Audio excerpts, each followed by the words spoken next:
Every time you see a robbery in a movie or something, it's always super impressive. They'll have like these incredibly well laid out plans, full-blown Ocean's 11 type shit where they'll have like a getaway driver, 15 aerospace engineers on standby just in case they need them. They'll have like Jimmy Neutron in the lab cook up some crazy device to break into the big vault for millions of dollars, and it just always seems like, damn, you have to be a galaxy brain, 10-digit IQ mastermind in order to be a professional criminal. But then when you watch like a heist or a robbery in the real world, it's nothing like the movies most of the time. The plans are laid out in crayon 3 seconds before executing them. They're not looking at building blueprints. They turn their brain off and just go fucking wacky. They get Insano style. So like they'll just run in there, like grab like 5 things and then just like shuffle out the door, and that's the extent of it, and then they get caught 5 minutes later. And today I saw a robbery that I think is probably one of the worst ones ever recorded. It is just, I feel bad for the guy. Like watching him rob it is agonizing because it's so incredibly slow. This dude robbed a Little Caesars in like -5 times speed. I felt like I was watching an NFL replay while watching this man try and rob the cash register. They filmed him for over 1 minute and 30 seconds. He just sat there trying to rob them.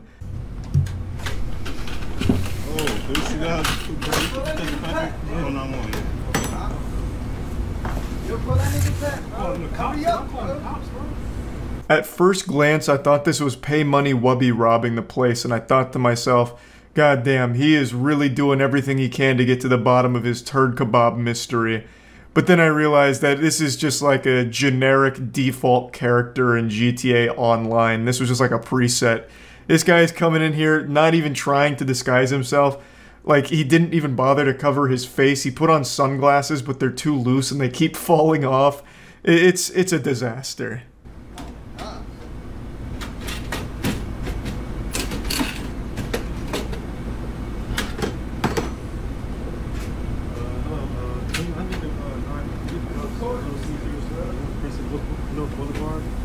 It's like robbery ASMR. He's not talking, the employees are just kind of making fun of him. It's just like they're roasting him. No one's taking him seriously. It's so unbelievably goofy.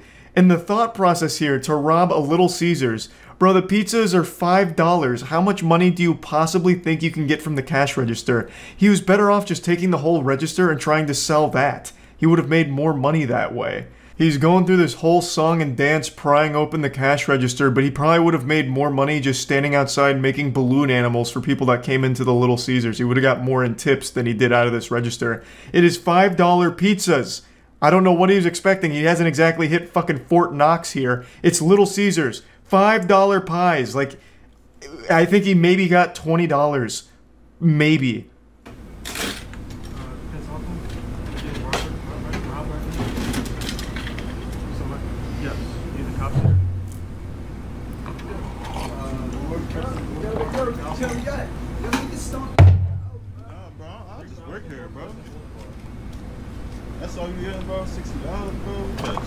I absolutely love that response from the employees. No, I just work here. Like, I'm not gonna risk my life. I'm not gonna beat this man's ass and risk, you know, getting myself in trouble for the sake of saving $60 for Little Caesars. I don't care that much. I'm not paid to be like a fucking Little Caesars gladiator and fight for Little Caesars honor. You know, that's the right way of handling things. Just the employees like, hey, all right, you're robbing it? Okay, I'm not gonna stop you. I'll just call the police, which they do. And then they just sit here and record all of it for evidence. And this man just keeps flashing the camera with his whole goddamn face. They did the absolute perfect thing here in this situation. Take that whole shit. Let me get some. Yo, this nigga really just sitting here, bro. Yo, that's all you gonna take? Don't touch me. Don't touch nothing. Don't touch nothing, bro. Don't touch nothing. No fingerprints, huh? Yes. Yes. This is where it gets so good. So this guy with all 3 brain cells and every neuron in that goddamn barren wasteland of a head starts firing, and he's like, oh my god, I left my fingerprints at the scene. I know what happens next. I've watched CSI Miami. So he goes back in and tries to wipe down the register. as if the fingerprints are the main concern here, even though he's flashed his whole face with no sunglasses to the camera like 8 times by now. And he's doing all of this in the slowest speed imaginable. He's entered cruise control. It's like there's so much evidence here, and the one thing he's concerned about is fingerprints. So he goes in and tries to clean the scene. Very thorough job too, but greed gets the best of him. He became gluttonous, so he goes in for more money, leaving more prints.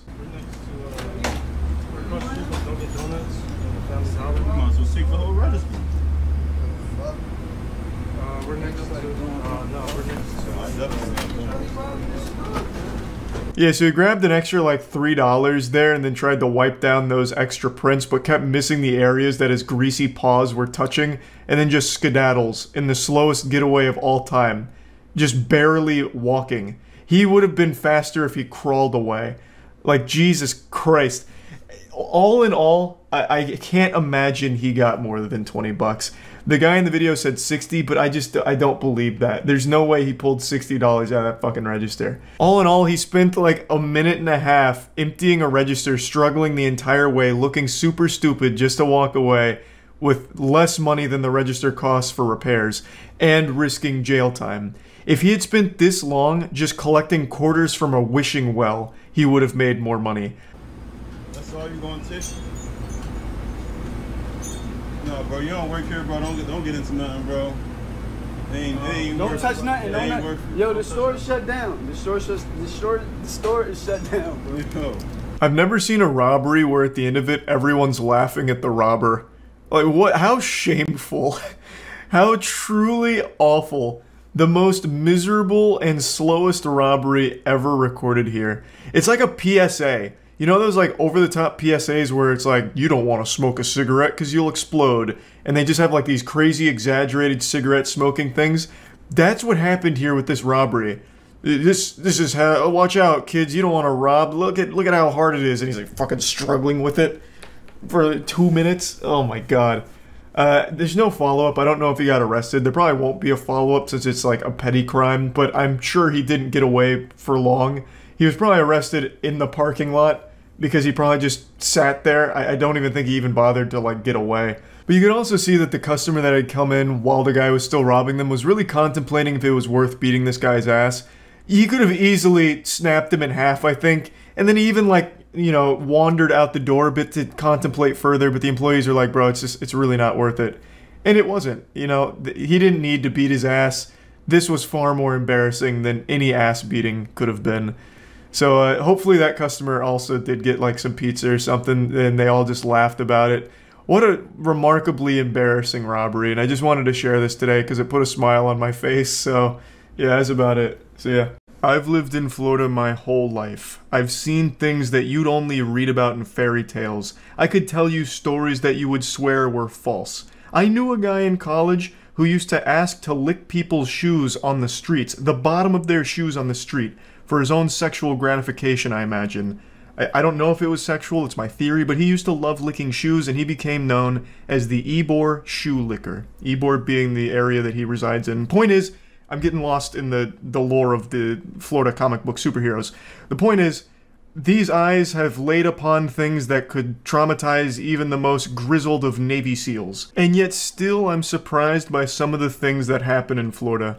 Today I watched a news story that I can't make heads or tails of. I don't know who's in the right and who's in the wrong here. You know, so I just wanted to share it with all of you because it's starting to convince me that Florida is not even a real place. It's just like a giant sketch comedy section. Like a quarantine zone of bad sketches gone wrong. Well, I went to jail. They come arrested me last Thursday. They were here. I lose them to animals, but I was not expecting them to lose them to my neighbor. That was like my friend. So those are the main characters here, and I'll give you a quick backstory. So they're neighbors, and one of them killed the other's rooster.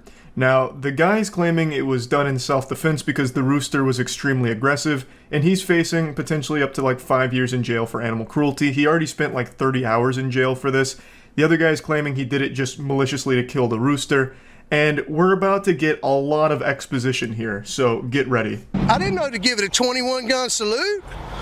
CPR, mouth to mouth, you know, or call the chicken ambulance. Big Roo was Jason Day Felice's pet rooster. That is, until James Nix hit it with a stick. Now, like a game of Clue, we have the murder weapon and the location of the murder. But we don't know the circumstances as to why. We know James is responsible for the execution of Big Roo, but we don't know the motive. We also know James sounds like Larry the Cable Guy, but that might not be good evidence for us. We get James's side of the story here, and the way he tells this war story makes it sound like Big Roo was the raid boss of this trailer park. He makes it sound like, you know, Big Roo was coming around the block to shake James down for his lunch money, and James panicked and in self-defense hit it with a stick, which unfortunately killed the rooster. He didn't mean to kill it, he just wanted to get it away from him, but it unfortunately led to the demise of Big Roo. He then says that he didn't do CPR or mouth-to-mouth or call the chicken ambulance, saying that he didn't know what to do, kind of panicking about it, which I don't think is going to help James's case here since he just left the body in a ditch.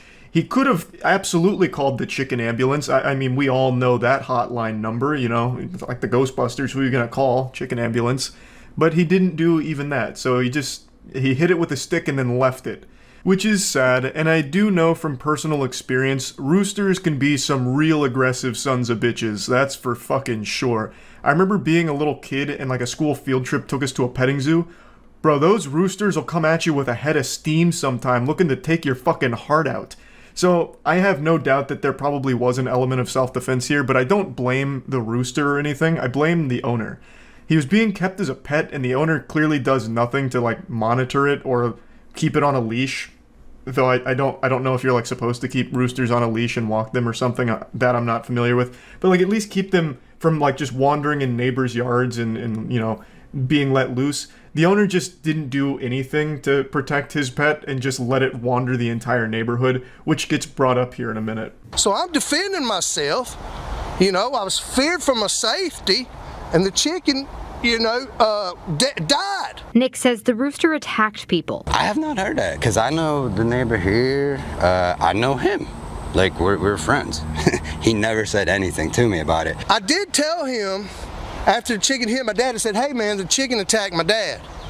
What's it do? It's just a chicken. What's he gonna do? You know, okay, well, look. Now James pulls out the receipts here. He's got the photos to prove it. Man was using that Dell laptop to print these bad boys out specifically for the interview, showing that the chicken does have a history of attacking. So he's saying that his father was a victim of the Big Roo, and you can see some of the scars here. So Big Roo was terrorizing this area, though Jason disagrees, saying that no one ever said that, including James. And truthfully, I just don't know who to believe here, because it's very possible James could have just printed off any photos of a leg injury and claimed it was Big Roo that did it to try and establish a history of violence, to try and justify the self-defense with the stick. And I'd like to see the stick that struck down Big Roo, because that's got to be the biggest stick in all of Florida. Like a goddamn mahogany tree trunk, or like a caveman's club. To take out Big Roo in a single strike, that thing must have been the weight of Thor's hammer. The neighbors even disagree on how others saw Big Roo. The kids that used to live over there, they were throwing rocks and sticks at this chicken to keep it away. I know the kids down here, they played with the rooster a little bit, like would throw rocks at it and chase it. Jason, that's not playing with the rooster. That's being afraid of it and trying to get it the fuck away from them. Who plays by throwing rocks at each other? Hey, Bill, come on over here. Let's play this fun game of being stoned to death. It's great. Like, again, it's hard to know who's in the right and who's in the wrong here, but I am leaning more on the side of James did this as an accident in self-defense. Jason's attitude is pretty douchey, and he does not understand what playing is. Oh yeah, that James is a real jerk. He's a no-good liar. Everyone in the neighborhood loved Big Roo. The kids would throw rocks at him, run away screaming and crying. It was so much fun, and I know they're going to be really upset to learn the news here.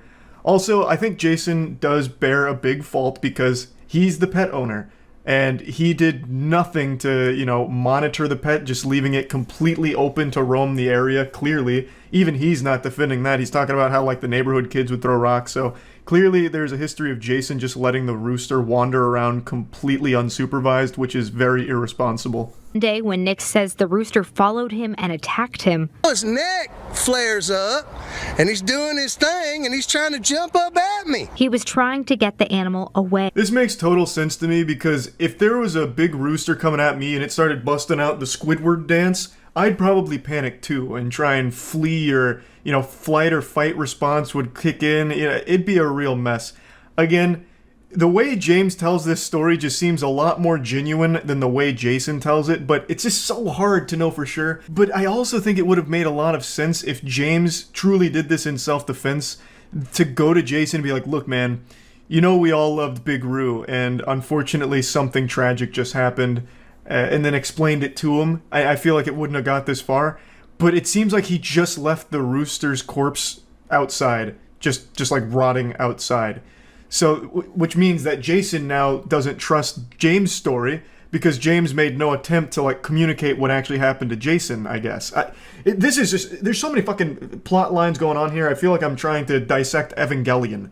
It's just so many moving parts. And I try to hit it, but the chicken's jumping up at me, and I accidentally knocked it in the head. You know, call it a lucky shot, whatever. But when Dave Felice came home, all he saw was his rooster dead in a ditch. You see what I mean? Leaving the body out there was just a bad move from James because it immediately makes Jason question what the fuck happened and why. It makes it seem like James just killed his rooster in cold blood and left it outside like a trophy or a warning to other roosters, like Vlad the Impaler, putting the goddamn Big Roo on a pike.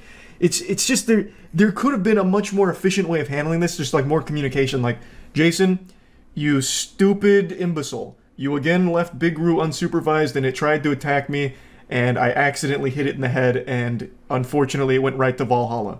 You know, like, they could have talked it out. They both shoulder a lot of blame here, but I really do think Jason's intentions were self-defense. Roosters, again, from what I understand, can be very aggressive. Jason openly states, yes, this rooster just wandered around this entire area. Neighborhood kids threw rocks.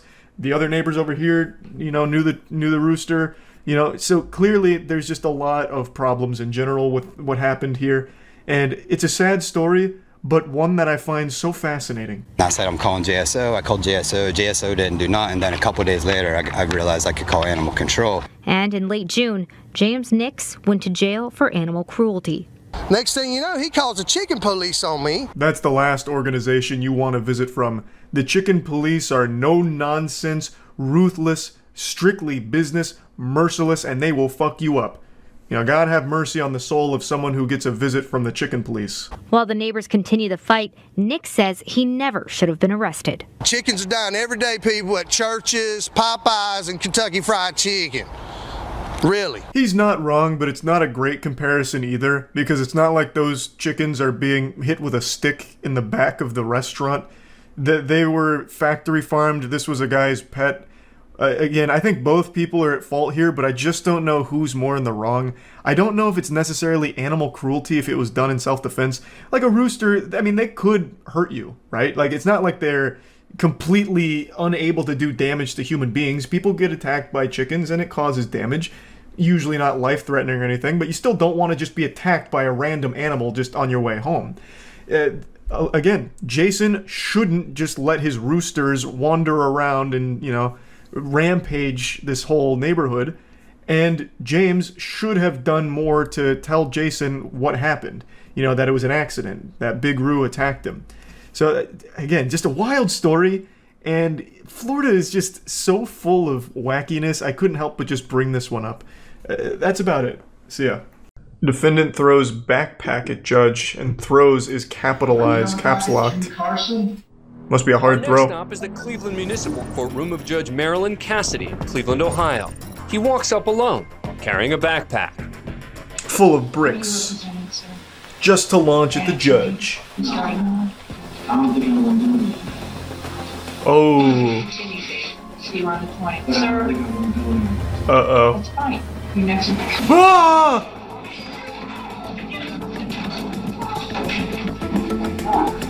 So it was right. He isn't going to do any of that. He's just going right to jail. He didn't lie.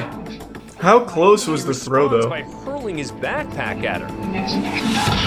Oh, not even close. Hit the judge desk. quickly ducks, and meanwhile, Carson punches public defender Ooh. David Eidenmiller, who just happens to be standing there in the back of the head.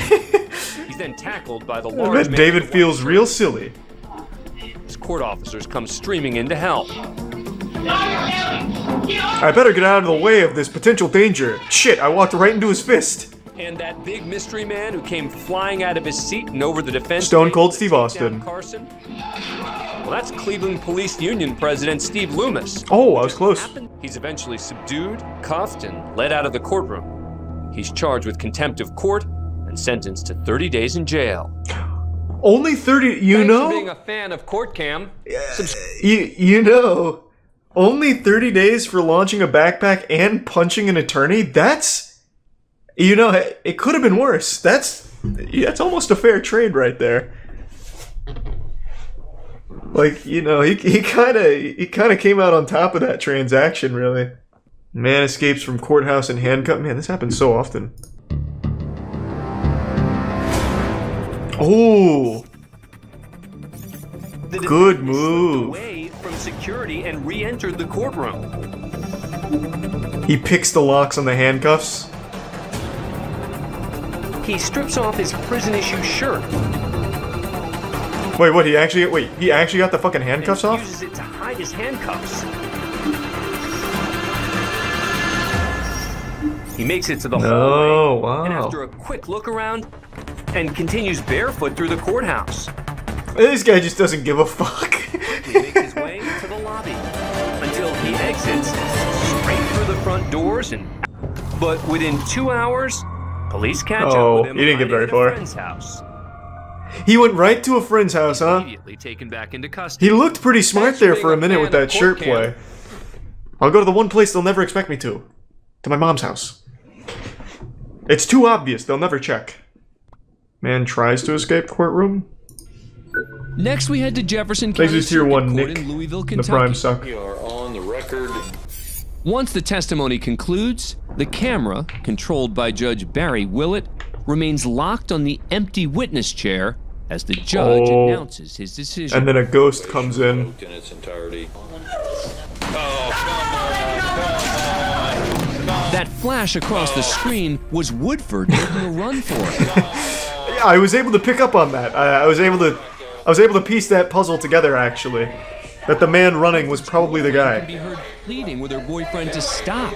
Go with me, please. Yep. I'm a huge Mass Effect fan, except for the ending of 3. Deputies, The ending she is was terrible. caught up in the tussle to stop Woodford from escaping. Thanks to Resub T-. And I'm not sure, I'd have to think about it. Well, that's a first in 19 years on the bench. She did tackle him on the way out. Are you okay? He sounds like Winnie the Pooh. Woodford's girlfriend requests Oh, well, I permission to guess he address the did judge try and about escape. what happened to her. How about some honey? Record in the Woodford. Man gets tased in court while trying to clear his name? Ah, that sounds cool. We now head to the Nesbitt Courthouse in Anchorage, Alaska. That they had screwed me out of a plea deal, that the state had falsified evidence, and now they're lying it's a about grand everything conspiracy. to cover it all up. And that's just the beginning of it. That's right. The game pilot and tour guide is seeking to clear his Jesus, name he's even got a map. decades-old conviction. That is another felony. I don't think you're gonna get these felonies to work. Because somebody has to. No matter how hard you stomp. No, Oh shit. Oh god. The taser wasn't on the map. Is that the judge? That looks like Slender Man. Who are we zooming in on here? Is that a cryptid? The judge opts not to intervene. He's a citizen of the United States. And leaves the court. I've had enough with you crazy Alaskan people. I'm going home. Haig's attempt to clear his name continues. I think he did a pretty good job of clearing his name, if I had to guess. Like, I don't, you know, I don't think they're gonna continue to look at him as a bad guy. I think he, overall, pretty good mission. Yeah, I mean, he took the map right out of Dora the Explorer's backpack, but it wasn't enough to convince the old judge there. He still got fucking blasted. Judge makes everyone go to jail for 30 days. Really? He was having a bad day. Back of the courtroom is Ingrid Bird, hey, the Ingrid. defendant's wife.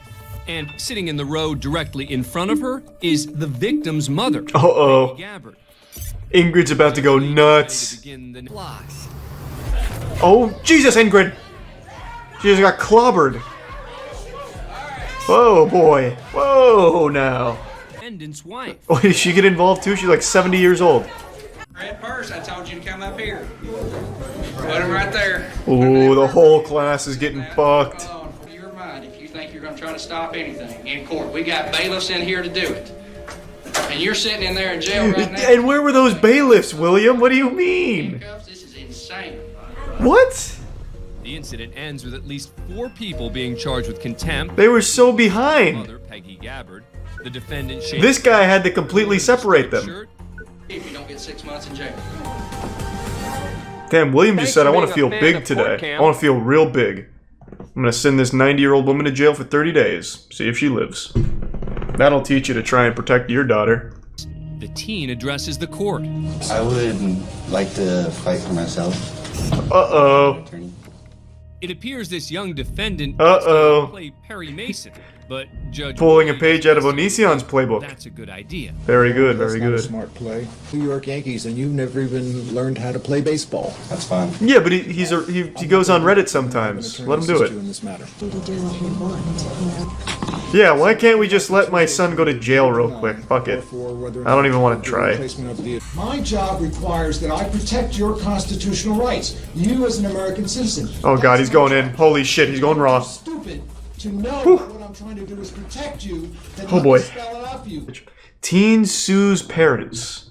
Good. It's a broken family dynamic.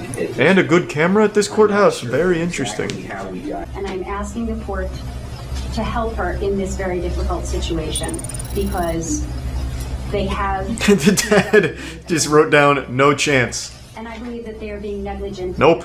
Will not help. These statements that they... Uh-oh. One of the so it's a boy thing, huh? Is that mom and dad don't approve of Rachel's boyfriend. Why, does he drive a sports bike? A phone call made by Rachel's Smoke mother, cigarettes? Elizabeth. Isn't this case thrown out? She's 18. You're a real winner, aren't you? I really just want to all over your face right now. Anyway, Oh, I see. Have a nice life. Jesus, okay, well then. Some strong words for the plaintiff. That's a weird thing to say to your parents. I want to shit all over your face. It's like an Xbox Live insult.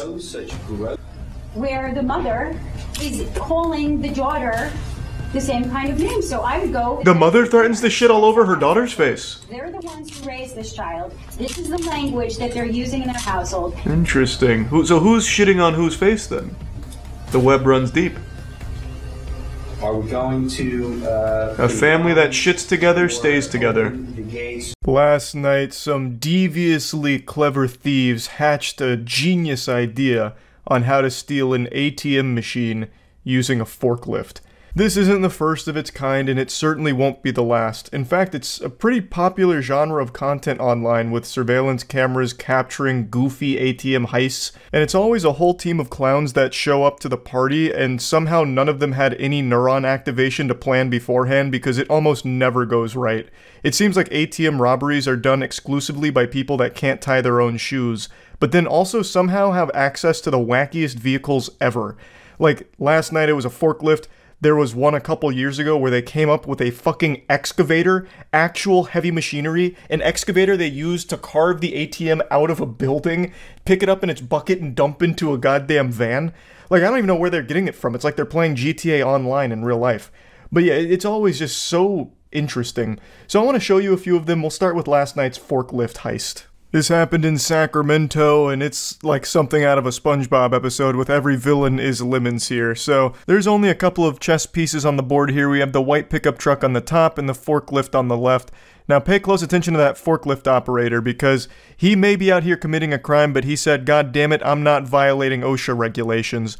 Robbery is one thing, but violating OSHA regulations, that's an unforgivable sin, and I will have no part in that, thank you very much. So that gentleman's in the proper forklift attire, complete with even the hard hat, and then he just fires this bitch into turbo drive. He engaged the NOS boosters and just gave a big wallop to the ATM, knocking it off of the pedestal there. And then he begins the second part of this incredible scheme that they've hatched. The truck driver throws that ass in reverse to get in the proper position to receive the ATM, and then the forklift driver comes over here and just skewers it. He starts pumping it a little bit, hoping to get the tongs on the actual ATM unit itself and not just the outer casing. It's like an egg, and then the orange stuff is the shell, and what he wants to get to is the yolk in the middle. So, with the delicate hands of a surgeon, he gets underneath it and cradles it like a baby. So, mission accomplished so far. He's got the ATM on the forklift, and now it's just the last little piece of the puzzle, and he blows it. Yeah, he blows it. A bit of a fumble there, miscalculation, could have happened to anyone. And as you can see, it's happening to the best of us. Now all of a sudden there's a spectator in the stands. Another car swoops in here, a variable they couldn't have accounted for, and this had to be the most shocking moment of that driver's life. What started as just a normal trip to the ATM ended up with him getting caught in an idiot sandwich, so he says, you know what, I'm not hungry, I'm going home. And just when you thought this game was over, sports fans, wait until the fourth quarter, because look at this comeback. A perfect exchange from forklift to truck bed. Dominic Toretto puts pedal to the metal and drives off. No need to fasten or secure the ATM in the truck bed. It's not going to fall off. They're operating off hopes and dreams. And when has that ever not been enough? According to news reports, the ATM fell off a few miles up the road and ended up causing a car accident. So I can only pray that whoever was involved in that accident is okay. Just, who could have seen that coming? Into the bed of the truck, only for it to fall off in the middle of the street, causing a traffic accident. No one could have accurately predicted that that would happen. Just truly a freak accident somehow, that ATM falling off the truck. But I don't want to just talk about just this one ATM heist, because there's so many that are just as wacky and goofy, so I want to show you a few of them. But before doing that, I want to show you something that is far more valuable than an ATM machine. It's Godslap. Issue 4 of Godslap, to be precise. It just dropped today. Issue 4 of Godslap is here. This is the standard cover, as well as always, 2 beautiful variant covers. And the story is really, really getting good, so you don't want to miss it. Godslap issue 4 is available right now at badegg.co. And if you don't want a physical copy of Godslap, there is a digital download as well. So definitely make sure to check that out. It's our comic series we've been working on for a few years now, and we're really starting to get in our stride. We're entering the golden age of Godslap, baby. I know I've already shown this clip before, but since I mentioned it at the beginning of the video, I figured there's no time like the present to once again put it in the top of everyone's mind. This is the infamous excavator ATM heist here. So this is a stolen excavator, and they really gave it a workout. You can see him going fishing here for the ATM, just really digging in there like someone trying to get the last bit of toothpaste out of the tube. Finally gets the ATM in the bucket, and here's his good friends here, the foot ninjas from the Ninja Turtles. That man up front is striking a power stance like actual NPC energy, and then he gets it and just puts it in the open sunroof of the van. And let me tell ya, perfect calculations because it fits like a glove. Look at that. Putting the square into the square hole just the way we used to do it when we were kids. Jackpot. Now, it may not have, fit as perfectly as they maybe drew it up in the playbook, which is why they give it a couple of little slaps to try and get it down a bit deeper, but at the end of the day, it was good enough, so they were satisfied with a job well done and drove away. The footage is shocking. A pickup truck smashes into a grocery store, but this driver isn't done.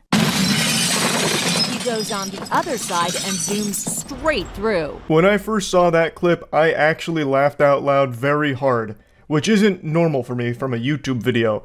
I just couldn't even wrap my head around the thought process of the driver. Like, he accomplished the goal on the first try here. He got a strike down the bowling alley. He backed his truck up into the store through the doors the first time. So why did he pull out and do it again just for a bigger fucking explosion? Like, on the other side, it accomplished nothing. He had already done what he set out to do with getting his truck inside. I don't exactly know why he did that. That was absolutely a fuck you. This became personal. It went from an ATM robbery to a statement real quick. Why is this happening? Because crooks are after the ATM machine. They load it in the truck and they're off. Now this one doesn't use any fancy schmancy machinery here like a forklift or an excavator, just good old-fashioned spit and elbow grease. Just two dudes being men, picking up an ATM and putting it in their truck and driving away. No need for elaborate planning, no need for even a single thought to enter your brain for this one. Just, I want ATM. I drive truck through and pick up ATM. Okay. Actual caveman brain idea. With the use of brute force, brazen ATM thefts are happening all over the country. This whole video from Inside Edition is mainly a montage of wacky ATM thefts, and you can see that they brought out a timeless classic strategy here with, once again, the forklift, but this one's got a little pizzazz to it. They're hitting us with a razzle-dazzle. So they're doing like a little balancing act where they're just like, they got a fingernail on the ATM machine with the forklift tongue, and he's just like kind of balancing it on the way out and like holding it back and driving away slowly. It's like something out of the circus. It's actually very impressive. There's real talent behind the wheel of that forklift. This isn't something that anybody could just get up and do. There is a real passion for their work here. And dare I say it, they even seem a bit considerate. They said, you know what, I want the money from the ATM, but I don't want to cause too much damage in the process. So I'm just gonna real tenderly pick it up, balance it, and just get away with it. I don't want to hit any walls or anything. He didn't come in here and just start fucking slapping it around like the last guy in the forklift video we saw from last night. This guy came in here with a real delicate touch. Or at least that's what the video showed. Maybe right after this brief clip, the guy just goes ballistic and starts just like speeding the forklift into everything he can find, maybe. In Chicago, a crook wraps a rope around the ATM and gives the signal. A truck then hauls the machine through the front door, even injuring his partner.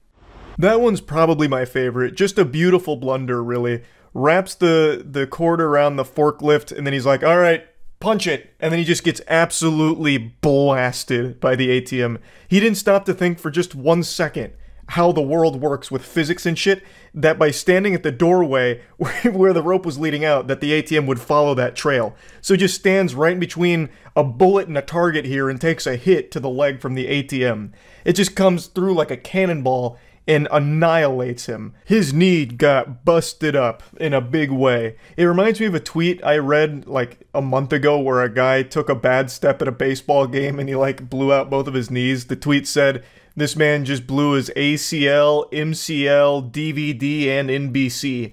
And that's how I feel about this clip right here. That ATM absolutely fucked his knee, I think. Now, I don't think it broke his leg because it seems like he was able to like kind of limp away, but that's no doubt just all of the adrenaline that kicked in to, you know, not get caught here. But yeah, I think that clip is by far the best one so far from these ATM heists. So yeah, I just wanted to share a few of these with you since the forklift one just happened last night, and that's really about it. So yeah. How many of you are familiar with this story?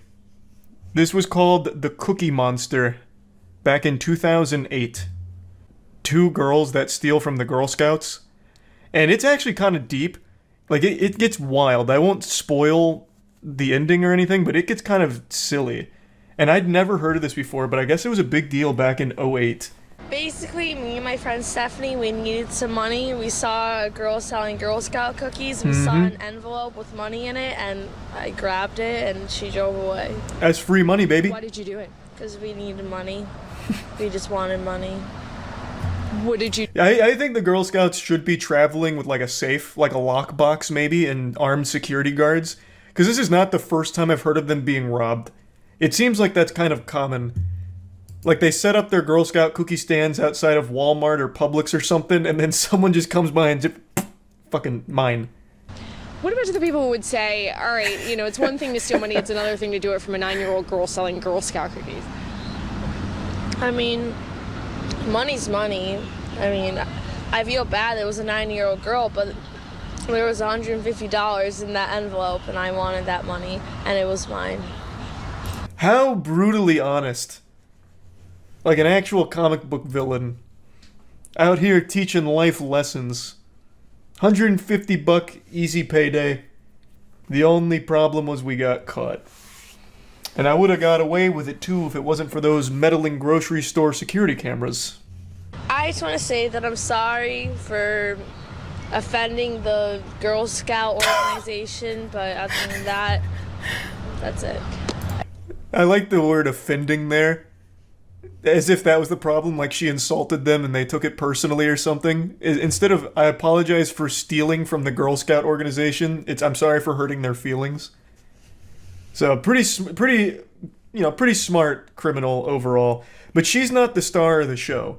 This was mainly the sidekick, the Robin to the real Batman, Stephanie Woods. I mean, some people might say... You'll see her in just a minute. I heard one person that doesn't... It's not her money. I mean, it is. Girl was selling it, but it's not like she was gonna make that money, so it doesn't really bother me.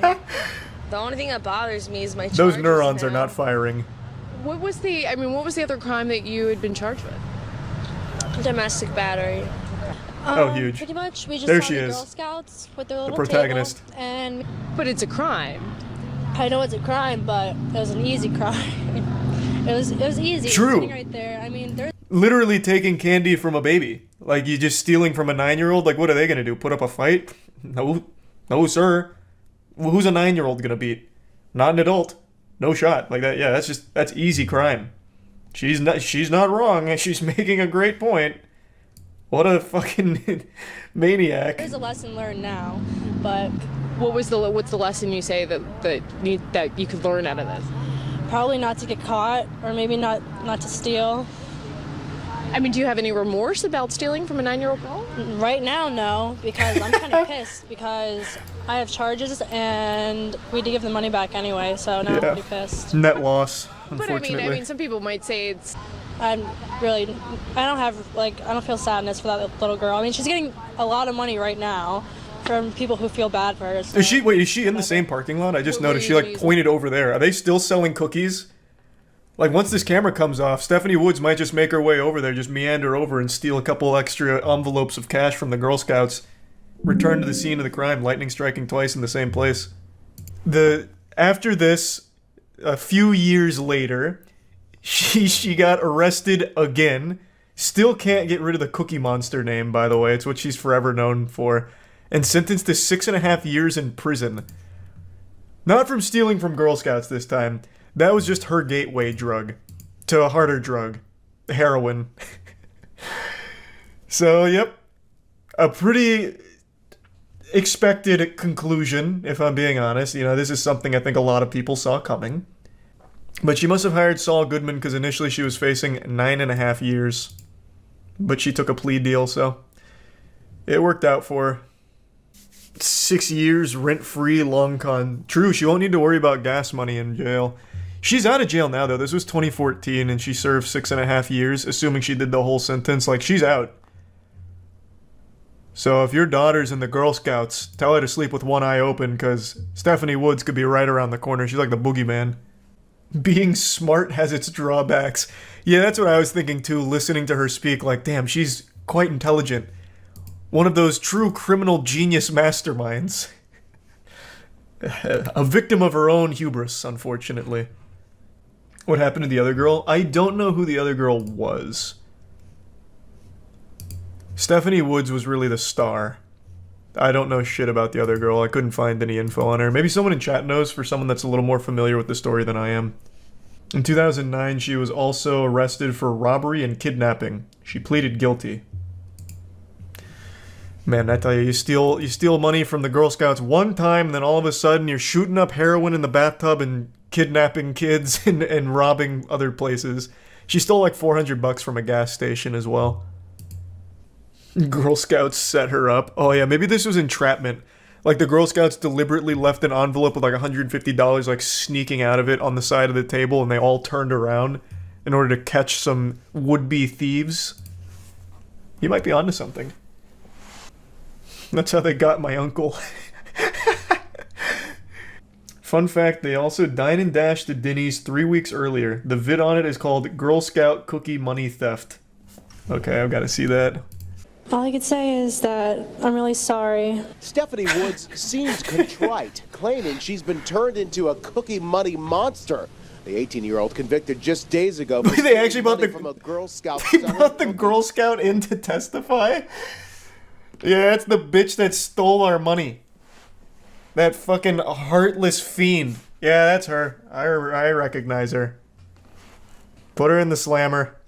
Even though I think it'd be really unfair if I got 60 days in jail. A 17-year-old What do you mean? who's yet to be charged was with her in both the Denny's and Girl Scout thefts and was. Oh, now we get to learn about the take sidekick? stand, but Wood's attorney was nervous. She was going to turn against his client, so she took the plea. The family Days, despite this flip of the finger and then shove of our camera last week in court. Hey, Stephanie, come I on. don't have Hey, much of an come attitude on. anymore, really, except for the other day. But that was just anger. So what can I say? Her attorney Thus, Wood's an plea of attitude. No contest was the best avenue, given the conflicting statements from her younger co-defendant. Oh, there's still more. It's the Girl Scout cookie thief like you've never seen her before, crying. Damn, in she's a court celebrity. After the judge throws the book at her. An out-of-control drug user and sent her away to get her life back on track. She will have up to 3 years to do just that. Holy shit. The road for 18-year-old Stephanie Wait, what the Woods. fuck? Wait, so she was sentenced even before the 6.5 years? Wait, did I just miss that in the article? So she just bounces from prison to prison. So she had a 3.5 year sentence before the 6.5? There's still more? From juvenile detention to the county jail, more punishment for Stephanie Woods, the so-called Girl Scout cookie cash thief. Another sentencing for Stephanie Woods. I'm adding an extra year because I just hate the letters from your fans. Ordered Woods into custody and into drug treatment, but Judge Cohen says it should stay, and he gives Stephanie 3 days in jail as a deterrent. The judge, I think, did the right thing. I really do. Damn, what a story. Yeah, that shit is deep. All starting from stealing cookies from stealing money from the Girl Scouts. Wild. Crazy how it all ended up. Well, I guess not really crazy. Kind of expected. I really do wonder what her friend's doing. I wonder if she also had this kind of trajectory. She was given 2 years of probation for the drugs, after which she committed 10 probation offenses, including violating curfew, hanging with criminals, lying to her probation officer, giving an officer a fake ID, not doing community service, and stealing $400 from a gas station. Allegedly. That also could be a false flag operation from the Girl Scouts. We don't know for sure yet. Yeah, I'm just pretty fucking mad and wanted to vent. Florida is America's asshole. It fucking sucks here. I have left my house 3 times in the last 4 months thinking that by doing this very simple act that an actual fucking baby could accomplish with minimal whining, that the coronavirus cases would start to slow down, kind of like they have everywhere else in the world. But Florida is full of so many brainwashed, vapid, revolting, idiotic ghouls that it's not only increasing every day, but setting new records every fucking day for the coronavirus here in Florida. We just hit a new record of 15,000 new cases a few days ago. We've been getting more than 10,000 cases a day for quite a while now. Today's actually been an extremely good day. Florida's on the turnaround right now. We're making big moves. Today we only had 9,000 new cases clocked, but we also had a record number of deaths for a single day. So you win some, you lose some. It's a give or take, and hey, we'll fucking take those. We can't stop copping dubskis down here in Florida. Bunch of fucking dumbass ghouls here. Cracked out, methed out fucking idiots in this state that read Facebook and then translate these goddamn stupid memes that someone started that's probably locked in a shit-stained basement and for some reason believe that reptilians are controlling viruses, and now they take it and transfer it to the real world and it actively hurts everyone around. It is such a fucking upsetting circumstance in this godforsaken state, if you can even call it a state. I don't think Florida's a state. This is a goddamn laboratory. And what we manufacture here is coronavirus. I know a lot of people are saying, oh, when's coronavirus going to end? Can't wait for coronavirus to be over. Fuck you. I promise you, for as long as Florida exists, coronavirus will not only exist, but will absolutely thrive. We are a coronavirus farm. More than that, we're a coronavirus fucking personal trainer. We're teaching coronavirus how to become better and more effective by just being really fucking stupid. But, you know, it's not all bad. To be fair, there's actually a lot of good news in Florida. We just reopened Disney World, so, you know, the world of dreams, baby. The Magic Kingdom is in full effect again, baby. So come on down. There's never been a better time to visit Disney World during a pandemic. My dog probably understands more about coronavirus than these fucking stupid people that are out on the streets protesting it and shit. Speaking of anti-mask protesting, let's go ahead and take a look at one that happened yesterday. Let's see what kind of high IQ intellectuals we're dealing with at these protests.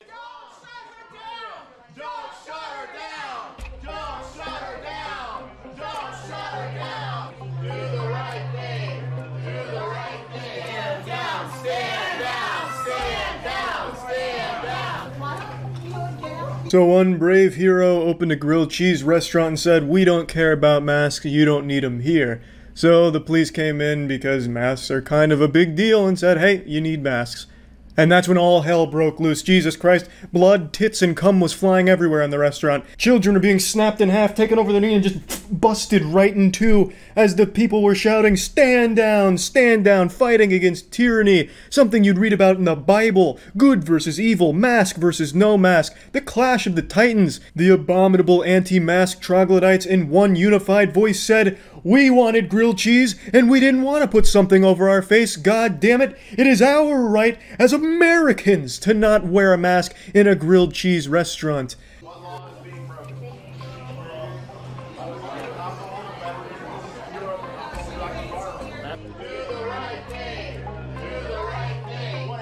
It's wrong what you're doing.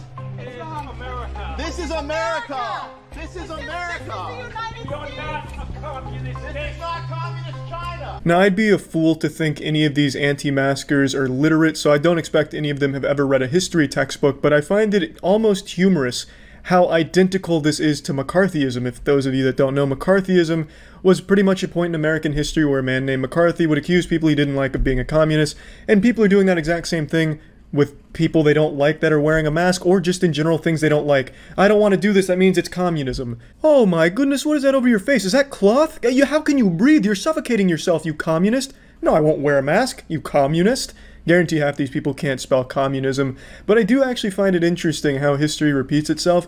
I know growing up you'd always get told, oh, we have to study history so it doesn't repeat itself, but I always thought that was a load of dog shit because, I mean, it didn't make sense to me. Why would history repeat itself? But now I see I was just outright wrong, and it does actually seem to repeat itself, which is pretty fucking wild. You want to call me selfish for not wearing a mask? I want to say to you, all the people calling me selfish, you're the one who's trying to force me a medical procedure so you can feel more safe. Chris, I don't only want to call you selfish, I'd also like to call you a homunculus. I think if pathetic was a person, it'd look a lot like you, Chris. Out here striking like an Uncle Sam pose here, calling putting a mask on your face a medical procedure. Yeah, you're not only selfish, Chris, you're also very dumb. Second that. Listen to this.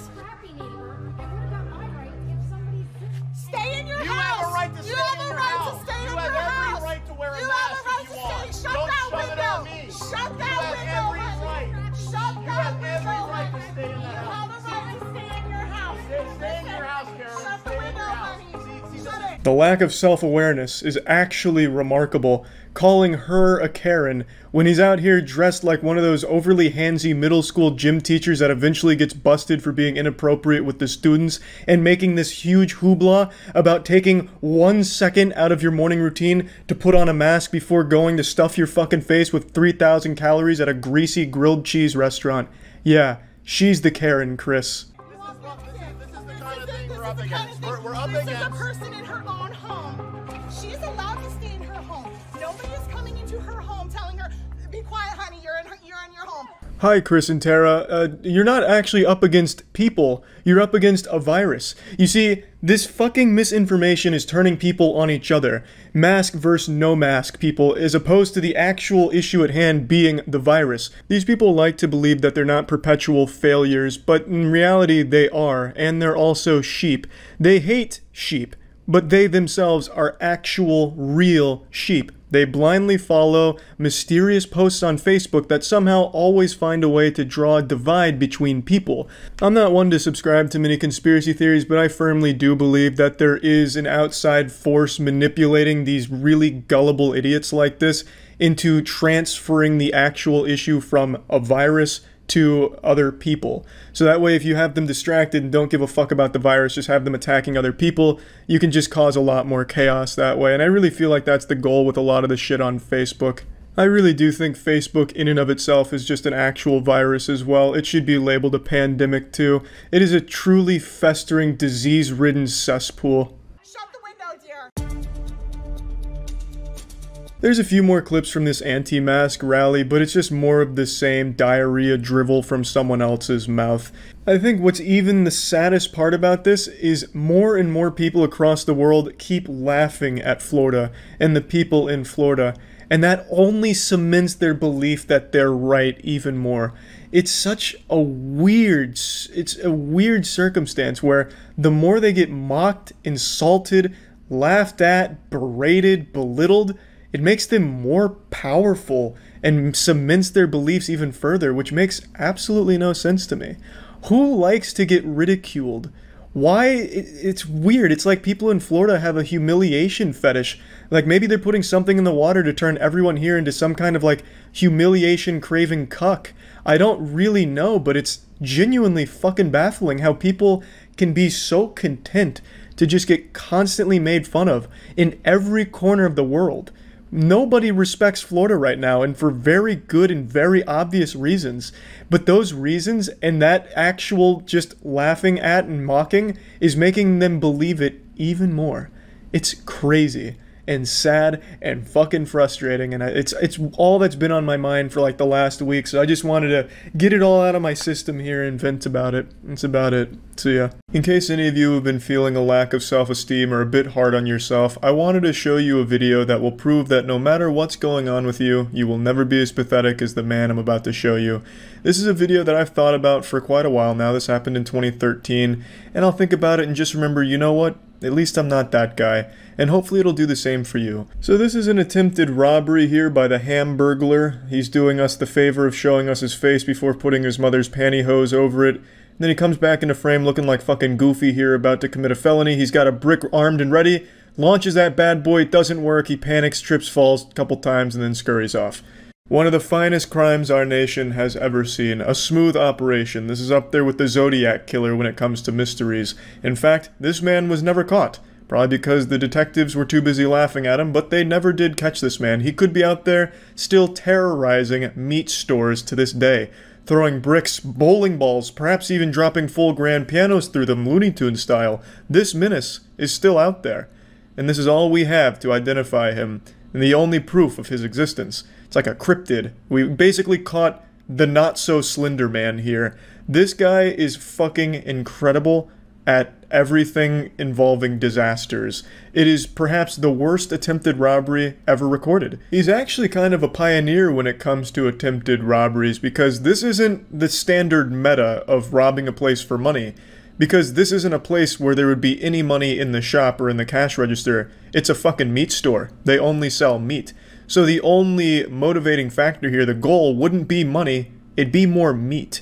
Which is truly innovative, I would say, in the crime game. Just look at the way he's dressed. He looks like he's trying to audition to be a backup dancer in an old Bee Gees music video. I'd like to just play this one more time, start to finish here, because it's a masterpiece disaster. He must have just seen a brick as he was going for a midnight stroll, and then hatched this genius scheme here to get some more meat, but it all went downhill when he was defeated by the vibranium glass door. Real shame. You're about to see a robbery that's extremely nostalgic. It's a brand new robbery, but it elicits a feeling of nostalgia. It reminds me of the first Fast and Furious movie where they were stealing DVD players.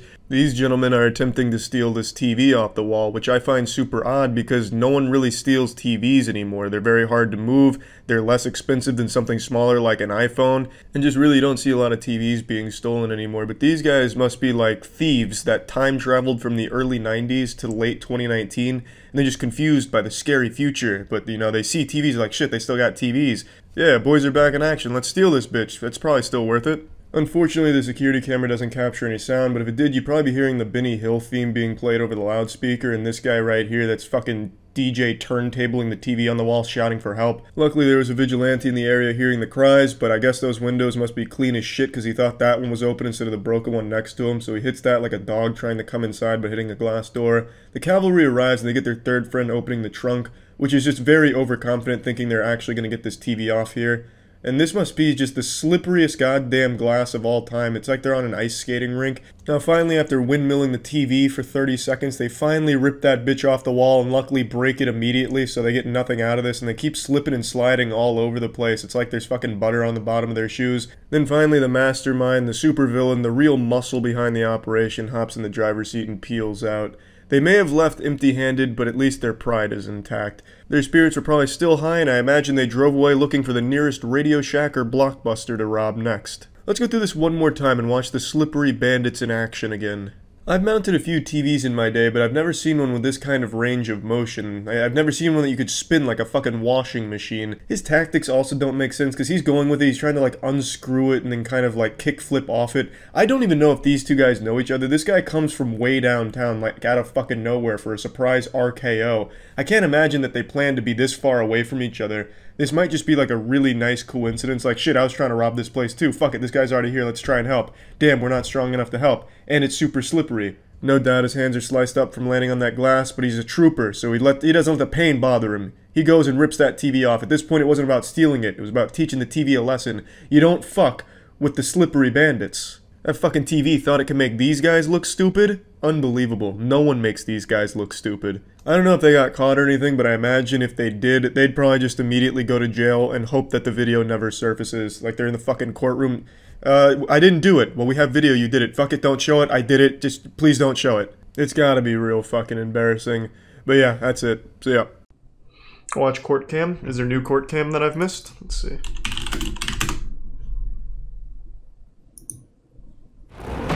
I'll just go through here, I think. This might be easier. Man tries playing mind tricks with the judge. Ah, so he encountered a Jedi. Is that Nicolas Cage? Hall is here for driving under the influence and driving with a suspended license. He looks like the kind of guy. Sir, I haven't said for the court how I'm appearing today, sir. I'm not asking you yet. What does that mean? I can see how you're appearing. Like a meth addict. Sir, today I'm appearing as the agent and settler for David Hall. Oh, he's cosplaying. Okay. My name sounds exactly like the defendant's, and I'm here to settle that matter today. Oh! So are you and David Hall one interesting. I'm not a person, I'm an individual. David Hall is a person, I am a private individual. Hall's legalese. Interesting. To say the least. But the judge... He's got us backed into a corner. Man, individual. And I don't think you understand the difference between a person and an individual. Could you appear as a 19-year-old boy, perhaps, if I asked you to? Correct. Just starts transforming his face like a polyjuice potion. And even the person's bond today, $10,000. Damn. Slap the whole family. And the person continues to drive without a driver's license. Quick, substitute in somebody else. This time you're Martha Cranberry. As a violation of his original bond, all versions of David Hall must remain in jail unless he can come up with the cash. Well, is there any other? Are you asking me as the settler, the agent? Hey, he's getting fucking blasted. Judge is bending him over and biting his fucking asshole off. Okay, I am not the person, David Hall. Tell him he's not leaving jail either, all right? Have a nice day. Thank you. Thank you, sir. Come on. Down the middle. You have to be a really insufferably fucking dumb asshole to think sovereign citizen is a real thing. Just as a heads up. Thanks to the resub chills. It never works because it's not a real thing. If you say you're a sovereign citizen, you just get laughed at.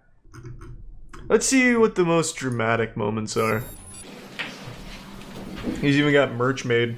That was pretty cool. Please be seated. Accused of killing 2 teens in 1993 when he was just 16. Holy shit. At that time, which became a key piece of evidence for the prosecution. The court has received. So did he actually kill them or what? Indicating that they've reached a verdict. Villegas has been on trial 3 separate times for this crime and has maintained his innocence throughout. After spending 18 years in prison, that verdict was thrown out in 2013. Holy shit! Because of ineffective assistance of counsel. He has remained out on bond as he awaited a 3rd trial. During that time, he fathered 2 children. What the fuck? The prosecution continued to insist on his guilt. Verdict Form B. We, the jury, find the defendant Daniel Villegas not guilty of... Hey! Oh, okay, so that had a happy ending, assuming he didn't actually murder anyone. If he did, then that's not good. We'll need to, have a hard think on that if that happens to be the case. 16 years old. Good luck, He fucking did it! It only took 18 years of his life. Madison's been convicted on 3 counts of aggravated Jesus murder for Christ. the killing and mutilation of 3 young women in Ohio. As part of the hearing, I thought these were gonna be goofy. These are fucking heavy. Jesus Lord. Right now, I guess we're supposed to, in our hearts, forgive this clown. No, I hate that perspective. You don't forgive people like that. It's not empowering. It's not just demonstrating strength to forgive a murderer. It's ridiculous. Oh, fuck.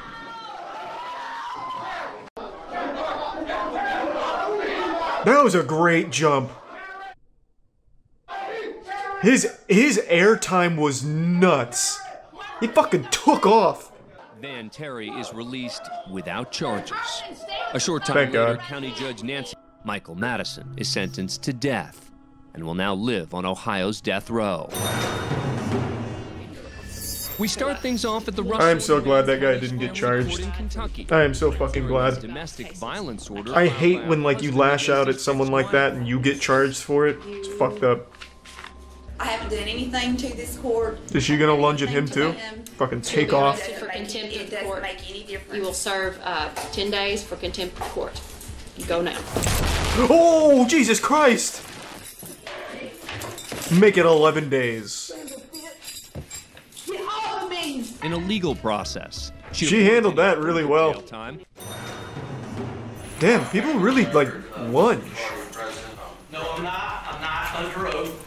All right, raise your right hand when I swear you in. Ooh! Blasted, get pranked. Oh, we've seen this. I recognize this guy now. You threatened my life the other day. I remember this. We did see this I one. am not under oath.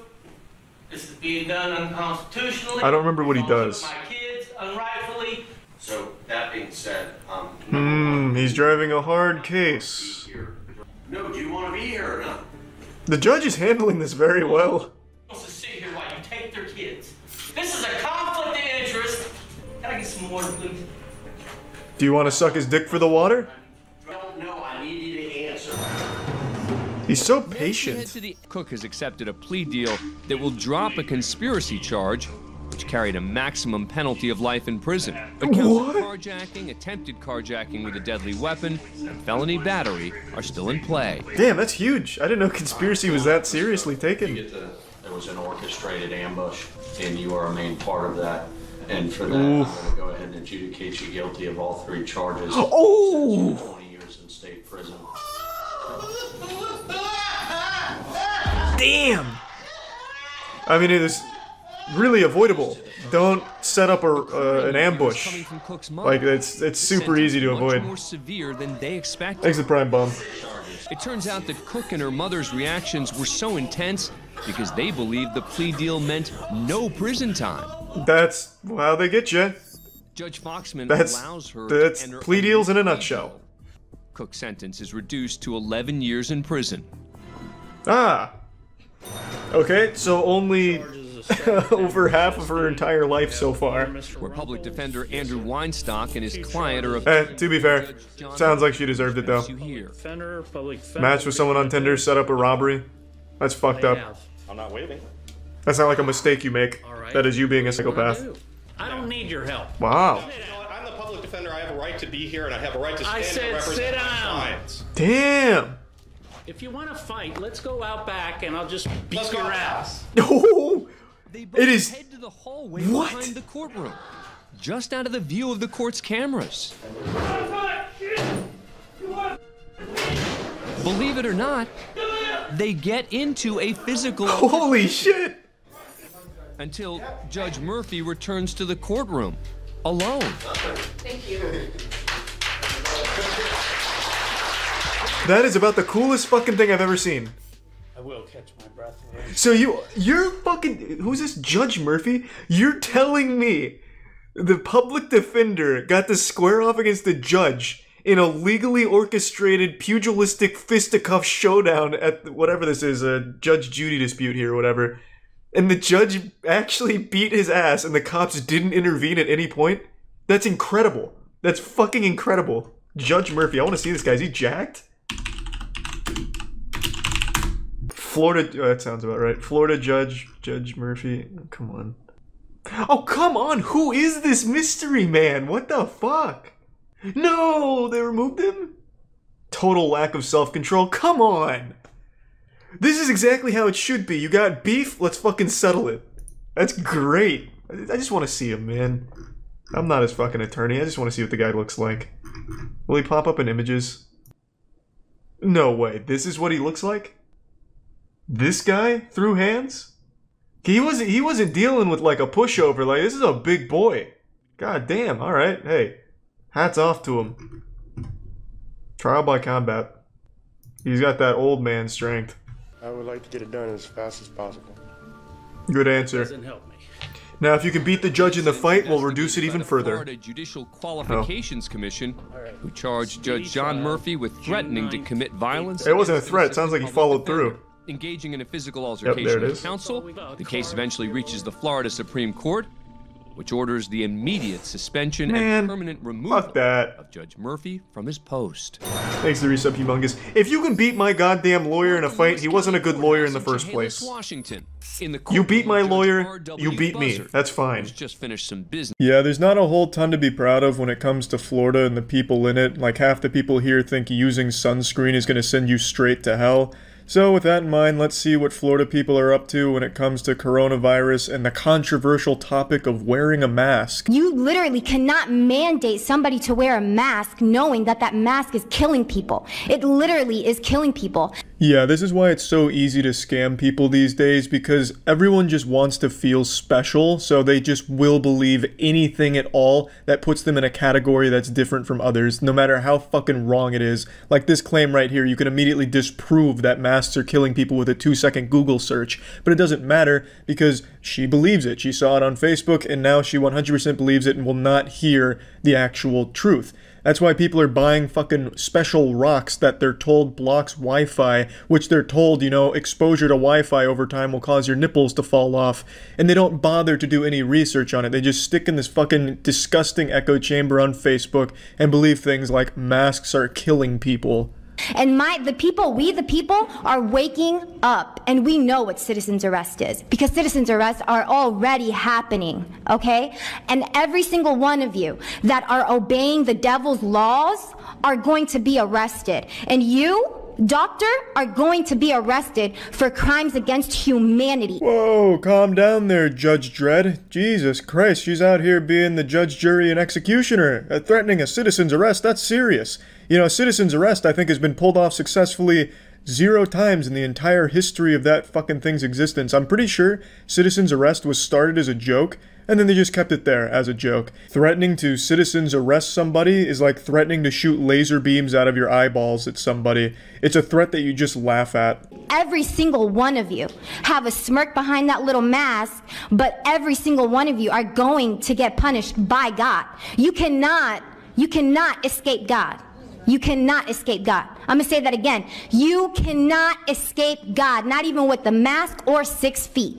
Okay? Damn, and here I thought I was safe with my 6 feet, but I guess God has an answer to everything, huh? He can counter pretty much every move? What a shame. Well, as you would expect, the majority of people that are against masks think that it infringes on their God-given oxygen. Because apparently when they put on a mask, they like suction cup it to their face and suffocate themselves or some shit. I don't know how the fuck they wear a mask unless they're like duct taping it around their face until they pass out. I couldn't tell you. But you're going to see that argument a lot in this council meeting here today. 6 feet, like I said before, is military protocol. You're trying to get the people to train them so when the cameras, the 5G comes out, what? They're gonna scan everybody. We gotta get scanned, we gotta get temperatured. The kids have to go to school with masks. Are you insane? Are you crazy? Yeah, are you guys crazy? Are you insane? This lady's out here, very knowledgeable, spitting some facts right in front of you. And you have these devilishly crazy ideas like 5G? Like, oh my god. I'm actually pretty sure this lady is an android constructed by Facebook. Mark Zuckerberg himself created her in a lab and just compiled every fucking garbage Facebook conspiracy and belief and put it all into one person and then unleashed her on this council meeting in Florida just to test it out. I think all of you should be in a psych ward right the heck now, because none of you know what the hell you are all talking about. This is insane. And then you want to open this meeting with a prayer to God. Are you praying to the devil? Because God is not listening to that prayer, because all of you are practicing the devil's laws. What happened to Bill Gates? Why is he not in jail? Why is Hillary Clinton not in jail? Why are all of these pedophiles that are demanding you all to listen to their rules, why are they not in jail? Oh, is it because you're part of them? Are you part of the deep state? Your time has expired. The deep state is going down. And if any of you are in the deep state, you're going down with. So the female Alex Jones goes on a full-fledged rant there. Unfortunately, they cut her off before she got into the interdimensional time-traveling psychic vampire werewolves, but I'm sure she'll come back for the next meeting to discuss that. To see this woman in the condition she's in, where her brain has been rotted by Facebook, is actually pretty sad, if I'm being honest. She clearly takes everything she sees on Facebook at face value, no matter how outrageous it is, fucking bringing up Bill Gates and shit like that. What I'm hoping for, though, is in the next couple months we can see an explosion of the reptilian movement, because at least that shit is entertainingly stupid, not dangerous. You know, for those that don't know, the reptilian conspiracy is people that believe that there's lizard people among us that hide as human beings, and they'll talk about like zippers on the side of their face and shit like that. The reptilian one is great. And I'll quote you, Miss McKinley. You said if you don't like the rules, shop somewhere else. Well, after today, I won't have that option anymore, because I am discriminated on every single time I tell somebody that I have a medical condition that does not allow me to wear a mask. Another passionate speech is given here, and another misguided person is led astray thanks to the internet. As you can see, the person behind her is holding up an anti-vax sign talking about the dangers of vaccines, so I mean, this is kind of the clientele you're dealing with when you're presenting this kind of shit at a council meeting.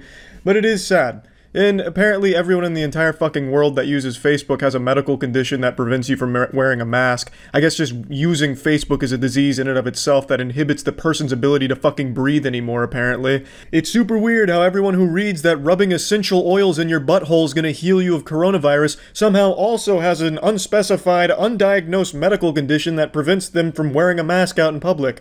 Super fucking weird. You're not God, and since masks are harmful, where there is risk, there should be choice. You're removing our freedoms and stomping on our constitutional rights by these communist dictatorship orders or laws you want to mandate. Today, you have the ability to show your residents that you truly care. Because if you do vote to mandate masks in a workplace, in public, in schools or stores, the death of many will be on your hands. The overwhelming evidence that is being presented to you today in no way, shape, or form can consciously allow you to put your citizens' health at risk. Voting yes to mask mandates makes no scientific sense. Ah yes, some very compelling evidence was being presented today, such as, masks are bad, it's the work of the devil. What about Bill Gates? Are you kidding me? This is God's air. What the fuck is happening? You want to 5G us? Yeah, that's some real good evidence right there. I just can't even fucking wrap my head around it. They convinced themselves that they're making good points. It's like they don't even hear themselves talk anymore. It's wild. It's wild. It's like using Facebook over time, like, rips your soul out of your body and you just become like this husk. Like this clueless fucking husk of a person. These fucking people, have they never seen a doctor? And nurses, doctors, in a hospital setting, they fucking wear masks for 6-8 hours a day. These people have probably never put a mask on in their goddamn life. They lack object permanence. Like if you put a handful of dollar bills, like if you put $5 in your hand and put it behind your back, they probably think it's not even there anymore, that it's just fucking vanished. They're like goddamn children. They see a mask over your face and they think you can't breathe. It's so silly. Keep taking the road of least resistance. Keep listening to the TV brainwashing you from birth. Keep listening to conditioning messages in your local stores while shopping, just like Fidel Castro did over the loudspeakers in Cuba. Don't you see the problem? The truth is out there. Just go seek the truth. Yeah, the truth is out there. Go seek the truth. As long as it's the truth that I found on Facebook. I always love that sentiment from people like this. Go do real research. No, not that research from like scientists and shit. I'm talking about like actual research, you know, from like Facebook meme pages that are run by a dude in his fucking shit-stained underwear in his 40s. That he actually knows what he's talking about, not these experts. These experts are fucking clueless. They're propaganda machines. And do real research at Facebook. My concern, since I do have a medical condition that I cannot wear a mask, you are taking food away from my table. No, that is an absolutely great point. Hey, while you're on your phone, why don't you download like Uber Eats or some shit like that, or one of the million other apps that deliver food to your door. That way you can still get those precious nutrients on your table without being a big fucking nuisance to everyone else around you. And they want to throw God's wonderful breathing system out the door. You're all turning your backs on it. Yeah, I found the entire stream, all 6.5 hours, and this is the only time it buffered. It's like what she said was so shocking that even the video itself had to take a pause to process it. Turning our backs on God's beautiful breathing system. You know, what can you even say about that, honestly? God made it so that we would breathe in fresh oxygen to go to our body, to every cell in the body. It has to have that to make energy. When you wear a mask, the nose is cut off, the mouth is cut off, and you're breathing carbon dioxide over and over and over again. You're not getting the fresh oxygen that God intended. You're sending carbon dioxide to every cell in the body, polluting it.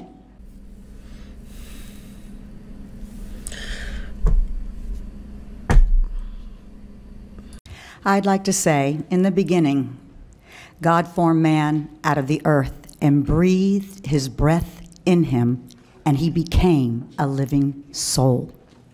And God gave us the very breath that we are to breathe. I would also like to know, where do you get the authority to reduce my oxygen?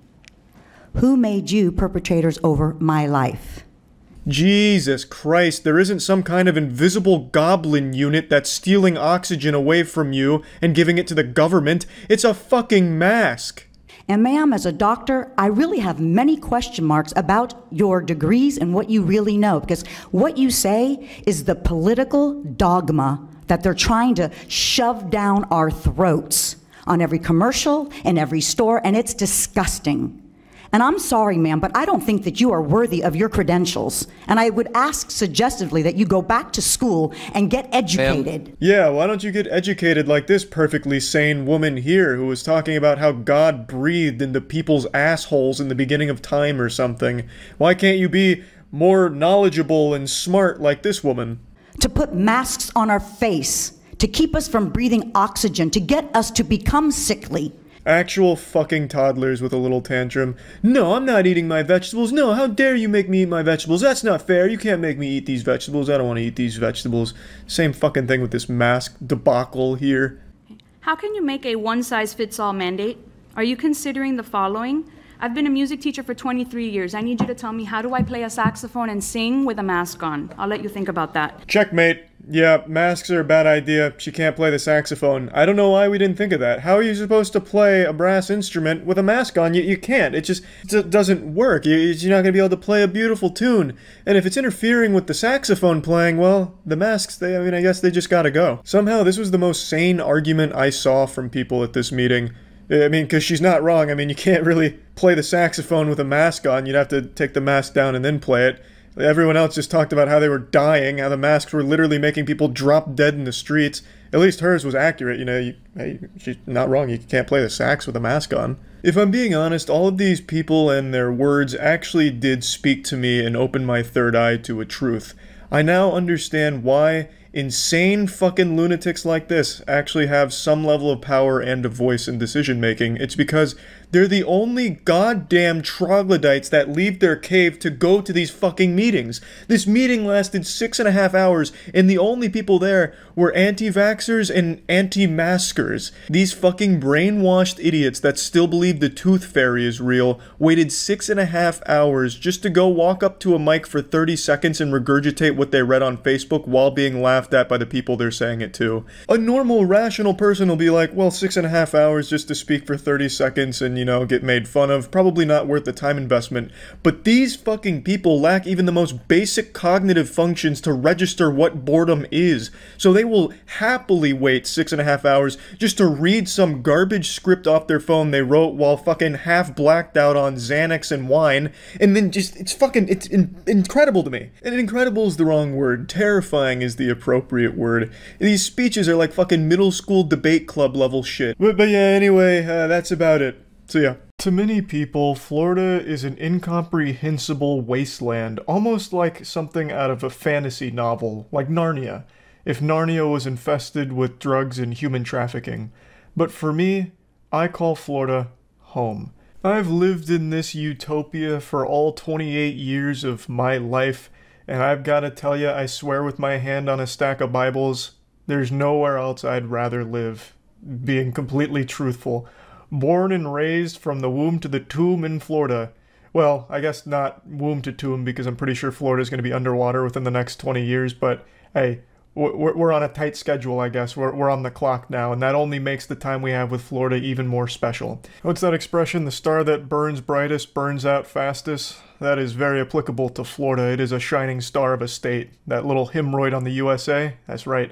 That's Florida, baby. So anyway, I was feeling awfully patriotic today, and I wanted to celebrate some Florida enthusiasm by talking about a few stories that I've just been thinking about a lot over the last couple days since I learned about them because they're so wacky. Florida has a reputation for producing the most outrageous headlines ever, which is why Florida Man has been like a coined phrase for quite a few years now. Florida Man is just always referring to the crazy stories that could only really happen in Florida. And there's just some that I've really been thinking about that have happened recently. The first story is almost wholesome in its stupidity. So a man stole an electric scooter from Target and then assembled it outside the Target he had stole it at. So he was out there assembling this electric scooter for quite a long time, which gave the police ample opportunity to show up and arrest him. What's going on, man? Do me a favor, stand up. Huh? Stand up. I'm gonna detain you for a second. Come here. Put it down. Yes, sir. Jimmy Neutron's already been hard at work assembling this device. You can see the electric scooter box right next to him, so he's taking it out, he's following the instructions and putting it together. And usually these aren't exactly quick projects, so the authorities would have had plenty of time to not only receive the call from Target, but to then go ahead and stop for lunch if they wanted to, and then still show up in time to arrest this guy. He was out there for quite a while building the scooter, so the police showed up and probably were beyond surprised to see that he was still there. This was probably like a jump scare for them as well, that this guy who had stolen a scooter like 30 minutes ago was just outside putting it together.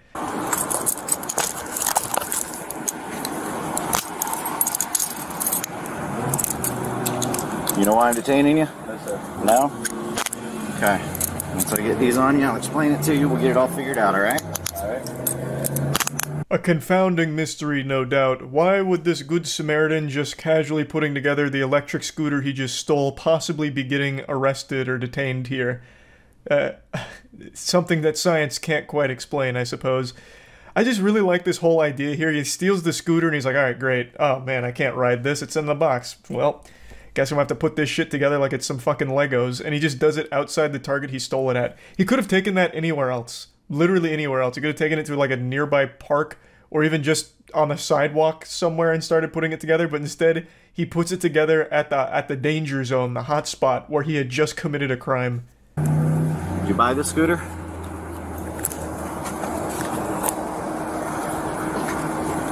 You don't want to answer that question? Caught him with his hand in the cookie jar with that question. He asks if he bought the scooter, to which he receives no reply. So then the reality starts to sink in for this guy.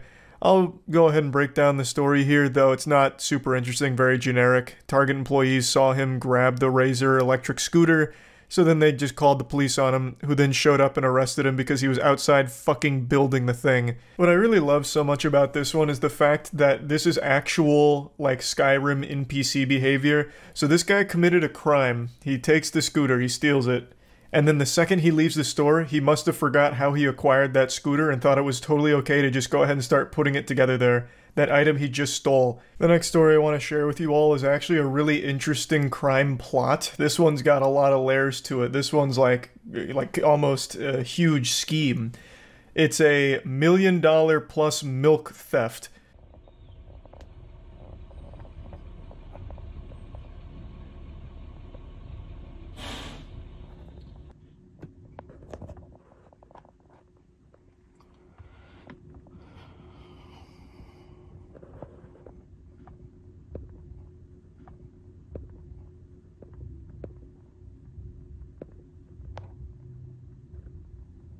This is actually like a whole crime group, like the fucking Milk Mafia. They got together and hatched the perfect crime, like Ocean's 11. They decided they were going to steal a fucking ton of milk. A lot of dairy products. It actually goes pretty deep. So the 6 suspects were employees of Island Dairy, a milk distributor that worked with MacArthur Dairy, a milk and dairy products company, and they were arrested as a result of an investigation dubbed Operation Got Milk. This is already a lot to take in. So you've got a lot of players at play on the chessboard here, a lot of pieces in position. When I first saw the headline, I expected it to be like 1 or 2 Florida men that thought they could steal a lot of milk and sell it. So they stole $1 million worth of milk, and I was like, holy shit, they just made $1 million. It took me a minute to register in my fucking smooth little brain here that who in the world, who on God's green earth is going to be buying $1 million worth of milk? That's not exactly a product that you could turn around and immediately get your money out of. You'd be squatting on a massive, massive fucking inventory of dairy for years before you even remotely started to be able to sell some of it. I don't think there's like a booming black market for milk, so it's not like you're just going to immediately be able to turn it around and sell it on the fucking Grand Exchange like it's RuneScape or something. And I've got to be honest, I'll admit my ignorance here. I don't know if Big Dairy buys from random people, right? So if you have $1 million worth of milk that you have stolen from these trucks, how are you going to try and sell it to a different distributor or a different company? I just don't think they'd be buying your, you know, trunk of milk, right? You pull up behind an alley and you're like, all right, I've got the fucking product here, and they give you money for the milk. I don't think a huge market to be able to immediately turn these products into money in their hands. News stations reported that suspects were delivery drivers and dispatchers for Island Dairy. Since 2021, the suspects systematically pilfered more than $925,000 worth of milk from MacArthur Dairy, along with around $350,000 worth of crates. So obviously we're dealing with a lot of milk here. This is more than a Morton Joe was able to harvest in Mad Max Fury Road. The men would allegedly manipulate the ordering system, causing extra dairy products to be loaded onto the distribution delivery trucks. Police said that the delivery drivers would deviate from their pre-assigned routes, meet with another individual, and transfer the extra dairy products to their delivery truck. So they even reveal the method here. They're just giving away the formula that they used. One suspect allegedly sold each stolen milk carton for $10. Let's pump the brakes for a moment. Who the fuck is buying that? Not only is the price not great, but it's also extremely sketchy just to be buying a carton of milk from a stranger. Who would do that? That shit could be poison. It could be just fucking liquid cyanide in there. Like, what? Why would you do that instead of just going to Walmart and getting a carton of milk for like much less than that usually? It just doesn't compute. Who would treat this guy like he's their drug dealer, like their plug? Like, you know, passing out free milk cartons like, hey, come here. I've got some milk cartons in the trunk of my car. First one's free. But if you ever need your fix, you can meet me by the CVS dumpster. I got plenty more milk cartons where that came from. Like, I just can't even imagine that world. That's so wild. This was an organized crime, basically, where they are working in unison to steal products from a company, and obviously the person receiving those products was selling stolen goods. Officials told WTVJ that Island Dairy conducted an internal investigation that uncovered the irregularities and identified the potential suspects. Police were then contacted and began surveillance on the suspects. Hours later, investigators said they captured the transfer of stolen dairy products on video. So they got him. They got him. This is actually a pretty sizable theft here. $1 million plus worth of milk is fucking crazy. So yeah, I definitely wanted to share that one because, wow, what a plan to steal and sell milk, of all things. Anyway, these were just 2 stories I had read recently and watched, I suppose, since there's videos of both, that have really just stuck with me. I keep thinking about them because they're so goofy. So I just wanted to share that. That's really about it. So yeah. Oh, finally some real karate. Jesus. This is like when I play Tekken. Damn. Holy shit. Finally, 2 deadly warriors. A new challenger. Jesus. Same stance. I see they were all trained by the same master. Oh god. Who's next? A 9-year-old?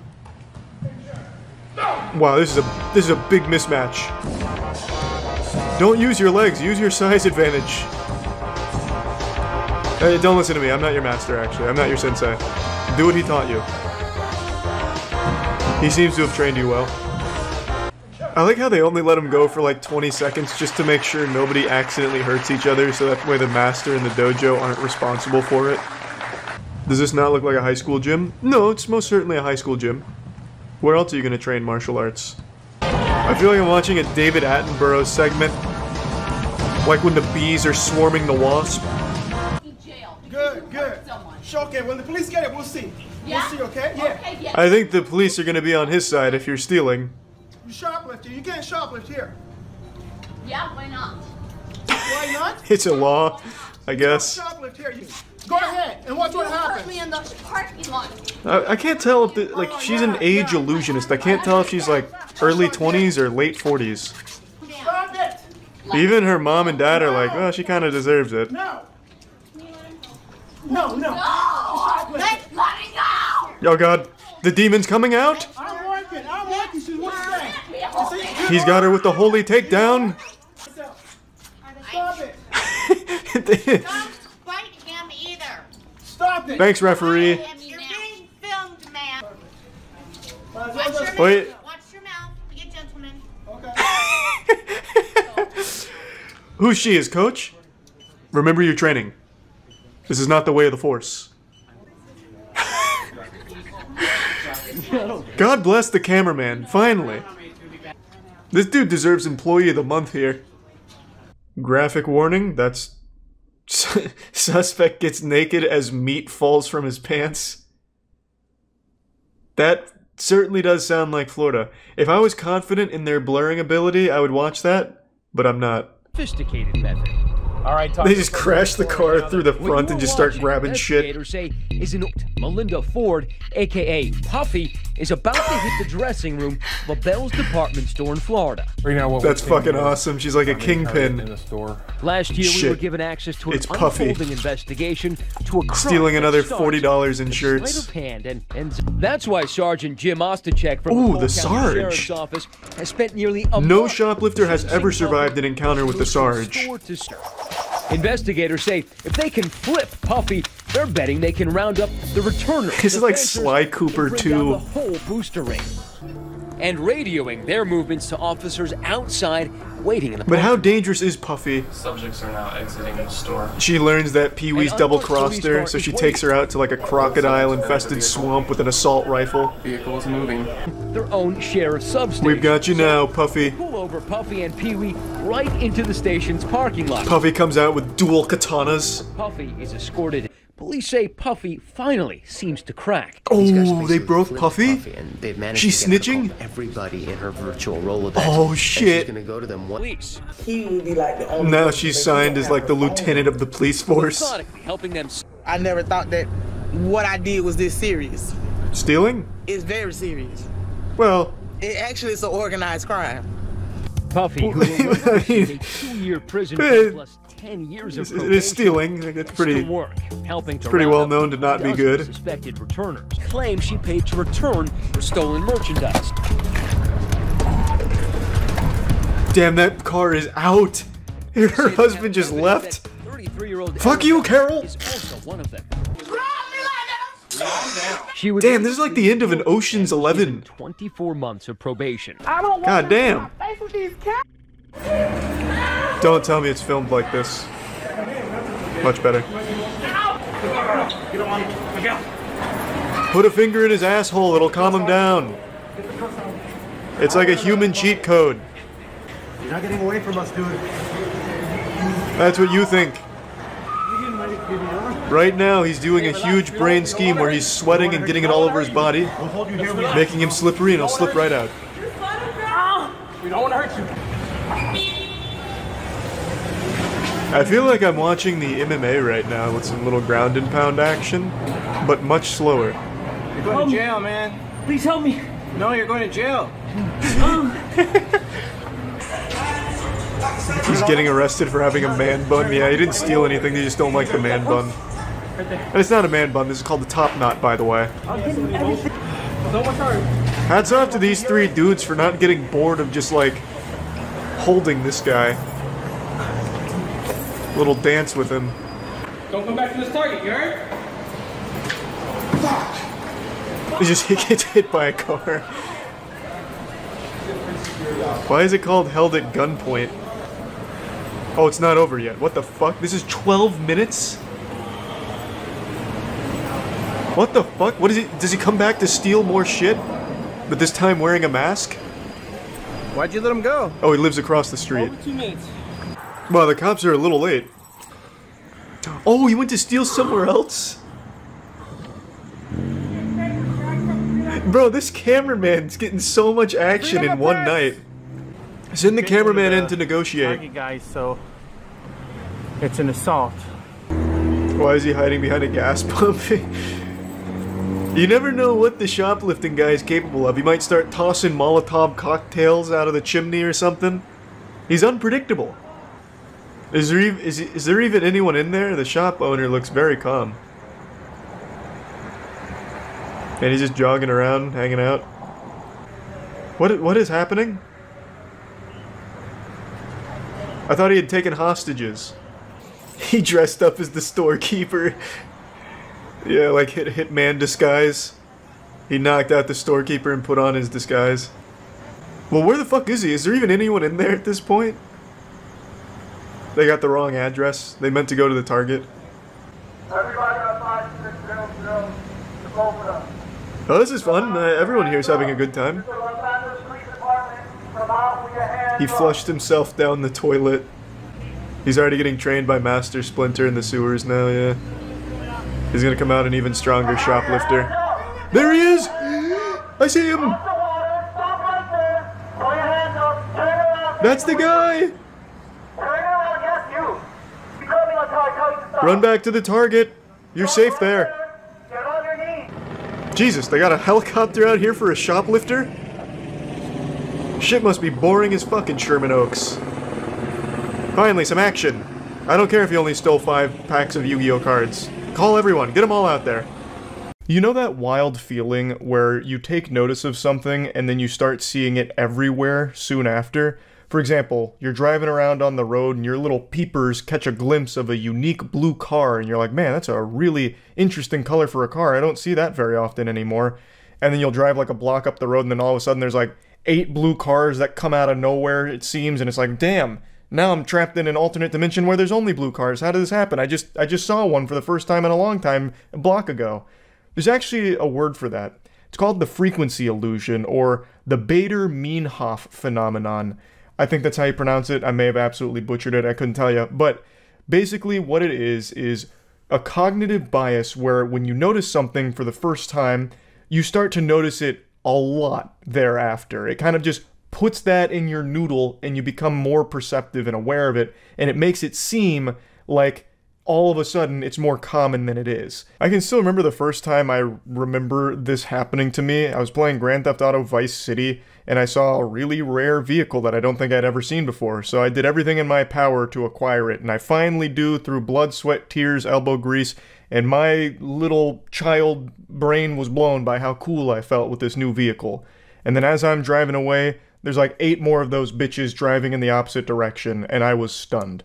Now maybe it was a game mechanic I never even bothered to check, but I think more likely than not it was just an example of this frequency illusion. Point is, the reason I'm mentioning this, I just made a video covering that forklift ATM heist from like 2 days ago, And now, all of a sudden, I've been inundated with stories that are popping up about, like, heavy machinery robberies. And I feel like this just has to be another example of the frequency illusion, because there's no way that this is a very common crime. There is no way that there's some kind of mind plague that's infecting people's brains, making them believe that stealing excavators, forklifts, front-end loaders, garbage trucks, in order to commit crimes with them is a good idea that will somehow work. Like, there's just no way that it's that common. It has to be, I'm more perceptive of it now. But to argue against myself, I don't think there ever would have been a time where my eyes would just glaze past a headline that talks about a guy stealing a front-end loader and stealing motorcycles with a fucking front-end loader. Like, I feel like I would have always been aware of that. So maybe this is just becoming like the new crime meta. Just stealing, like, machinery you'd find at some kind of mining operation and using that to commit crime across the city with. I don't know. But this shit is wacky. Let me go ahead and show you this front-end loader robbery and subsequent low-speed pursuit. This is actually some wild work out of GTA right now. I feel like you could have accomplished the same thing with just a brick. Like, I don't even think you needed to steal the front-end loader, to be honest. Like, it was probably a lot more difficult to find this vehicle than it would be to just find, like, a big rock. Oh, wait. I see. Now I see what the plan was. Wait, this guy's galaxy brain. This is an incredible scheme. He got the Christmas presents.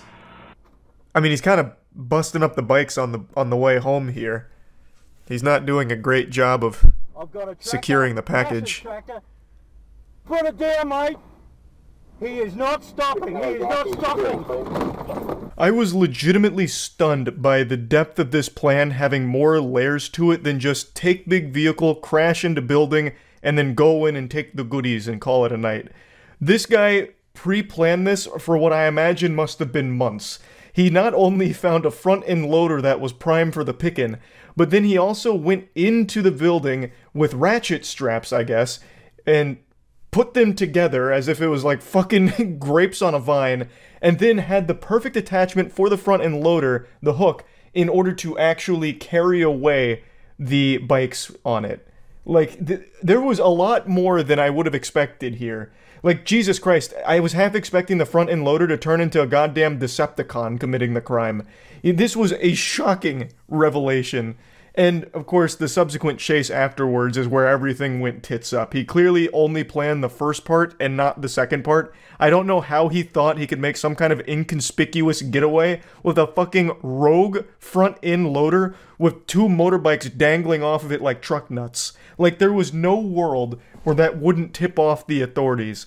And this is not exactly the optimal getaway vehicle, so you can see the vehicle's not really zooming around too quickly and the bikes are banging against each other. I also couldn't help but giggle at the officer telling him to put it down like it's a child who's got a cookie he wasn't supposed to have before eating his vegetables. Like, brother, this man stole a front-end loader. You think he's just going to give up that easily? No. He is committed to this for the long haul. Okay, run over the bikes. Everybody stay well clear of this tractor. Oh, he already dropped them, but oh boy. Oh boy. This vehicle's not fast enough for this kind of engagement. And he shed the entire front battering ram. Oh god. I don't know how he gets out of this one. Unless his friend stole a helicopter and then gets like a giant magnet to airlift him out. I don't think there's any way he actually gets out of this situation though. Oh! Oh! He's ripping some gnarly maneuvers. This is a very interesting chase. We left the roads and now we're in God's country. Oh my god. Wait, the officer's on the tracks too. Wait, this officer action here is about it. This man's like, it's finally my chance. I didn't think I'd ever get to do this. We're gonna need a good Samaritan to pull him over and like an equally strong front loader. Fight fire with fire. In the bush. I've got all his clothing in the creek. Oh boy. We're on foot now. He's naked. Hands in the air now! Good boy, mate, good boy! He tried to throw off the dog's scent by getting nude. But that was a pretty cool chase.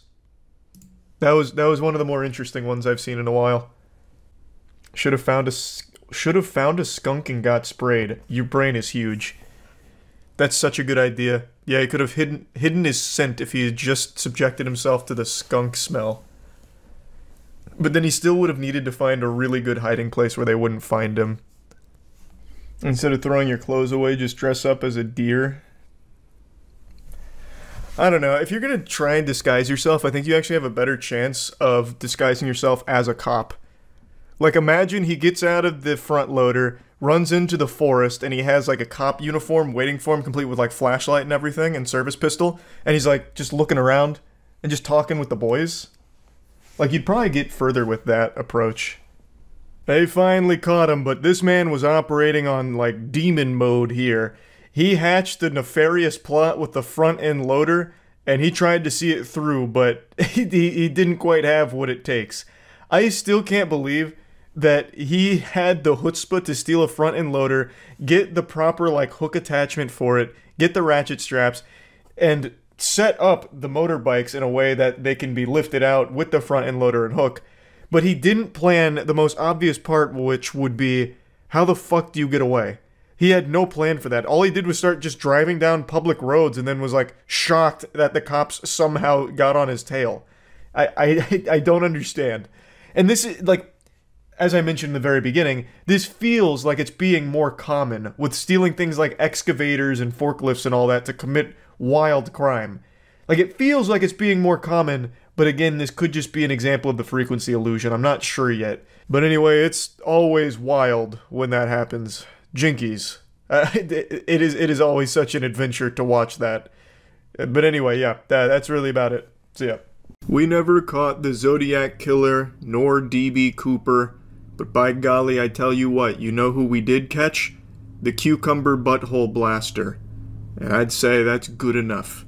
For 7 months, Washington, D.C. citizens have slept in fear, paralyzed with anxiety over the thought that he was out there. Nothing was safe. And for 7 months, we didn't know if he'd ever actually be brought to justice, thrown in the slammer for his degenerate actions with a cucumber. I made a video 7 months ago covering the genesis of this villain. He was captured on camera going up to this car after pulling a cucumber from his lunchbox. He walked over with the big iron on his hip. He then grabbed the cucumber, slapped it into the grill of the car, and then fucked his ass with it. He rode it like a scooter. Well, that is if you ride scooters sitting down, I guess. He rode it like he was galloping on a horse, but it was a cucumber blowing out his fucking guts. Anyway, we have the chilling video camera footage of the event. I won't curse you with that again. I'm not trying to make this like a, you know, the VHS tape from The Ring where you get your butt fucked in 7 days by a cucumber or something, just having watched this degenerate act. But basically, he put it in the grill of the car. He did that, captured on camera. It also happened to be like right next to a school. The whole thing just unbelievably disgusting. Turns out he has a history of doing sex acts like that around the area. This was the only cucumber one that's been reported. This is not what the VeggieTales died for, I'll tell you that much. But he has very extensive history with doing sex acts in public with things like handrails and rakes. And today, he's finally been sentenced. Being sexually explicit with a cucumber in the middle of the day around the corner from a D.C. high school. He was sentenced today for a string of sex acts near several families' homes. What started as a search for a man pleasuring himself in public with a cucumber, now ending with a jail sentence for not one, but a string of alleged sex acts from late July into early September last year. Now, in the first footage, the initial tapes that captured the cucumber incident where he slapped it in the car's grill, turning it into a unicorn and then cleaning his colon out with it, well, it wasn't just that. He then, after finishing with the car, grabbed the cucumber again and then just bent over and just full-blown, you know, like he was playing a violin with the cucumber, but in his ass. And he did that a few times in and out, and then threw the cucumber back in the lunchbox and then went about his day. I speculated that he may have been out going to do it somewhere else, too. Like, it looked like the director's cut, where it would be like the Cucumber Butthole Blaster will return at the end of, like, you know, the fucking Thunderbolts movie. So, it was just... I had a theory that this wasn't a one-time thing. Turns out, I was correct. I think most people speculated that, though, by the way. It wasn't like a crazy call for me here. He has a history of doing this. You saw a couple of photos there where he's like riding the handrails, and he was apparently inserting like the end of handrails up his butt. Mere yards down the street where 31-year-old Anthony Hines II was caught on camera in broad daylight with the vegetable he just pulled from a lunchbox.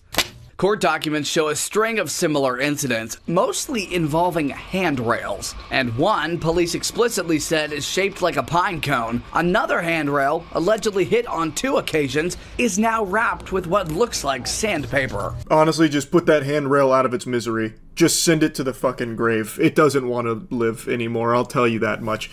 The sandpaper's only going to do so much. Just take it down, destroy it.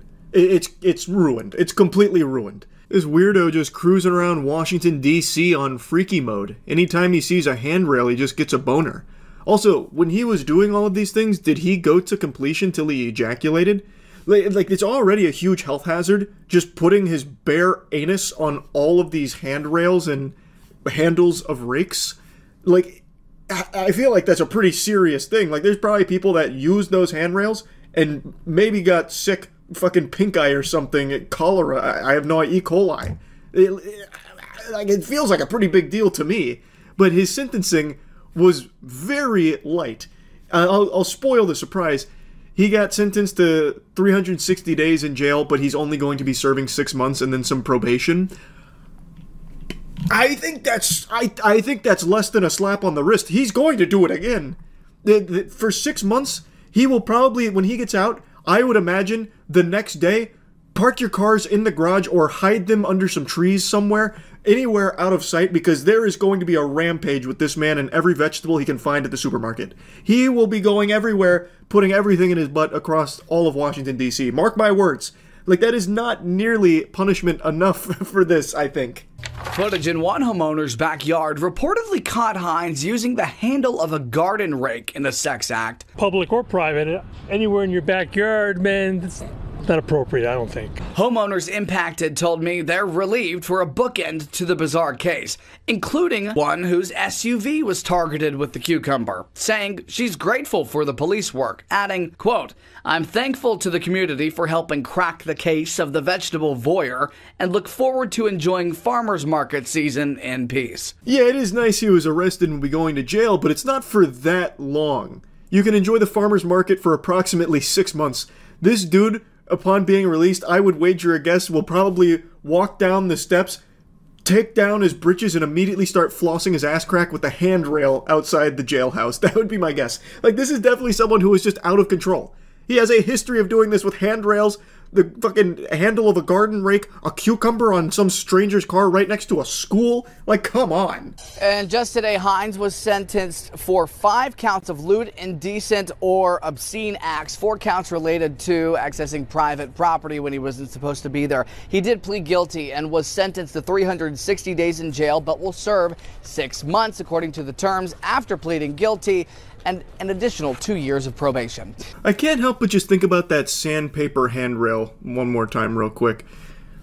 Was that like a preventative measure that they put there? Like, they wrapped it in sandpaper to try and discourage copycat criminals from fucking themselves on it? Or did he, the cucumber butthole blaster, wrap it in the sandpaper for his pleasure? And then the question becomes, how did he not just leave it covered in blood?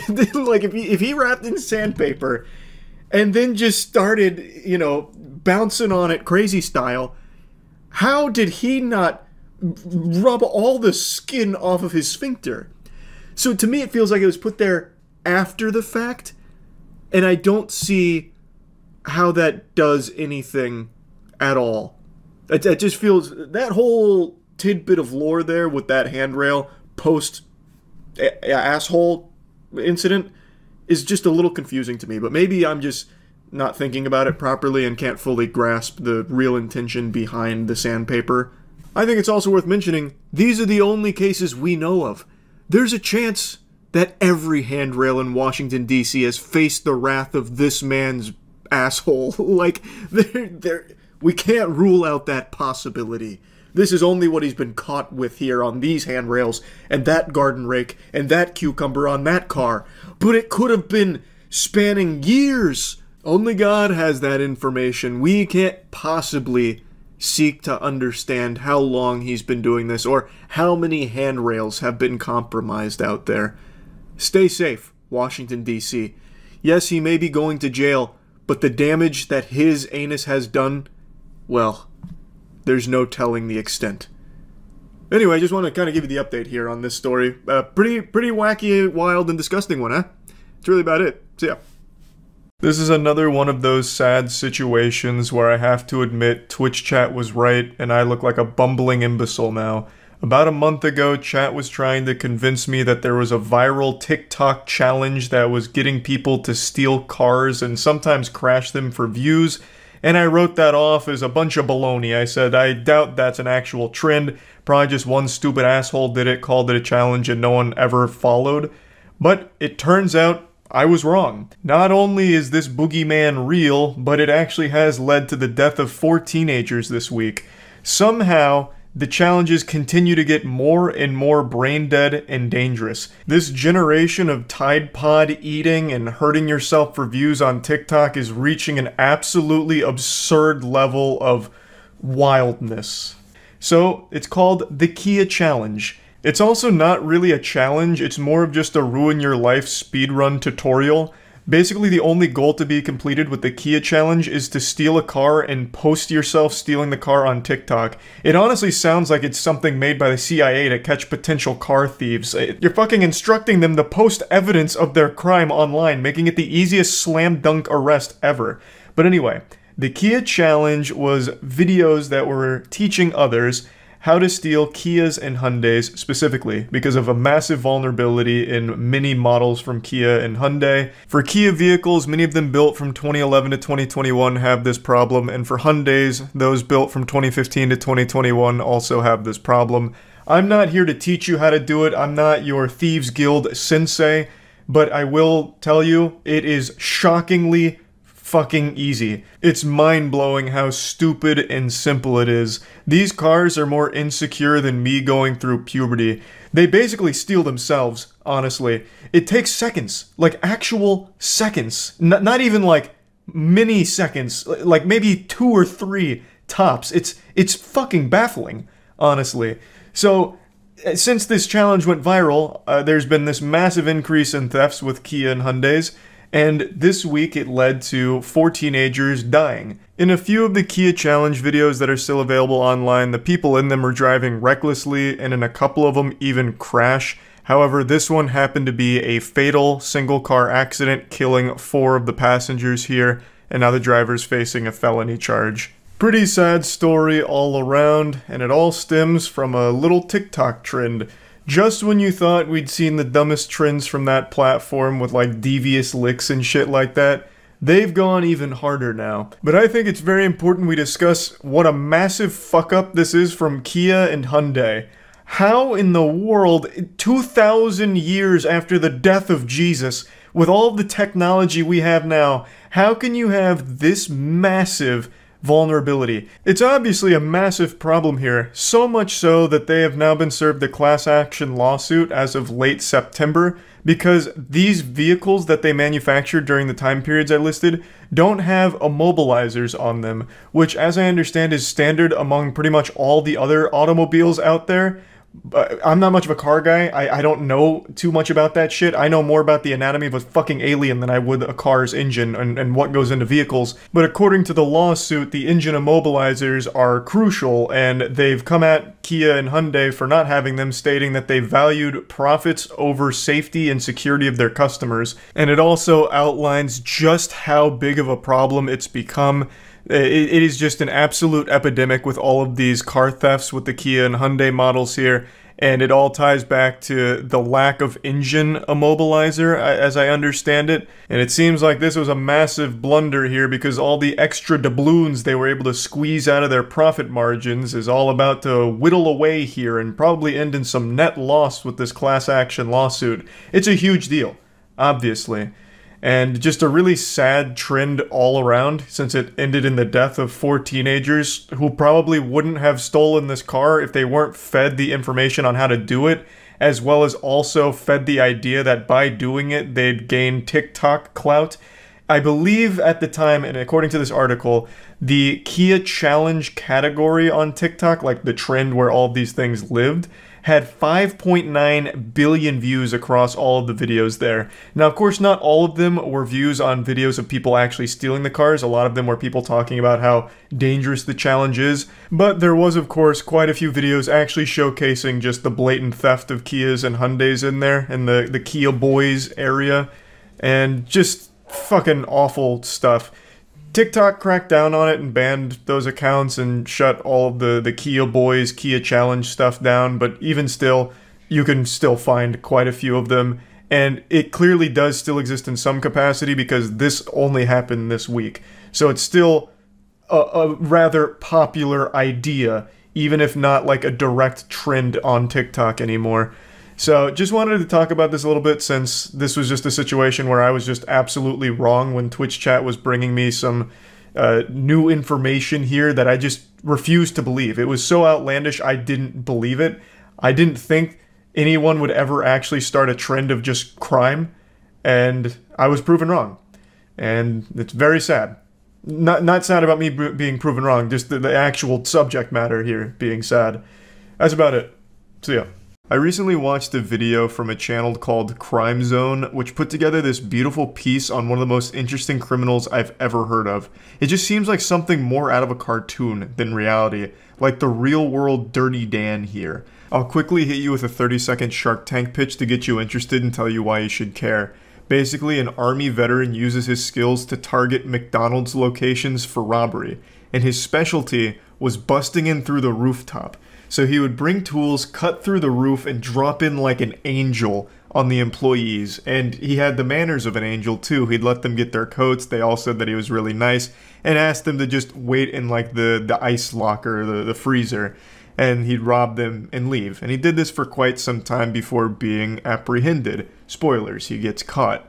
But he doesn't spend too long in jail because he hatched a galaxy brain scheme to break out, which he executed flawlessly, becoming the first prisoner at that facility to ever break out successfully. And he turns back to a life of crime, but no longer going to the Ronald McDonald Playhouse of Pain. Instead, he transitions to living in a Toys R Us and gradually stealing their toys. So what he does is he lives at a Toys R Us by living behind a bike rack. He carves out his own little like hidden man cave in the walls. I won't spoil how it all ends or anything like that, but I just wanted to get like the cliff notes out here because I just find it so wild. I'll put a link to the original video in the description, of course, so you can watch the entire thing, but I'll show you some clips from when we watched it. Alright, let's start with, let's see Roofman. This sounds kind of interesting.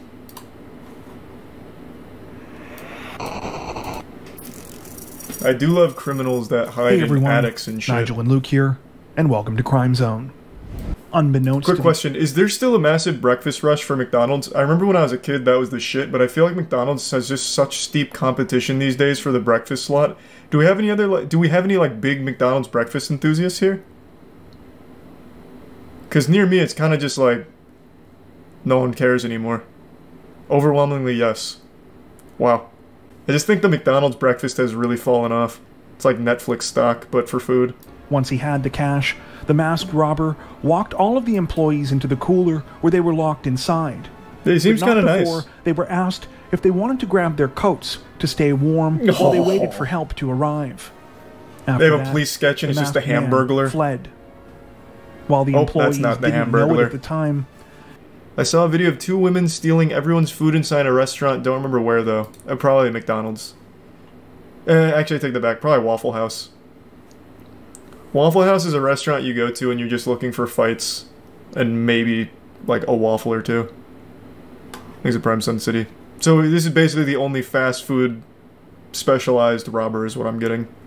While little is known about why Jeffrey Allen Manchester chose to turn to a life of crime, what we do know the better question is why turn to a life of crime for fast robber food? Known as Roofman, he lived what appeared to be a normal life, to put his military training to a different kind of use. In November of 1998... Do you really need military training to rob a McDonald's? I feel like you could just go in and be like, I just want the money in the register, and like, make like a finger gun in your jacket and be like, yeah, just take it. Like, I don't think you really needed all like the special ops training just to become like a fucking Filet-O-Fish fondler. Felon. Damn, that would have been better instead of fucking fondler. It doesn't even make sense. But man, this guy, those McDonald's employees, they didn't know who they were fucking with when he busted through their ceiling. One second they're just serving up a quarter pounder, next second they got goddamn Jason Bourne coming through the top turnbuckle. That's While cute. the bulk of Manchester's robberies were committed in California, he would eventually hit McDonald's locations in Nevada, Oregon, Minnesota, Massachusetts, Maryland, Virginia, and both of the Carolinas, making off with an estimated $100,000. Manchester would use tools to cut a hole in the roof of the location, dropping down anywhere from 10 to 15 feet. So what? I still am super confused on why the roof. What tactical advantage does he get from busting in right here behind the counter as opposed to just rushing through here and jumping over the counter? Just like the element of surprise? No alarm? I guess, but there's still employees there either way, right? Because like they said, he was always really nice to the employees and telling them to get to the back and shit, so there's still people there. So at that point, the alarm's kind of worthless, wouldn't you think? When they caught up to him a short time later, he was still carrying his rifle, as well as a nylon bag containing drills, pry tools, hammers, and all of the cash he had stolen from the two McDonald's locations. True to his reputation, Manchester didn't put up a fight when cornered by officers, instead telling them, quote, "You guys did a really good job today." With Manchester's arrest came a flurry of news articles announcing he was ultimately sentenced to 45 years in prison on charges ranging from robbery with a dangerous weapon to kidnapping. Little did anyone know that his story was far from over. Really? He busted a hole out of the prison Following cell? his conviction at the end of 2000, Went out the Jeffrey roof? Manchester was sent on the afternoon of June 15th, 2004. Now the roof Jeffrey man can be Manchester anywhere. put his plan into action and escaped from the Brown Creek Correctional Institution, making him the first person to do so in the facility's 11-year history. Hey, that's pretty Once good. again, Well, 11 the years roof isn't man super long. was That's still free. good. It was here, at an unassuming retail plaza, that he would set up a living space that would baffle and amuse both the public and law enforcement oh my god, he opened his own for years to McDonald's. come. A For his new franchise owner. home, the roof man chose a Toys R Us store located in a complex called the Triangle Shopping Center, just off of Monroe Road. He raced remote control cars on the roof in the middle of the night, rode bikes around the store for exercise, and managed to get most of the nourishment that he needed by stealing and eating baby food. Toys R funny- Us had all kinds of snacks. He didn't need baby food. I remember back in the heyday at Toys R Us, you could get like fucking pounds of Doritos and shit. My man's over there just eating like meat sticks and apple mush when he could have been feasting on Doritos and Oreos. This man just said, fuck it, I want the Gerbers. Thanks for some Dreadnought in the prime elbow. This actually seems like something out of Codename Kids Next Door. Like one of the villains infiltrates a toy store that the kids are shopping at in order to torment them and scare them at night. Man's actually the boogeyman at the Jeffrey's Play Palace here. I have looked literally everywhere in the world for a single picture of this man's laboratory here. You know, Dexter's lab kind of shit. Because the way it's described in the video and the way it's described by the authorities, it sounds fucking incredible. He had baby monitor surveillance spy systems set up across the store to keep eyes on everyone, all the workers and all the customers and everything. He had so many toys and shit and a really elaborate setup with running water all in his like secret man cave in the Toys R Us walls. I want so badly to know what that actually looked like. I can't imagine a world where they didn't take pictures of it. They'd have to, right? Like, it's evidence. So surely those pictures exist somewhere, and I am begging any authorities that were involved in this case to just release the photo evidence.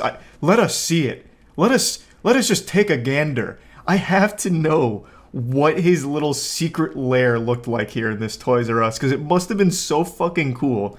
Or maybe it's overhyped and it was actually just like a really small like coffin of a couple of toys that he'd stay at. Who knows? But it just sounds so impressive, and I would love to know what it looks like, but unfortunately, I can't find a single picture of it anywhere. I can't even find, like, a single, like, artistic interpretation of it from anyone from the scene. Nothing. But I know those pictures have to have existed, so I hope someday they surface. And when the holiday season rolled around, no one donated more to the congregation's toy drive than he did. Of course, these toys were actually all stolen from the store where the roof man was hiding who's out. gonna miss the toys though, huh?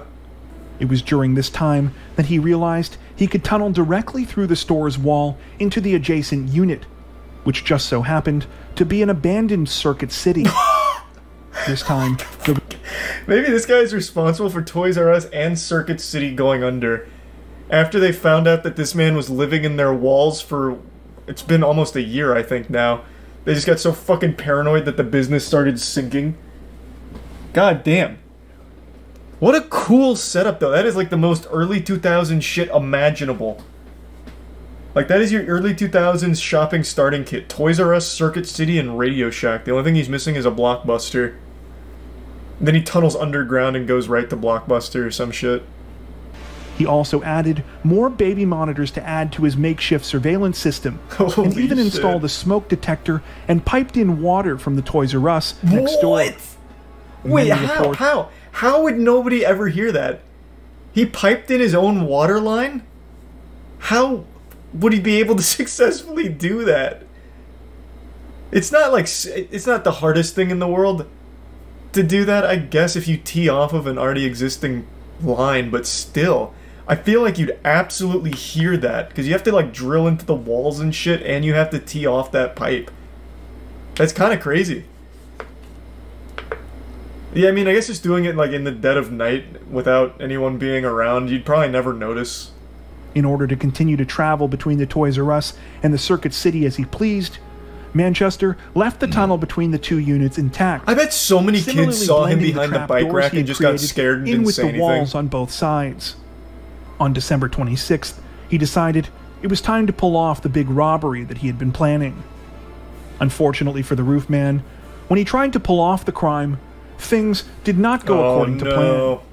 Similar to the Slipped on a 2000 banana robbery peel. in Belmont, when he held up the Toys R Us, employees were able to contact police sooner than he anticipated. Manchester responded by punching her, stealing her gun, and running away. That's aggressive. Amazingly, He used to be though so the nice. roof man seemed cornered, Circuit he City managed to changed escape him. through his trapdoors undetected. It's unclear whether or not he returned to the hideout within the Circuit City, identified him as the man who had been going by the name John Zorin, and were shocked to discover who he really was. In a bid to cover his tracks, Manchester burned down a dentist office where he had gotten his teeth fixed while on the run. How does that... presumably worried that police would be able to find his dental records there. Okay.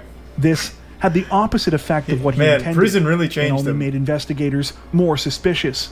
Manchester showed up, believing he would be able to see his girlfriend one last time before continuing his life on the run. He arrived with flowers, but was arrested by waiting officers before he could make it inside the apartment. Manchester is currently incarcerated escape at again. the Central Prison The in roof Raleigh, man's not done. where his projected release date is December 4th, 2036. Do you know of any other cases like this that you God, think we should what a check out? cool story. Tell us about them in the comments section below. Thank you for watching. That prison is 5 minutes from my house. Bro, you might want to move just in case the roof man gets out. He'll start living in your walls. Sleep in fear, man. Sleep in fear. For almost a decade now, I've said multiple times how the worst content on YouTube comes from YouTube pranksters. There is nothing more deplorable, heinous, or dog shit than a YouTuber doing pranks. Watching a prank video is more painful than walking in on your significant other cheating on you. There's only two unforgivable sins in the Lord's eyes, and one of them is watching pranksters, and the second one is not liking anime. It's just so fucking gross. This shit is so bad. It, like, really fucking terrible, and the douchebags behind the prank channels are some of the most insufferable assholes the internet has to offer. The man who goatseed himself is probably a more likable content creator than the entirety of the YouTube pranksters combined. His asshole has more personality than all of the androids behind these garbage prank videos. It's truly abhorrent stuff. And you know what I'm talking about, the walking around in public and pissing on people's shoes and then saying, it's just a prank, bro, so they can't get mad at me. And if they get mad, they're the bad guy. I'm the victim here. I told him it was a prank. I don't know why he's upset. I just spit in his face. That kind of douchebag. Or swapping grandma's medicine out with ketamine, gone sexual. The worst people on the internet are the ones that are pulling pranks. Now, of course, they're all fake, but not every child knows that. And today, I'm going to tell you the story about a kid named Timothy Welks. Timothy Welks was a 20-year-old kid in Tennessee who grew up watching YouTube pranksters and aspired to be one himself. But he was never in on the joke. He never believed Santa Claus was fake. He thought the pranks he was seeing was real. And he had a plan to become a YouTube sensation prankster. His plan was to charge a family with butcher knives wearing a mask, and when he pulled this prank off 2 days ago, he was fatally shot and killed. What's especially wild about this story is this kind of prank, the robbery prank, isn't some unknown, taboo, uncharted territory kind of thing. He wasn't like Christopher Columbus discovering a new type of prank. This man was doing a very common prank. The robbery prank is one of the most common ones these insufferable assholes on YouTube will do, where they stage a robbery as a prank. They'll charge people with weapons like a fucking chainsaw or sometimes unloaded weapons or blades and shit while they're dressed as like Scary Steve from Minecraft and be like, give me your wallet and all your condoms, shit like this, and like shake them down for it. And then they'll be like, oh, it's just a prank, bro, you're not actually getting robbed. And like, oh, you jokesters, oh, you rapscallions, and that's the whole video. It's absolutely fucking terrible, but the people they prank are obviously in on it. It's all staged. Timothy Wilkes and other people like him don't know that. So Timothy chose someone that wasn't in on it, and he charged them with butcher knives as he was dressed up like he was from fucking Comic-Con, and he was shot and killed. And I don't know if this is real, but there is a source that was released by one of the publications that said it was the audio from the incident. And since this was filmed for a prank, there is clearly film of it that exists. But that hasn't been released. But I did hear audio. And his last words after the gunshots were, "It's just a prank, bro," as he was dying and crying. I don't know if that's real, but there is no doubt in my mind when this did happen, he absolutely shouted, "It's just a prank, bro." And those were most likely some of his last words. That is some of the saddest shit. You couldn't write a more poetically pitiful conclusion.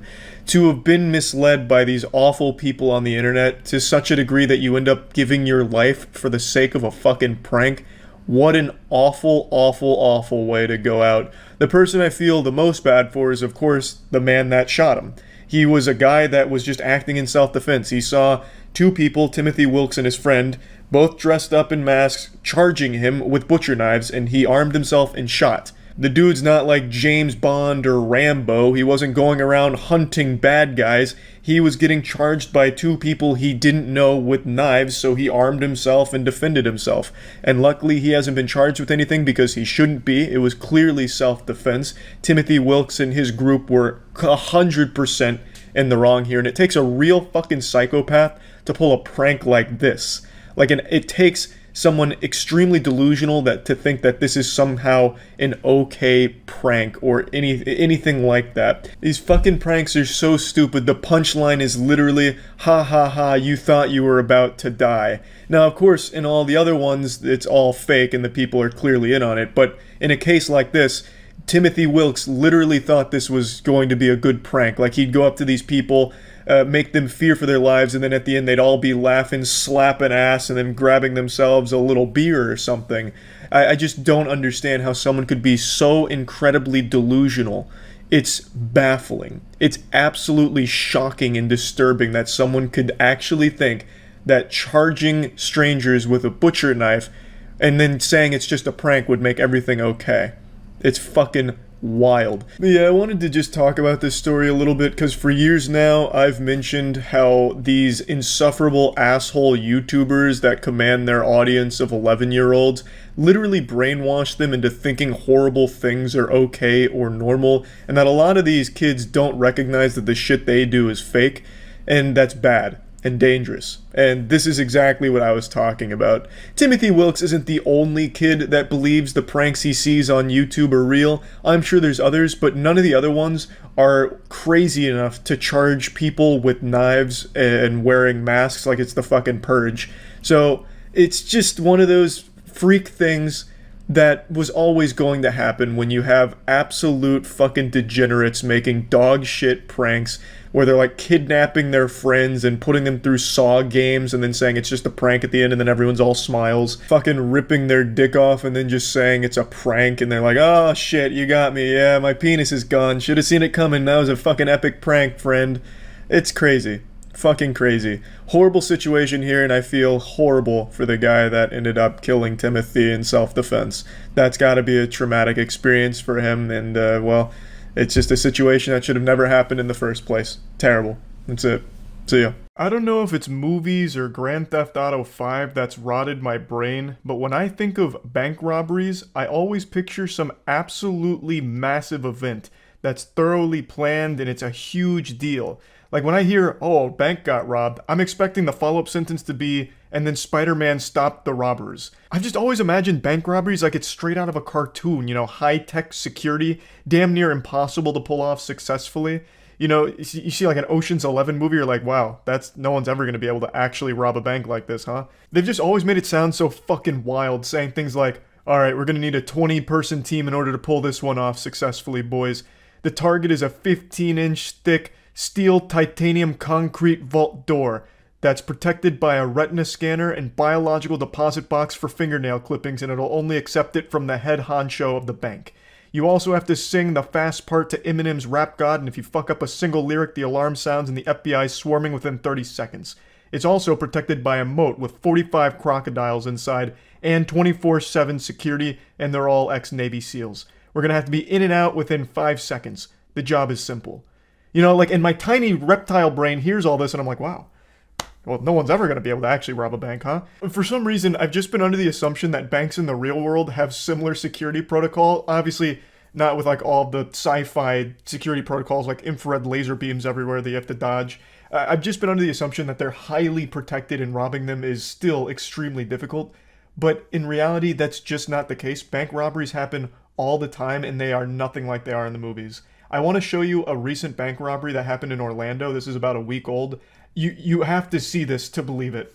Yeah, that's right. Your eyes aren't playing tricks on you. The alleged bank robber is Mr. Incredible himself. This dude threw on the Incredibles t-shirt, popped on the shades, and said, "It's showtime." And this was a successful robbery, by the way. I'll explain his method in just a moment, but here's the security camera footage showcasing the culprit. And he got away with it for now. He wasn't caught. He's still at large. So if you do recognize that man, make sure to call that Crime Stoppers hotline. Now you're probably scratching your head wondering to yourself, where was the robbery? Charles, you forgot to show the climax. You didn't show where he actually robbed them. But you're wrong. You just witnessed the robbery. That was the entire operation. The extent of his plan was to go into the bank and ask for the money. So he demanded money from the teller and they gave it to him and he walked out. That's how that bank robbery went. He didn't flash any weapons. I haven't read any reports about him making threatening remarks or anything like that. They just explained that he demanded money from the teller, which he received, and then fled the scene. Now, the use of the word demanding in the reports leaves a lot of wiggle room for what could have been said or done from the guy to get the money. You know, maybe he went in there and was threatening the employees or seemed to just be like this menace. Maybe he treated it like a Call of Duty Xbox Live lobby and got real loud, vocal, screaming this and that. And I have always said it's never worth risking your life for the business you work at, you know? If someone comes in there and they're saying, you know, empty the register, you're gonna get it, bub, it's best just to comply. What's the point in risking life and limb for the business you work at? It's simply not worth it. Plus, insurance covers all of it for the business anyway. So it's just, you really shouldn't be, like, willing to die for your job, I would say. So I have no ill will towards the teller here who did give this guy the money. I just find it super interesting that this is the technique that was used for a successful bank robbery. Just going up and asking for the money. It doesn't seem like he did anything beyond that. His plan was as simple as it gets. Can I have some more of that cash? In fact, I'm not asking. Give me more of that cash. And they did. So I decided to look into it a bit. And it turns out all bank tellers are instructed to always follow the thief's instructions no matter the case, whether a weapon is produced or not. If there is a thief there demanding money, it is the bank teller's responsibility to follow it. They're instructed to follow along no matter what because their safety is of paramount importance. So that caught me by surprise because I wasn't sure. I knew bank tellers always had to go along with like someone who shows a weapon or something. Like they're not going to try and, you know, make a holdout and challenge them to a fist fight in order to disarm them or anything. I just thought like they had to produce like a weapon or some kind of threat or like reasonable showcase that they're going to cause a problem. I didn't realize that if they even just hinted at wanting to rob them, that they had to follow along. So that was a little surprising to me, but it makes complete sense, and I completely agree with that ruling as well. However, I still think this guy's planning is lackluster, to say the least.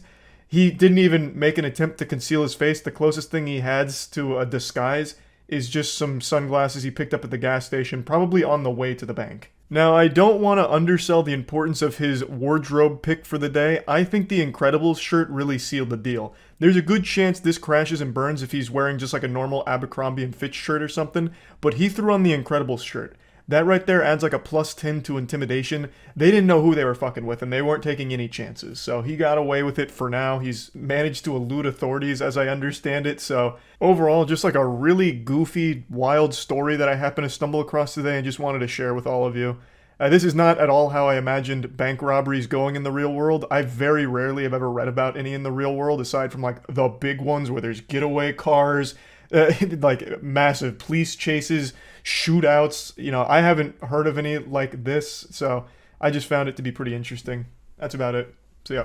How far would you go for TikTok views? Would you sell your soul? Slap your mother? Slap my mother? You better not. I'd come over there and bite your dick off. But what about going to jail for 3 years? Does that sound reasonable for TikTok views in exchange for that prison sentence? How bad do you want it? What's your limit? Would you throw away 3 years of your life just for a few TikTok likes? If your answer to that question is no, you're a pussy, you're a coward, and you will never make it as a viral TikTok superstar sensation like this guy and his friends. I'm kind of underselling the story. Not only did the main guy in this video get 3 years, but his 2 friends that helped him make it got 2 years in prison. So check this out.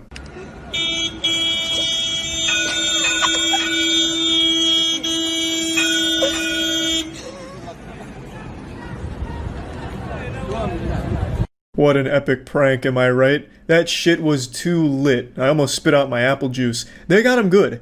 Those fucking idiots never even saw it coming. The stupid conductor of this train, multi-track drifting around, thinking he's gonna get his passengers to their destination on time. Nuh-uh. Not on this cool guy's watch. He busts out the desk, he pops in a cigarette to smoke. I mean, he's probably the coolest fucking guy I've ever seen in my life. He's got the desk out so that way he can have optimal angles to look at the Tinder profile pics of girls that don't meet his standards. He's definitely a kissless virgin by choice because no girl is worthy of his perfect lips because he's just the ultimate Adonis. So he's decided, let's smoke it up a little bit. The train, it doesn't matter.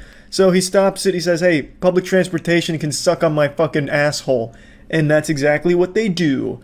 And now he'll be sucking on some buttholes in prison. This happened in Morocco. He was originally facing 5 to 10 years in jail, but that sentence was lightened to 3 years, and his 2 friends that helped him film this have 2 years in jail now. And I gotta say, it was worth it. This is the coolest video I've ever seen in my life. I'm sure all the other inmates are going to be blown away by this dude's TikTok clout. They won't be able to get enough of his stories about this video going viral. Oh man, they're going to love that. Now obviously the main douchebag here is extremely pathetic, but I think the saddest people in this video are the one filming and the one that give him the coffee cup. These 2 goofy goobers got 2 years in jail and got none of the internet points for it. They didn't even have their names associated with this. They were faceless nobodies who got roped into this guy's awful, dumb fucking TikTok video and are now going to jail for 2 years for it, with none of the minor celebrity status attached to it. They got nothing. They're going to jail because they couldn't tell their friend that the idea was fucking stupid. These 2 guys are absolutely your classic yes men, too afraid to say no to anything and then let you make the worst fucking decisions. You don't want friends like this that always say yes. But these guys go the extra mile and not only say yes, but encourage the awful decision and actively participate in it. just out of pure desperation for just the tiniest bit of internet clout. They just want to latch on to the nipples of the pseudo-internet celebrity and get breastfed a little bit, just suckle on the titties and just a little bit of internet clout, which they didn't get, but they did get a nice prison sentence for it. Now, not to sound like your grandpa complaining about loud music, but TikTok is truly poisoning the minds of some young people. Like, this shit is crazy. Everyone thinks they're the protagonist of their own anime. Everyone has this main character energy about them where they are the center of the universe. And this is just a perfect example of it. I couldn't be happier that this douchebag and his friends are actually going to prison for this. They're just attention-seeking public nuisances, an actual hemorrhoid to society. Not to go full Joker on you. But yeah, TikTok is absolutely poisoning some people on there. It's taking us backwards down the evolutionary ladder. 100 years from now, I probably have to rediscover fire and relearn basic language, because all humans will know is stupid fucking TikTok dances and shit like that. But maybe it's bigger than that. Maybe TikTok is like this intergalactic plague. It's the reason we haven't been visited by aliens. It truly is like the great filter. So when a civilization becomes technologically advanced enough to reach like tier 1 or tier 2, all roads lead to TikTok, so then they create TikTok, which bumps their civilization back down to the fucking Stone Ages, so they can never visit us or expand past their planet, you know what I mean? It's like the Flood from Halo, this parasite that feeds off us and keeps us stupid.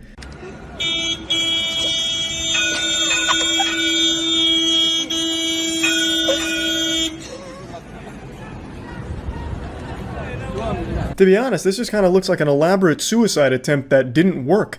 Like the thought process here, I'm gonna sit in front of a train and hope that it stops in time. Like, the amount of faith you have to have in a complete stranger there is mind-boggling, hoping that the conductor's paying enough attention to stop in time before he just fucking flattens you and sends you to the afterlife, fucking banishing you to the shadow realm. Like, it's crazy. And since everything becomes a trend on TikTok, and this was a very popular video, I'm shocked it didn't become a trend. I thought for sure this would be like the hashtag stop a train trend, where you like go on the tracks and you throw your ass in a circle, clapping your cheeks to some pop song and hope that the train stops, and then people just getting blasted by trains going all over the news. I'm actually surprised that didn't happen. Now, granted, this train isn't exactly like Thomas the Tank Engine gone wild. It seems to be moving at a slower pace than most trains I see, but it is still an extremely dangerous stunt and an extremely annoying one. Everyone on that train is now late to their shit just so you could have your 10-second TikTok video. So yeah, I definitely think the punishment fits the crime here. 3 years sounds reasonable, 2 years for his friends. I'm glad all the douchebags got thrown into the slammer. Huge round of applause to that decision made over there. And yeah, that's about it. So yeah. There's a lot you can say about Florida, but one criticism you'll never hear about the state is that the people are boring. Florida men never disappoint. Period. I don't care who you are or where you are in the world, you know about the beautiful creatures known as Florida men. And today I want to talk to you about a brave explorer. His name is Reza Bellucci. Now, you might know of him more recently because 2 days ago he was arrested after trying to cross the Atlantic Ocean in a hamster wheel floating ball, basically. But what you may not know is that he has attempted very similar feats numerous times in the past. In fact, he even has an entire Vice documentary made about him and his ideas. Rather, idea is the wrong word. It's a passion, a calling, nay, his destiny, to, for some reason, walk across water a long distance in a bubble. In the Vice documentary, they cover one of his attempts to go 1,000 miles from Miami to Bermuda, in basically the bubble boy thing from the old Jake Gyllenhaal movie. There's even this really cool shot here where it looks like an AC-130 mission from Modern Warfare. This shit looks like some aerial phenomenon, like a UFO that would have just been declassified by the government. He always gets stopped by authorities trying to save his life from just ending up lost adrift at sea endlessly and dying of starvation and dehydration. But he just keeps coming back. In one of the attempts here, one of the people interviewed mentions that Mr. Bellucci stopped to ask another boat for directions on how to get to Bermuda. So he's not exactly a sailor or anything. He doesn't know where he's going when he gets out on the water. He just knows he needs to get out on the water, and from there, Jesus will take the hamster wheel and guide him where he needs to go, I suppose. Because he doesn't have any way of navigating it, I guess. So there's no doubt if he wasn't stopped by authorities every single time, he probably would have ended up dead by now. In fact, I would say that with 100% confidence, he would have not survived this. Because he just gets into a fucking inflatable hamster wheel and starts running, hoping that he gets to the destination he has in mind. Now, what's really interesting is he actually seems like a really wholesome, nice guy. He is a very talented runner, actually. He is very good at like running marathons. He does a lot and has done a lot for a long time in that scene. And he always runs with a purpose. Usually it's charitable. He likes to run to raise money to help the community around him and help others. And even when doing these missions, the goal is raising money for charitable causes. I still am a little unsure exactly how, considering he just starts running out into the open sea, and there's really no way of knowing exactly what's going on. And his wife in the documentary even says how scared she always is anytime he starts doing this, because she doesn't know if she's ever going to see him again, because he just gets pushed out there and she just has to throw her hands up and say, all right, I hope I see you again. And in the documentary, they even say, you know, like how dangerous it is, like what about a hurricane? And Mr. Bellucci's response was, if there's a hurricane, I'll just go wherever it takes me. So it's just, like, he seems like a really good guy who's become obsessed with the most dangerous idea ever. Just running in open water forever, basically. It's important to mention he does have GPS with him. He doesn't just go out there raw. Like, he has supplies, he has a lot of equipment that he goes out with, but it's not exactly the most effective means of navigating the sea. There are a ton of other factors at play, and having GPS is helpful, of course, but it's not going to solve every problem. Far from it, actually. And it's really sad watching the documentary because in one of his more recent trips, the Bermuda one, the authorities after 5 days did come into the equation and they ended up sinking his bubble with all of his material in it, I believe.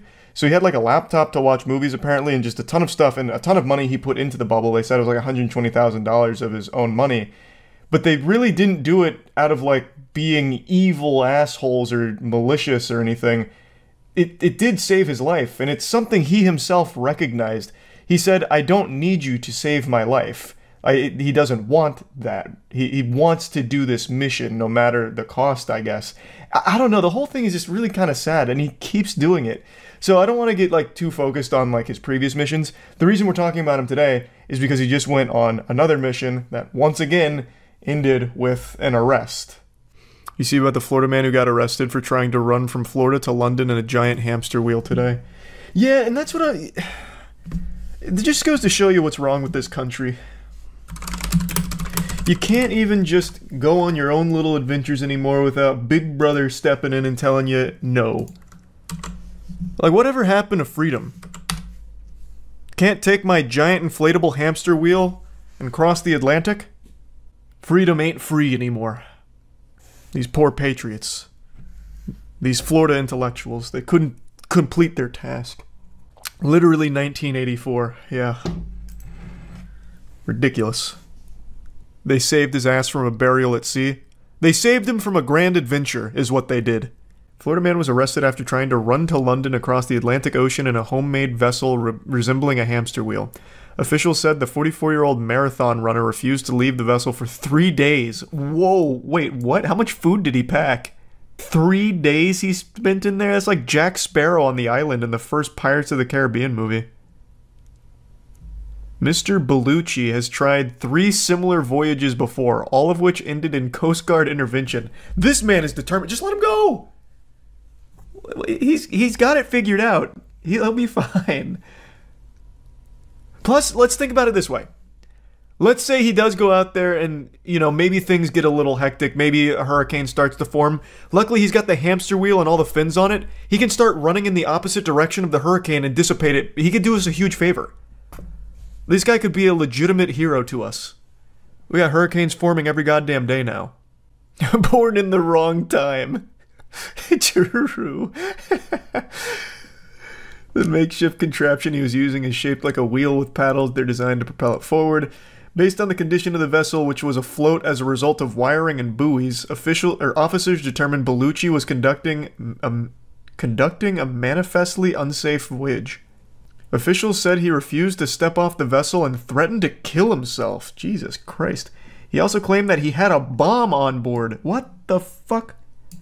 Was he going to London to blow it up? Like, why would he have a bomb on board? Jesus Christ. On September 1st, he eventually surrendered and abandoned his vessel after being brought to the Coast Guard base in Miami. He is now facing federal charges of obstruction of a boarding and violation of a captain of the port order. That is a very cool sounding charge. It is unclear whether he obtained a lawyer to represent him in this criminal case. This was not Mr. Bellucci's first arrest for taking to the ocean in his vessel, which he calls the Bubble. In 2021, he was arrested after being rescued while trying to ride from Florida to New York after drifting 30 miles south of his departure point. In 2014, he had to be rescued from a similar contraption near St. Augustine. And then 2 years later, he again had to be rescued off the coast of Jupiter near Palm Beach. He's just a fan of the sea. He's no different than Luffy, but instead of a pirate ship, he's got a giant fucking hamster ball. The sea calls to him. It beckons. According to previous interviews, Mr. Bellucci said he was attempting voyages to raise money for a variety of causes, including for the homeless and the Coast Guard. How? Where's the money? Where's the money coming from? Does he have like a tip jar on board? I don't know how he'd be raising money. He's raising money for his previous rescue bills. The Atlanteans speak through this man. He's compelled to wheel across the 7 seas. That's what I'm thinking. You can't stop him. He'll do it again. This is his 3rd time. He'll be back next year. You see that Florida man that got arrested for telling a playground of kids where babies come from? Oh, that's like that is a classic.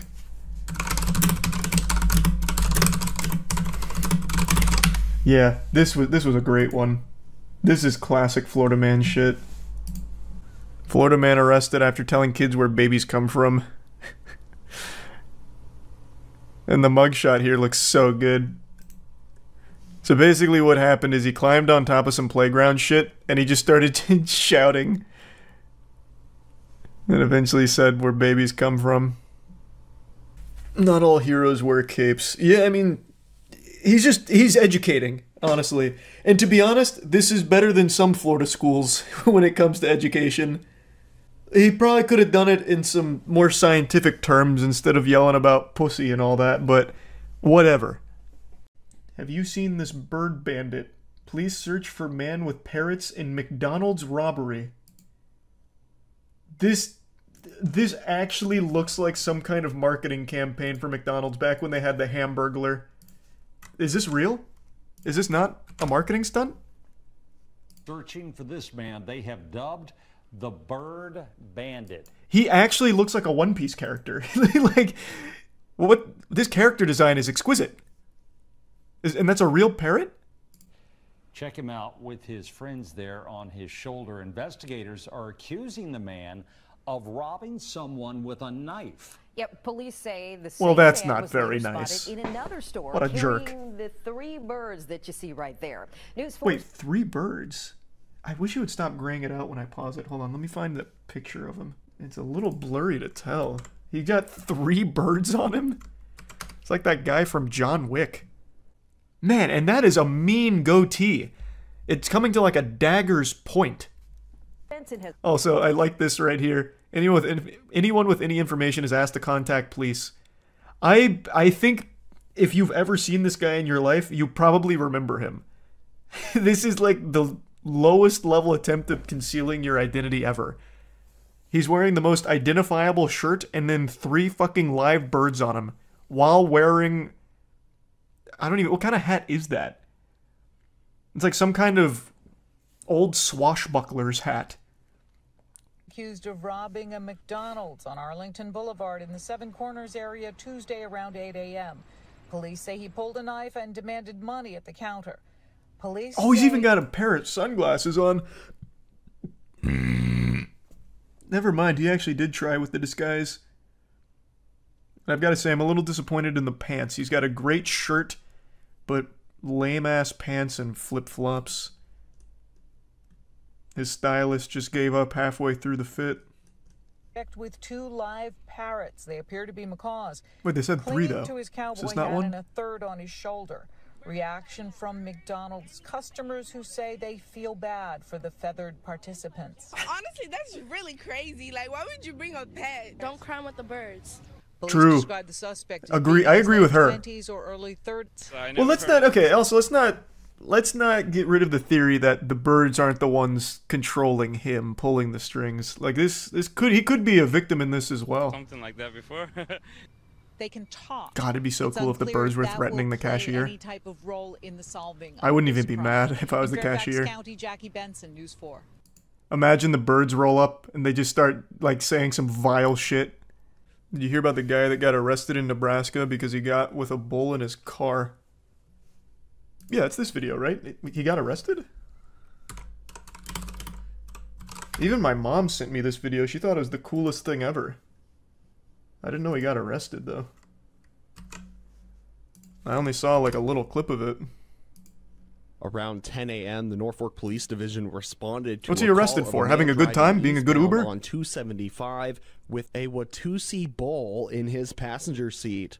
The officers received a call. I think that's fine. Oh wow, the cow shit all over this. They thought that it was going to be. They thought that it was going to be Wow. a cow in.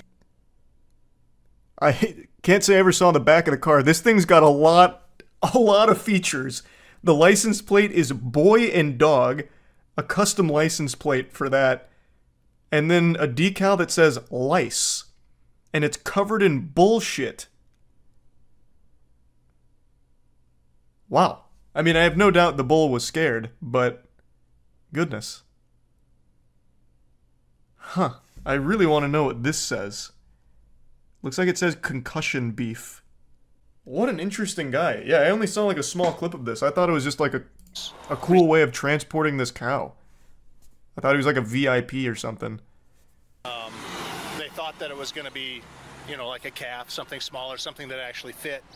What is that it said on the side? Best Smaller car? calf, something smaller. Best car citizen, Or something I think. that actually fit inside the vehicle. And the vehicle was big enough. Well, technically.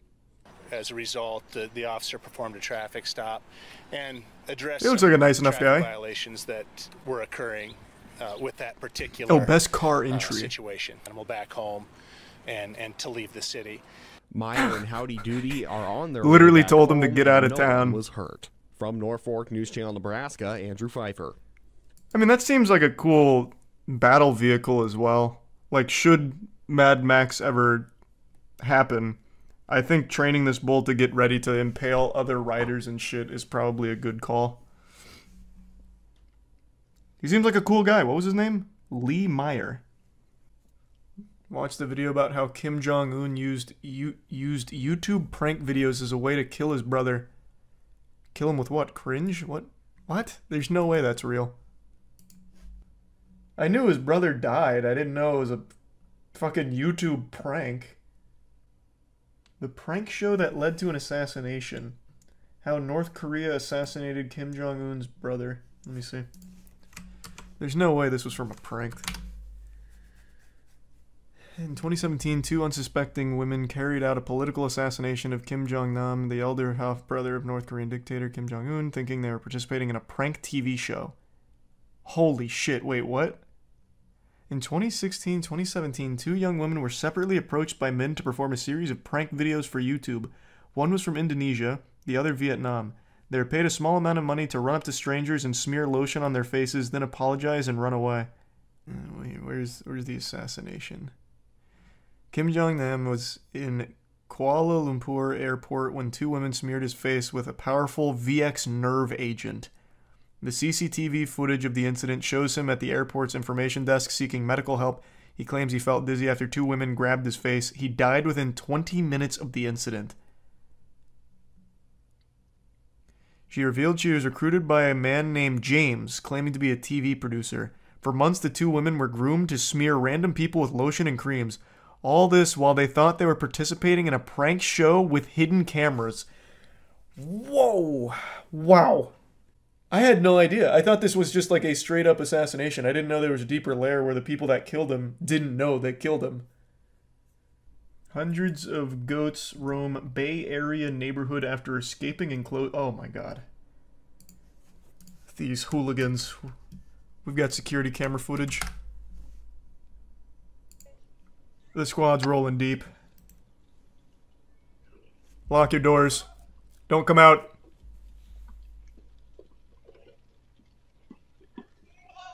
Oh man, they just robbed this place. This is what I must imagine. This is what I imagine it must have looked like when Noah was trying to get like animals onto the ark.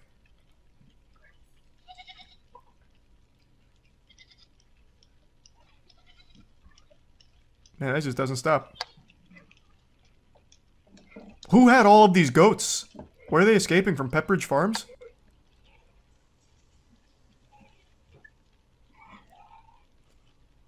God damn. They're still going. Holy shit.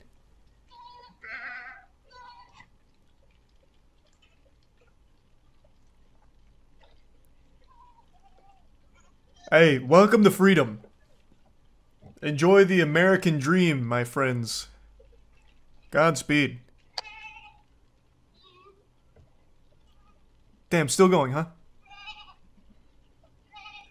A herder and their dog came to the rescue and corralled the animals back into their pen. No shot. There's like 1,000 goats here. How the fuck would he have gathered all of them?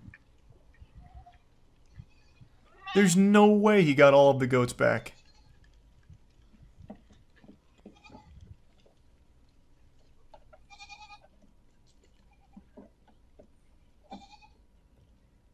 They follow each other? Yeah, but even still, there's no way he'd get all of the goats back. Like, some of these goats came from, like, all over the place. Like, in driveways and probably going into backyards. No way. There's definitely still some rogue goats on the loose out there. A very good herder dog, that's how. I mean, fucking Airbud couldn't get all of these goats back. There's too many. I mean, I've never herded goats, but I mean, I've done the next best thing. I've done the tedious side quests, or the tedious quests in RuneScape where you have to herd some shit. It's a pain in the ass.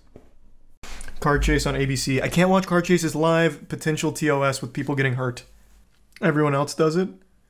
Yeah, and Hassan just got banned for doing what everyone else did with watching a Ye interview, so I'm not taking any chances. I love police chases, but I'm not watching one live. I'll watch a police chase after the fact. It's the same commentator from the last chase too. Oh my god, that's so fucking hype. Holy shit.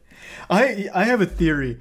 We're getting so many police chases in such a short amount of time. I think that last one that went viral with the Grand Theft Auto stealing cars and going crazy, I think they saw the ratings and the response from that, and now, what was that, the SoCal Police Department? I think it was SoCal. Now they're just getting people hopped up, like, you know, they're leaving car doors open, maybe with the keys in the ignition, kind of enticing them as they have the chopper around the area, just waiting. Just fucking waiting. Just keep farming content out of it. Isn't that just called a bait car? Oh, true, yeah, I guess they used to have that bait car shit. Yeah, but they'd have the bait car and the cops nearby ready to, like, arrest them. I'm saying they're doing bait cars with a chopper ahead to film them. And then maybe they'll call the police, like, alright, hey, he took it, go. But don't chase him too much, we want this to last. Did you see the police chase last night where the guy drove into the Angels Stadium? What? Was that the 3-hour chase? Oh, never mind. This is the one with the clown car with like 6 people coming out. When did he drive into Angels Stadium? Into the stadium. Going into the stadium, bottoming out as he makes his way through the ticket booths at Angel Stadium. Check this guy out. Yeah, this is the same guy. Now very dark in that parking lot. Fortunately, he's got his headlights on, but you saw he bottomed out there, sparks flying as he fled through the ticket booth and he is now well into the parking lot, about to go around Angel Stadium. Coming around home. Why, though? Continuing south. What was the parking plan? lot. And what are we going to do here? Some donuts in the parking lot? Mighty strange indeed. Visiting all of Southern California's landmark attractions this evening as he now does circles in the parking lot of Angel Stadium, looking for an exit, and that appears to be what he may have found. How the fuck? That was like the perfect opportunity just to spike trap the exit. They could have ended it right there. LAPD just gave up the car chase just now. The guy won against the cops. You can watch it now. I'm going to tune in for just 1 second. If I see anything sketchy, I'm immediately backing out. You said it's ABC 7? Alright, fine. Onto the 5 Oh, it's the boy wonder. which has about The police chase commentating expert is back. a valley left before he ends up in the Newhall Pass. And so I suspect How did he escape? gradually coming close with that cross traffic there. He's on a Jesus, this has already been going for 30 minutes. that does not have a name, but he is just about a block south or half block south of DeSoto Avenue. To give you an idea of where we are, you can see the helicopter. I feel like with all these police chases in SoCal, I know the area better than my own city.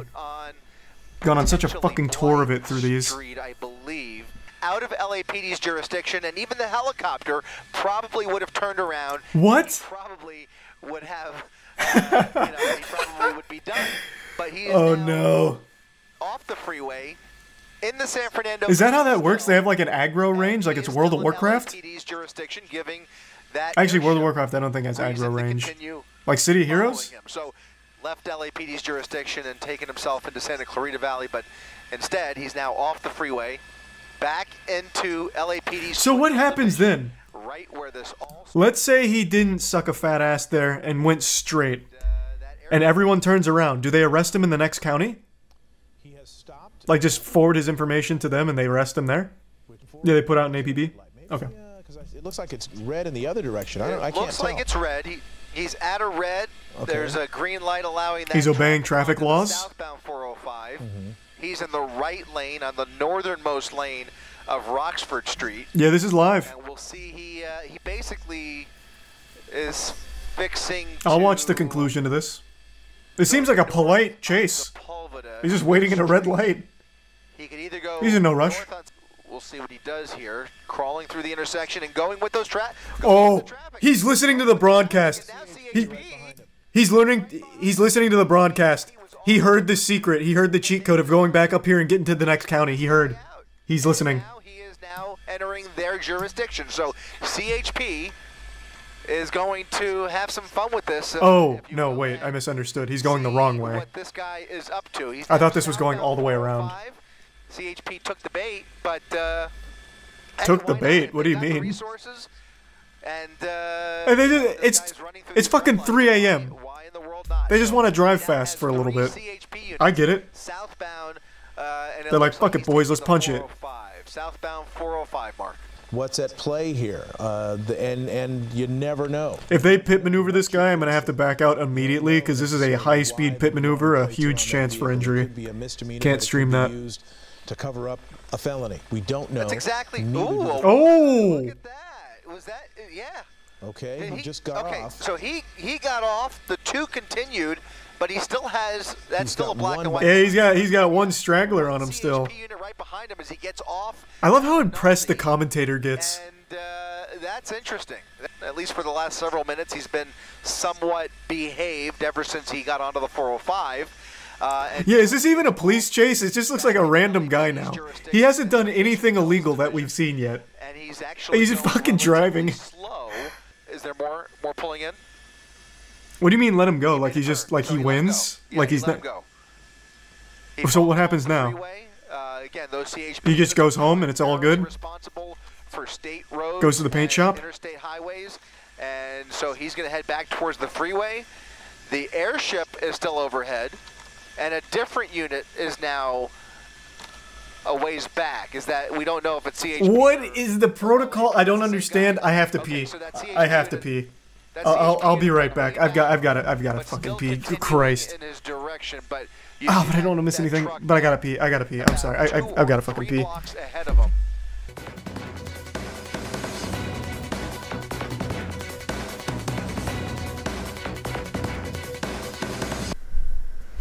Alright, I'm back. Wait, what? What just happened? Did he deploy an EMP? What's going on? They lost interest, they gave up, he just won. What? Pursuit, and it is no longer a threat to the public, it would appear, because he has slowed down. Our coverage will end now. We thank you very much for watching. We'll see you back here tomorrow night on ABC 7. Good night. Wait, so is the crime forgiven? Because it was a pursuit. I don't know what he was originally being stopped for, but he evaded authorities. He ran from the police. Is it all good? Like he wins? That's exactly right. And at least at one point, they were willing to. No, they just arrest him later. Okay. Imagine if that was a rule, like, if you outrun us for 45 minutes, we forgive your crime. You lose your stars. That's crazy. Wait, that is actually nuts. I don't think I've ever seen that. Then again, I'm new to the police chase scene. Can't say I'm overly familiar with police chase protocol. I'm very new to this genre. Yeah, that's what I was thinking. Like, if they just plan on arresting him later, like they deem he's not a threat anymore due to obeying road rules, like, if they plan to get him later, that assumes that he's in his own car. That could be a stolen car, it could be fake plates. That seems like an interesting protocol. Spooky vid time. We can see what Mr. Nightmare's up to, sure. 5 most disturbing videos taken in an attic. Of course, it'll usually be dismissed as house settling noises, because who would ever imagine that someone or something would actually be up in your attic, or God forbid on your roof, right? Ooh, hold on, before this gets going, I think I already know one he's going to show. He's going to show that one we watched a while ago from Inside Edition, where the neighbor made a secret passage into their attic in order to watch them sleep. And the guy put in like a GoPro camera to watch him, and it's just like this weird bald guy who looks like Schmeagol from Lord of the Rings, just like crawling through and looking down at them. You guys remember him? Man looked like he was perpetually covered in a thick film of grease.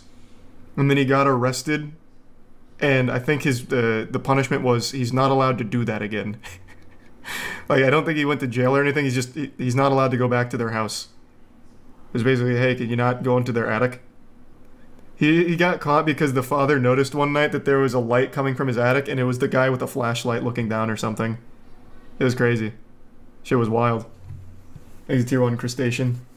Well, these videos may make you want to install cameras.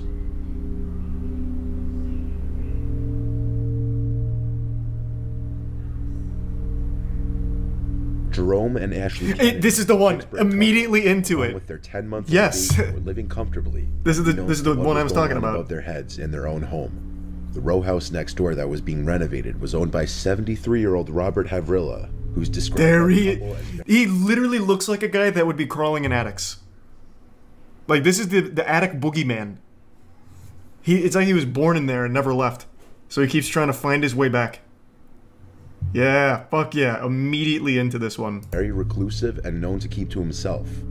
Jerome was in bed one night when he heard noises above him in the attic. The kinds of noises that weren't just house noises. Yep, he knew somebody was up there.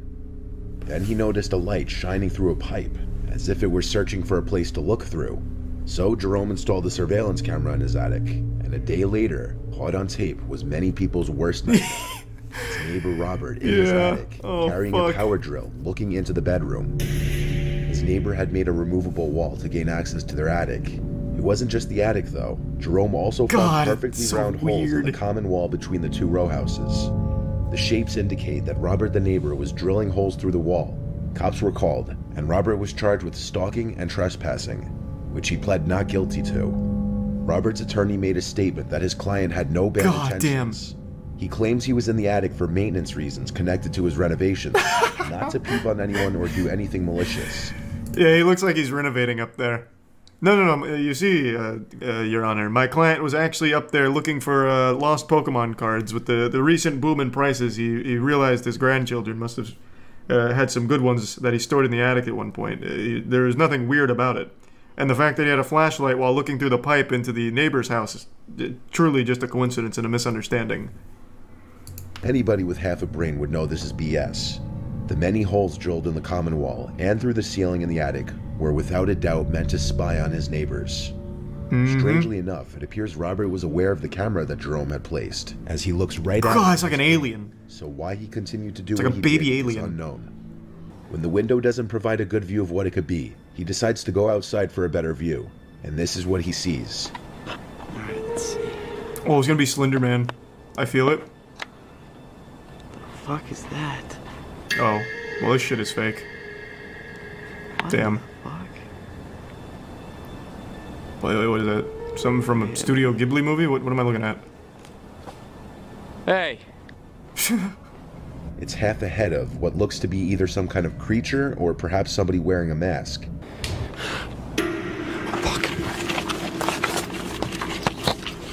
Oh my god. It's La No Llorona. other information is known of this video. Was it some kind of creature? Some people in the comments were saying it could be an owl. Others think it was a person in a mask with Man, what the malintents, fuck? possibly trying to break into the house. Man, what the fuck? An owl? Bro, what kind of... What? It's just a staged YouTube video. I don't think any fucking owl looks like that. And his dad sounded concerned and told him to go upstairs and check on the hot water heater, which is actually in their attic, a very uncommon place to find a water heater. Steven's dad was worried that something was wrong with the water heater and that the sounds he was hearing were coming from it. So Steven obliged and proceeded to go up into the attic, but not without recording. Well, that's another fake one. Mr. Nightmare has always done, like, real shit from everything we've seen. And the first video here was real, but the last couple here have been fake. Or at least this one seems like it's about to be Steven fake. checked the water heater and saw that it was completely fine. He then appeared to be leaving the attic, and that's when he heard a sound that caught his attention.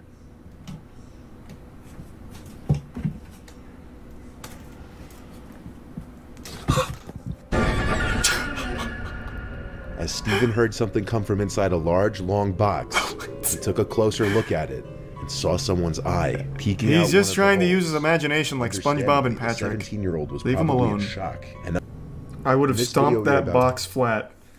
No, you would not. You would not. I know for a fact you wouldn't. I don't know you personally, but I know you wouldn't.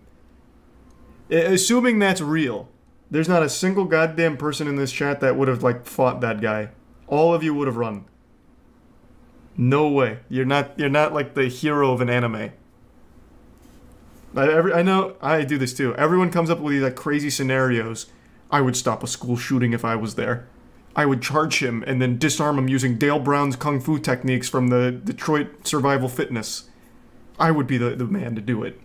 But you wouldn't. You just wouldn't. So the man decides to go up there with a Exhibits light and bricks. camera and check it out.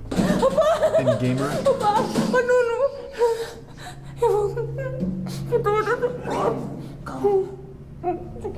That Ray William Johnson? The man looks around for several minutes but doesn't see anything out of the ordinary.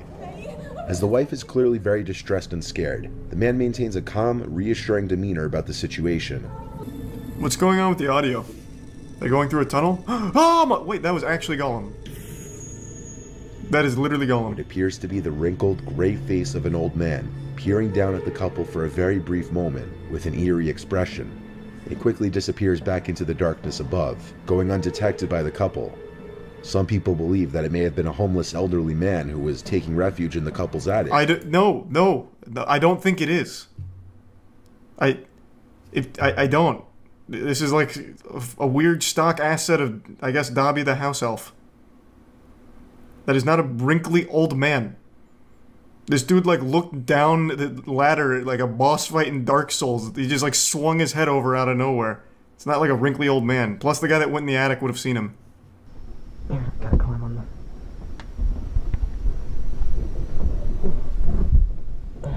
God, oh, it's like an infrared. I feel like I'm in an AC-130 right now. Like that Modern Warfare mission. Good lord.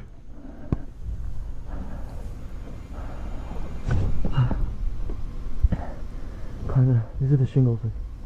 Hey, thanks for the 5 gift subs, gamer. Appreciate it, man. Resub Gorski. Wait a minute, that's the same goddamn guy that was in the other attic. What kind of cryptid is this? The attic bald man? Oh my god.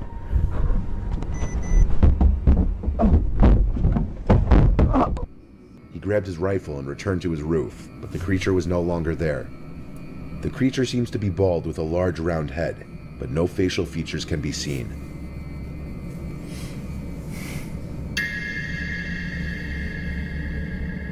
Damn. Well, one of those videos was real. The other 4 were also real. God damn, there's an epidemic right now of rakes living on people's roofs, I guess. Fuck, we're gonna have to do something about that. Thief falls through store ceiling twice?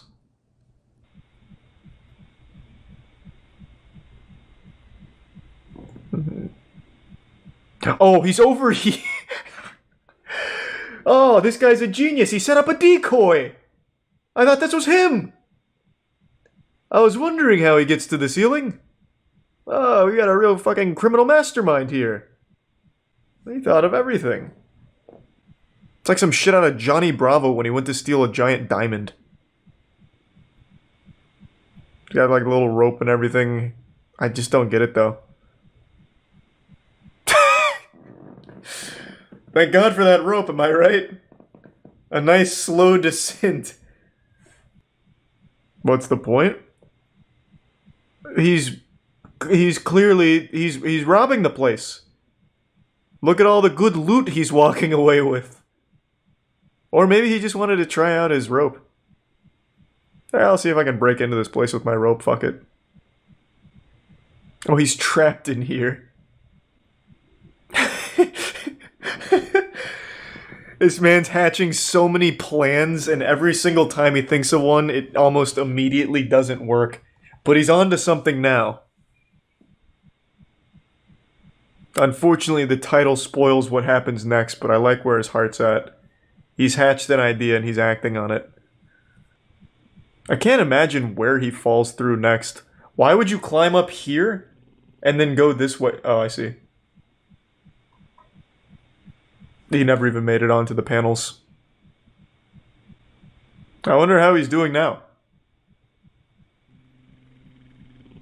Oh, he's fucking cooking. He's almost out. I see it.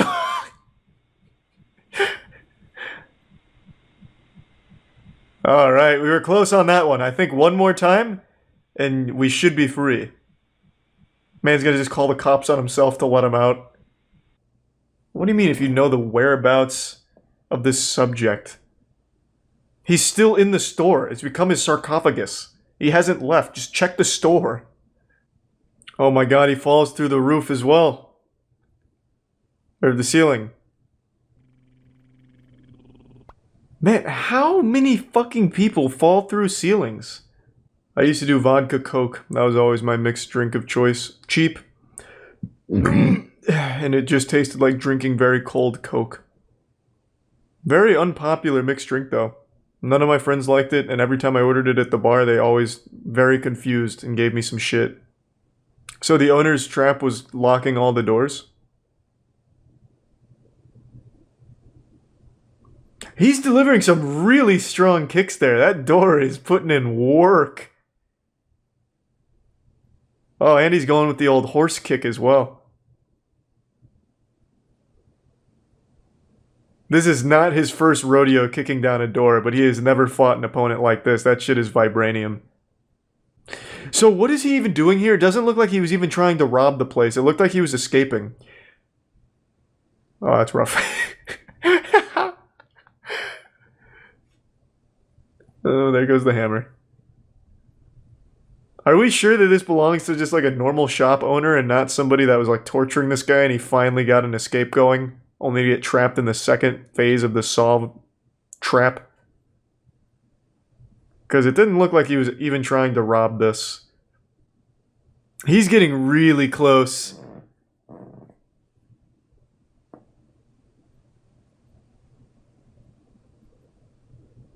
I think that was a really fucking dumb plan. Look how close you are with the door. You can absolutely kick off the bottom, I think.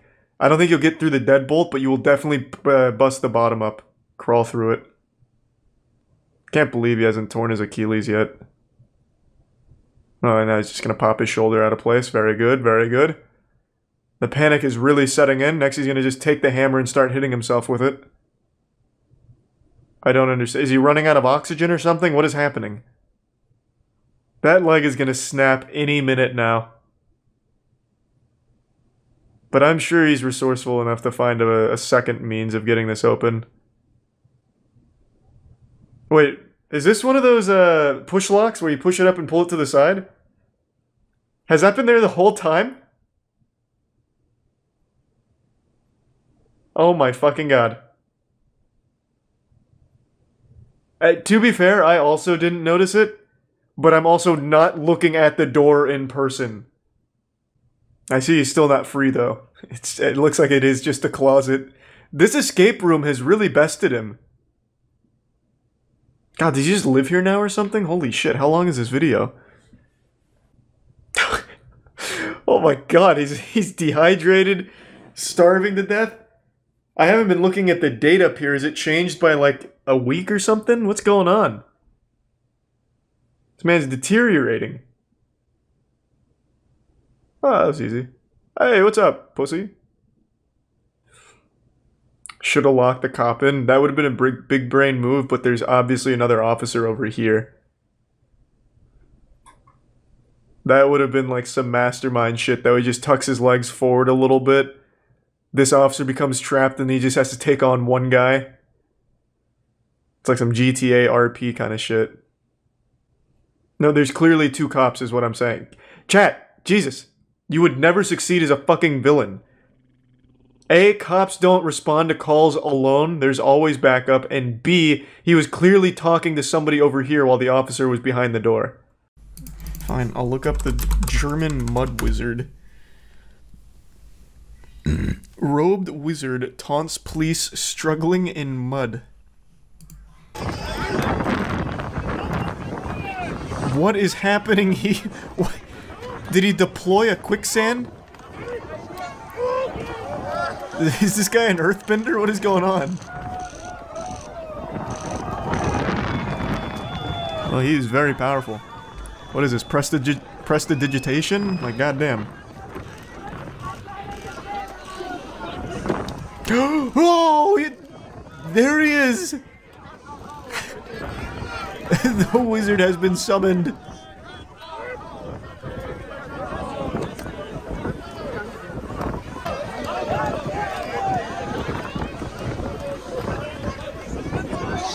Man, all of these police officers are like turtles on their shell. Jesus Christ. This is embarrassing. Oh, it's like toddlers when they're still learning how to walk. Are they all drunk or something? What is going on? There's no way it's that hard. This man's fighting for his fucking life. The mud wizard's gonna drag him back by the heels like a horror movie in a second.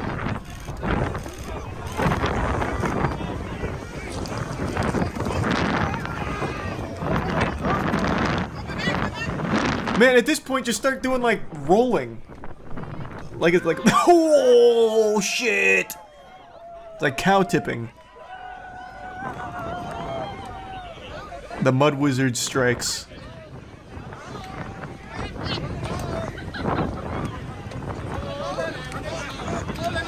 We're gonna need reinforcements.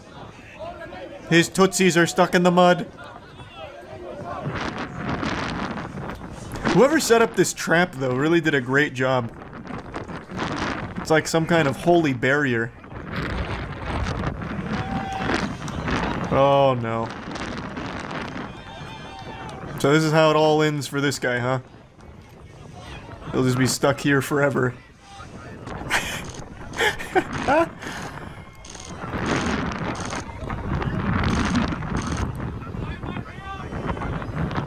Oh, come on!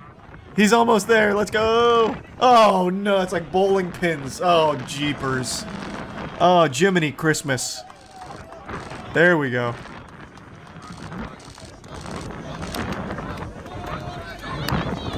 That's the mud wizard for you. And none of them can navigate the mud pit.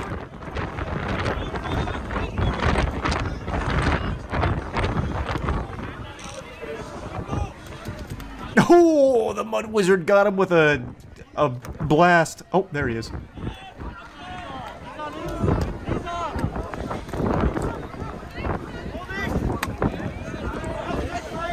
You're in his territory now. This is his domain. His spiritual pressure is able to run rampant here. This guy is actually being swallowed whole. He's gonna need to be airlifted out here in a second. He's going really deep. He's going straight to hell. Like, good lord. They're gonna need to get the chopper and a ladder inbound ASAP. And the Mud Wizard's coming. Oh god. Oh no. Oh lord. Have mercy. It's Radagast the Brown.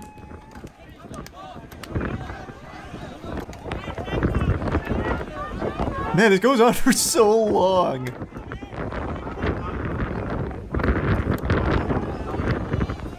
There we go. We got him. Mission successful. He gets to go home and see his family. Close call, though. Close call. We almost lost him. Wow, that was fascinating. Jesus Christ. Someone give me the lowdown. What happened here? Was this like a concert or what? Because I do remember there was also a filth wizard at a rave a long time ago. I also think it was Germany. There was a guy who dressed as a wizard and started playing in the mud and twirling around a baton and shit. It was a coal mining protest. Oh. Does anyone remember the Wizard of Filth? Damn, this is too new, so it's overriding the old one. Where is it? Does anyone know what I'm talking about? 2 wizards, 1 cup. Well, that's not the one. It was at a rave. And there was a guy dressed in a gray wizard's garb. It was raining, it was muddy, and he was just busting it wide open. I wonder if it's the same guy. I'd really like to find the video. Does anyone know what it's called? Is it just Rave Wizard? I tried Mud Rave Wizard, but it didn't come up. Oh, here we go. Wizard Gandalf at a rave. I think this is it. This is not the one. How often does this happen? This must be a very common cosplay thing for raves. This is pretty cool, though.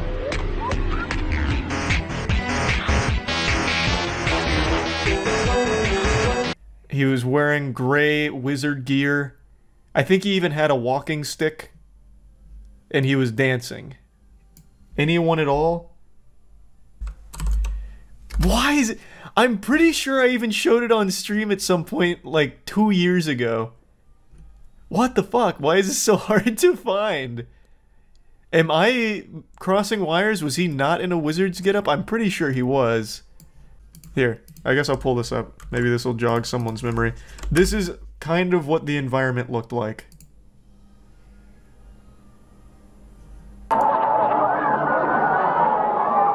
But then there was a guy dressed as a wizard, and he was throwing mud, and he had a walking stick, I'm pretty sure. What the fuck? Are you... What? Man, what the fuck? No, it's not the Glastonbury Wizard. What? How does this fit anything I have said? I pulled this goddamn video up on stream years ago. Thanks to Resub Filthy. Why can't I find it? Did it get taken down? Was it not as popular as I remember? Hey, I'm gonna describe a video real quick. Tell me if you guys know what I'm talking about so I can find it. Have any of you seen the Blippy video? No, that Blippy shit video, that was so good. It was a music festival, it was a concert, it was raining, it was muddy, people were throwing mud at each other, and there was a guy dressed as a gray wizard throwing mud at people. Oh, the one in Germany? Yes, that's what I thought, but I can't find it. I can't find it. Wait, I can find it. Okay, wait, cool. at the protest, you mean? No, that's Mud Wizard. I'm talking Filth Wizard. This was like a level 99 Filth Wizard. Oh, Andrew, how could you think this was Mud Wizard? My bad. Yeah. It's not nothing like it.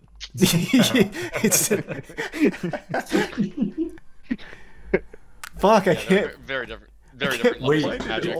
how can chat not find it? No, I pulled this fucking thing up on stream years ago. He was not the focus of the video. I will say that the video was focused on the concert. Wizard's a red herring here. Yeah, the wizard was just like a pretty, like, small piece of it, but like he became a meme. They called him the Filth Wizard on Reddit. Messy Merlin? Maybe it was Messy Merlin and you're thinking of Filth Wizard. It's not Messy Merlin. Literally nothing came up with that except a beached dolphin. Oh. Is it Polish Golem at a rave? That's... Wait, that... What the fuck? So deep. No, God, is anyone even listening to me? It is not Polish Golem. He is not even wearing a wizard's garb. Alright, so describe the video again, but this... like really go into some detail here. Oh, wait, we forgot a guy. How did we possibly miss that guy? So... Wait, we forgot a guy? This seems... He's just chilling. This seems like a pretty common thing. So it was a rainy day.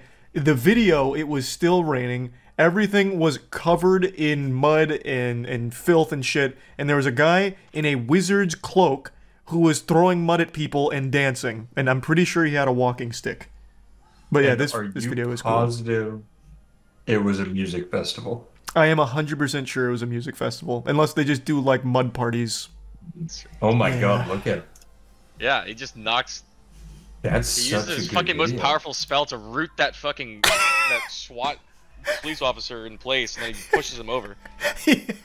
Yeah, he casts a crazy root on that guy. The whole department honestly fell victim to the CC. It was really good. Naked mud monster running uphill at Australian Music Festival? He definitely wasn't naked. I would remember if he was hanging Oh on. yeah, this is straight up. Wait. He's straight up naked. Wait, I think I found it. What's it called? Here, I'll just send it to you on Discord. I hope this is it. Is he like playing with fucking like light up balls? Oh no, that's Rave Wizard. Oh, god damn it! Why are there so many fucking wizards? There's a lot of wizards in the world. You'd be surprised. God. Man slides into girl peeing at V Festival 2012. Oh, that one got promised. Last night in bed, actually. Oh my, yeah, she's peeing on the ground and he mudslides straight under her.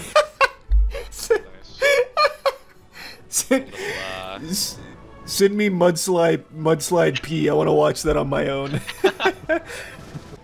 Look up Mag Smrodu. Okay, last one though before doing this encounter. Actually, last one.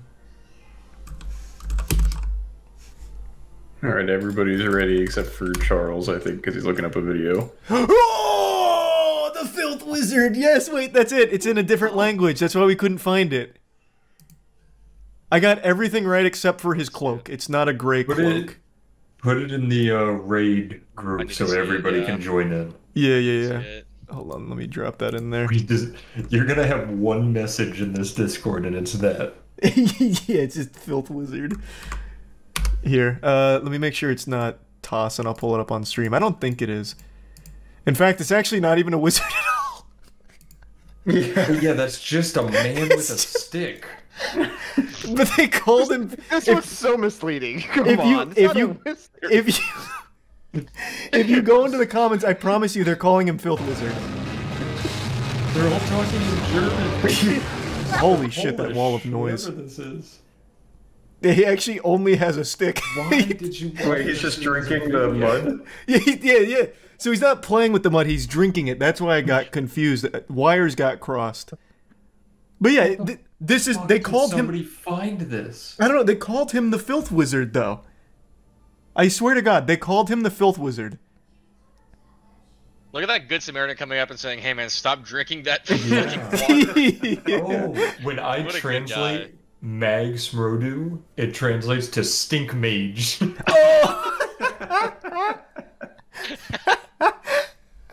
Alright. Alright. Let's restart. Yeah, Staff just posted it. The Stink Mage replenishes mana in the Tainted Moon well.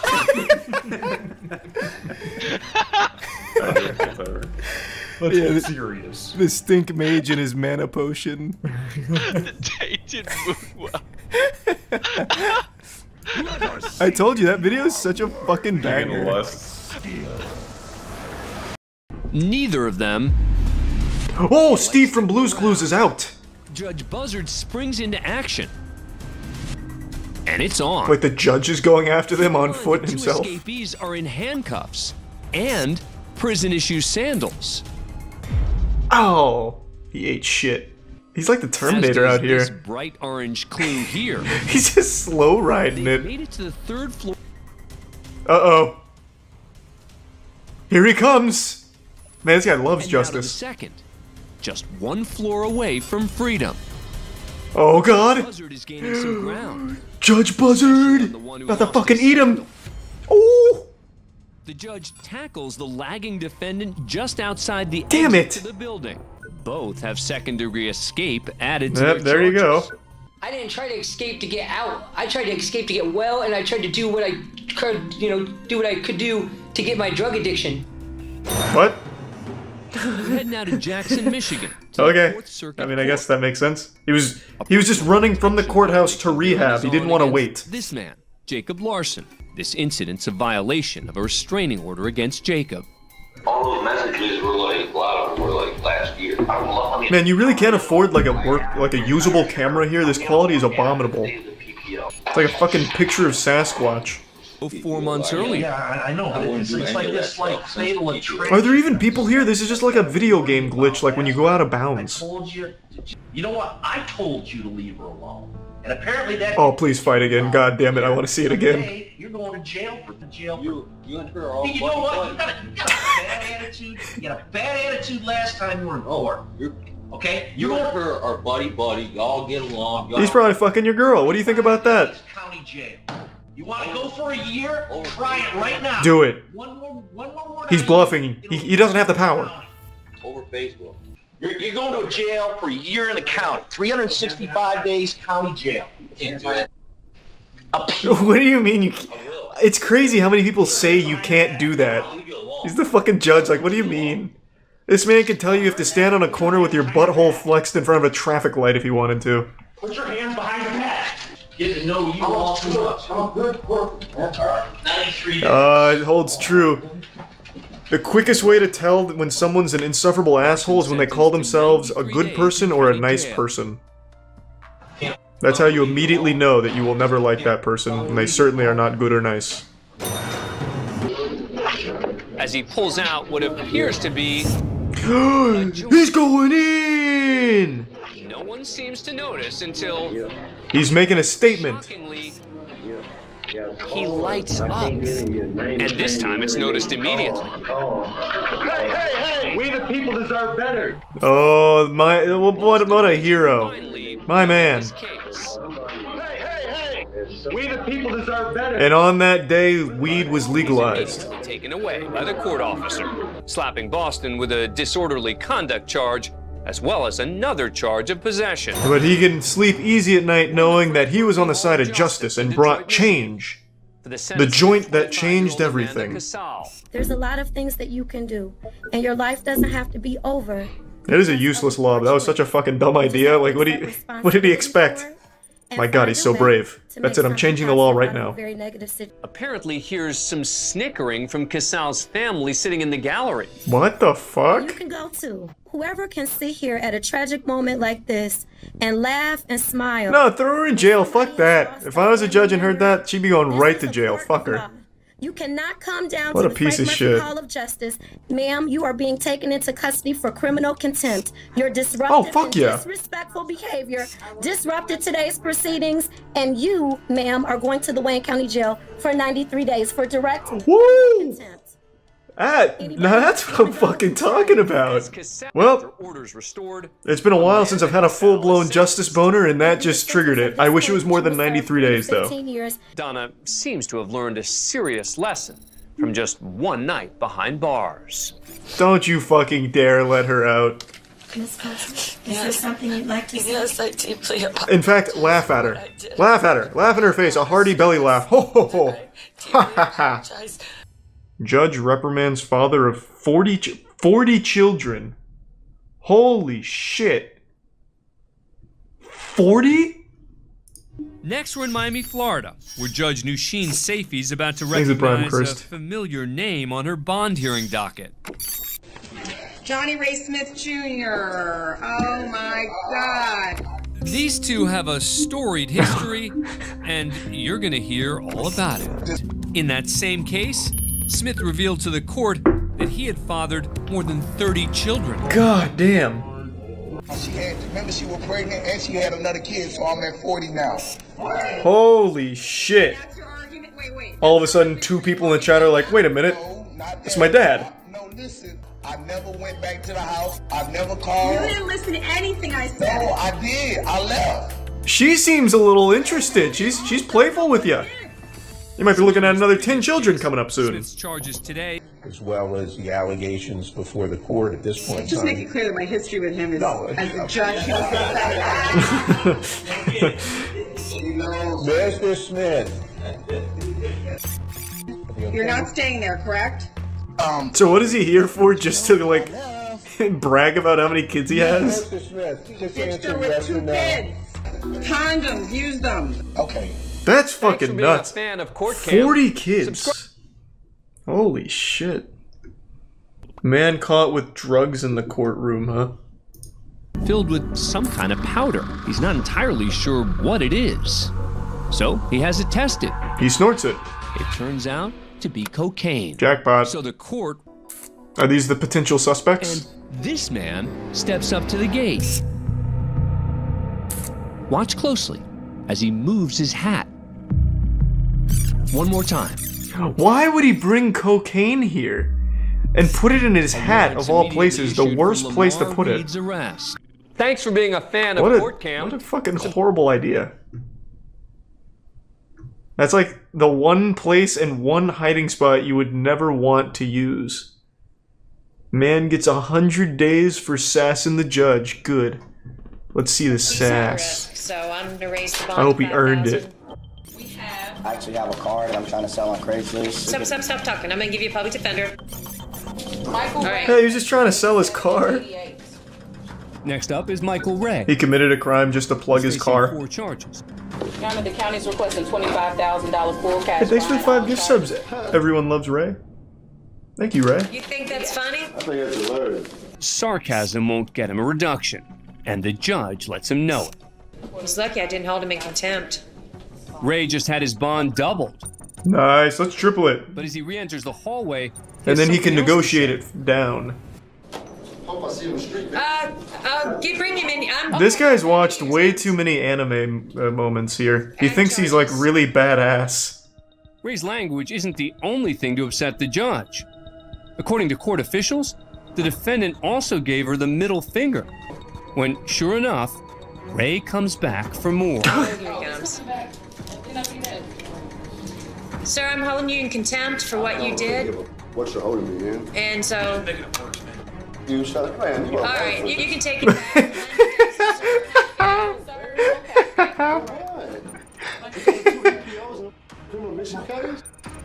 That's right. That felt like something right out of GTA RP. He's done. I think we need to. Yeah. Can we bring him back? Yes. What started out as 4 serious charges has grown into a grand total of 10. Nice, go for 20, don't be a bitch. Yeah. No, I figure that's just a That definitely cut deep on the lawyer being called the useless like that. Thanks for being a fan of He Court didn't Cam, like that. where it's very early on a Sunday morning, and all is quiet. Until... Oh, shit! I was expecting that, but I thought it was gonna be like a garbage truck. Their pickup right through the front of the building to steal an ATM machine just off camera. Oh. This is just Oh, one wow. of a series of recent Oh, break-ins involving I see. ATMs just as the truck hits the gas to dislodge the ATM. With nothing more than what appears to be a bare cash deposit box, Nice. the thieves come up empty and drive off. What do you mean empty? They were there for that little 3 box. days later, after the courthouse boarded up the windows,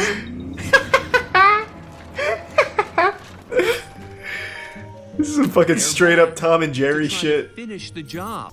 Angel Lopez, Thomas Ortega, and Toby Perkins are arrested and charged with theft. Could they have woken the guy in the top left up for his mugshot at least? Their lookouts. Thanks for being a fan of Court Cam. Subscribe to Holy A&E shit. So they actually did get money out of them? Isn't it extraordinarily difficult to actually break into one of those? Like, here, let me see. What would I type in to find that?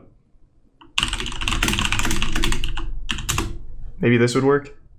Well, yeah, now it just looks like I'm planning a crime here. When you think of streaming, you probably think of someone playing video games or sitting in a hot tub, maybe even spreading their asshole if you're lucky enough. But today we're going to focus on a category called IRL streaming, which is where the streamer goes out in public and goes on little adventures like side quests in an MMO where they go and eat and hang out with friends and shit like that.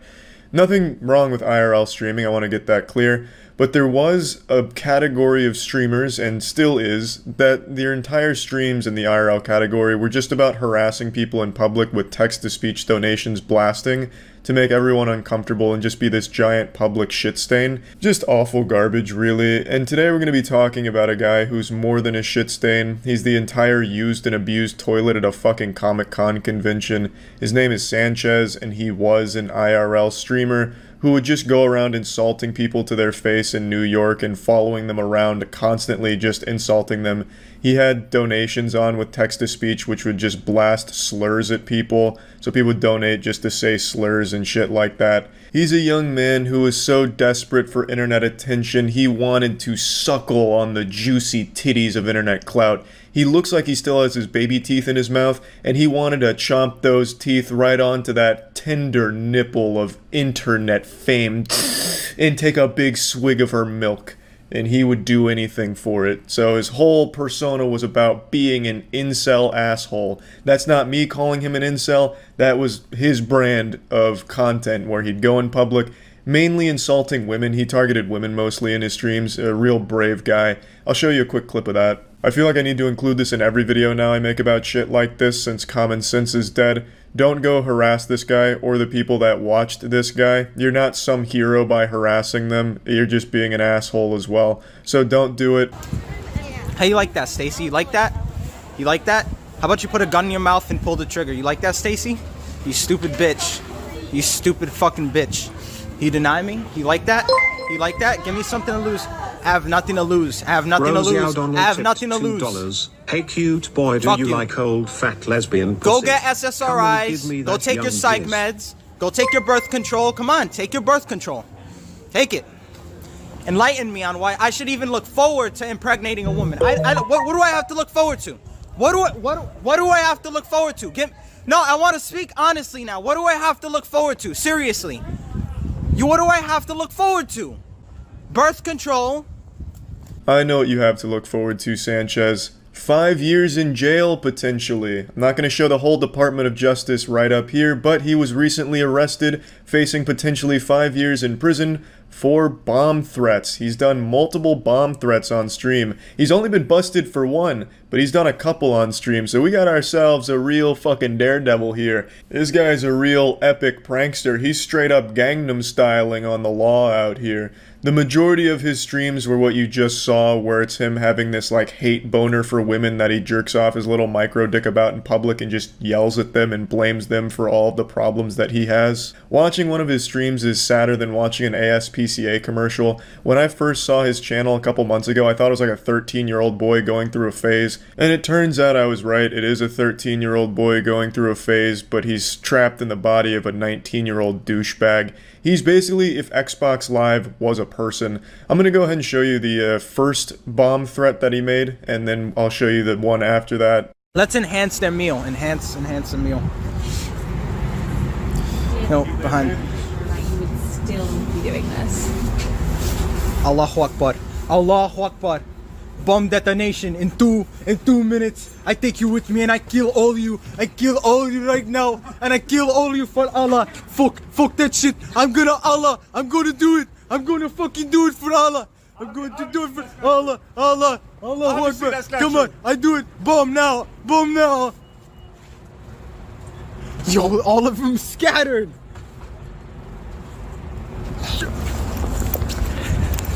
Yo.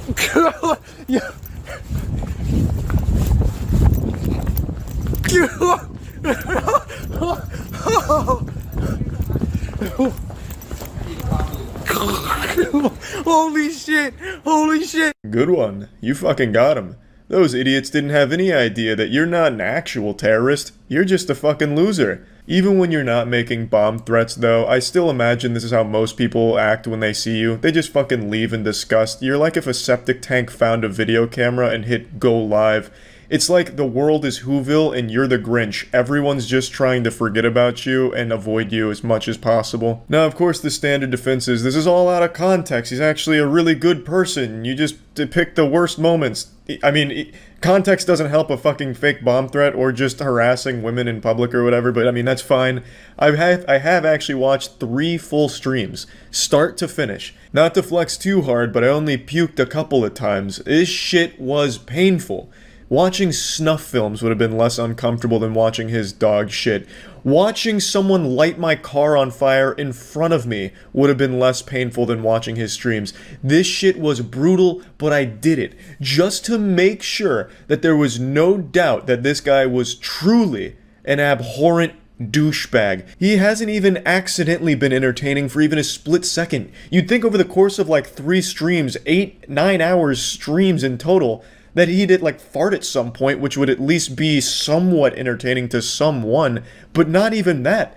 Dude's butt cheeks are sealed shut, fucking sewn together. He can't even fucking fart to make something, make a little smile appear.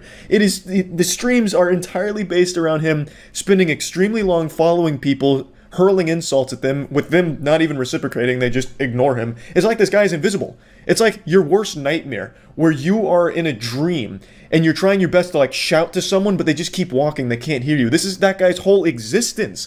This man is truly invisible to everyone except his chat, and except when he's making bomb threats. And when he's not harassing people and stalking them to hurl the worst insults of all time, it's just his chat making slurs in their donations and him laughing at that, or getting the public's reaction to hearing slurs. It's fucking baffling. It is so sad. Let me show you another one of his bomb threats, though. Bomb Squad, thanks so much for the dono. Bomb Squad tipped $2. Bomb Squad. Attention everyone, this is not a joke. I have a bomb. I have a bomb. It is set on a digital timer and is set to go off in 10 seconds. 9, 8, 7, 6, 5, 4, 3, 2, Allahu Akbar. 1, Allahu 0. Akbar. Boom. Just kidding, faggots. Oh my god, that actually worked. Holy shit. Let's go, baby. We just did that shit. That was fucking dope. Thank you so much for that donation, bro. Oh, that was hype. Oh, that just made my fucking day, didn't it? That made my fucking day. Holy shit. Thank you so much for that donation. By the way, whoever's watching and you report that, that was not me, that was a donator. And yes, thanks so much. Pretty random XD, Rar Sanchez. A Swiffer holds up Spork, does the narwhal bacon at midnight. You're such a random dude. Oh my god, you're such an edgy random comedian. He has a Swiffer in public. Wild. And he also just did a bomb threat prank. Hey! The highlights of this man's life are the most embarrassing moments of everyone else's. Like the things that keep you awake at night in cold sweats, like I can't believe I fucking did that, are the absolute cherished memories of this guy. And it's so sad. It is so sad. I've said it for a while, I think the internet creates losers, and this is a great example. He gets cheered on by his chat. His chat enables this and makes him believe that it's good entertainment, or like somehow he's actually doing something good for the world. The chat is laughing at him, not with him. He can't even get like even an ounce of legitimate support from anyone. He's literally a circus act for people, but they make him feel like he's the Joker. oh, incel gets rejected by a girl and no one bats an eye. But incel sticks a Swiffer in the face of a random girl and makes a bomb threat and everyone loses their minds. It's so pathetic. I'd almost feel bad for him if he wasn't such an insufferable hemorrhoid of a person. Because the chat is the Frankenstein, and he is the monster that they've created. They're constantly encouraging him to continue doing this shit. In the few moments where he's not and he's just like hanging out to himself, people just leave and insult him. When he's not harassing people, people just fucking leave. So he just keeps doing it to keep the viewership there as people donate to insult him and insult the people around him. The chat is like constantly shoveling coal into this never-ending train wreck of a person. It's like Snowpiercer if the train was just this constant degenerate express. It's fucking wild in the worst way. I think it is great that he's going to jail. Well, hopefully going to jail.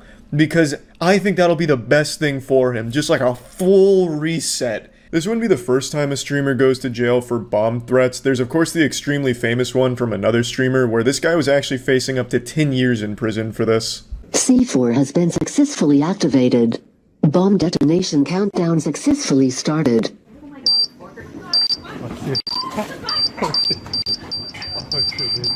He did go to jail for this, but he didn't finish out the entirety of the 10-year sentence, although I don't even know if that was the final verdict with 10 years. He was released, I think like a year ago, or maybe even less than a year ago, I'm not sure, but he went to jail for it. So this wouldn't be the first time someone goes to jail for this shit if Sanchez does face prison time. But anyway, I wanted to share this story with you because it's a pretty wild one. Luckily, these kinds of streams aren't that popular anymore. IRL streams I've always enjoyed. I've always been a fan, but I've always hated like the public nuisance element of it where they feel like they're invincible because they have a fucking video camera going, so then they just start becoming huge fucking douchebags to everyone in public. So yeah, I just wanted to quickly share this story. That's about it. So yeah.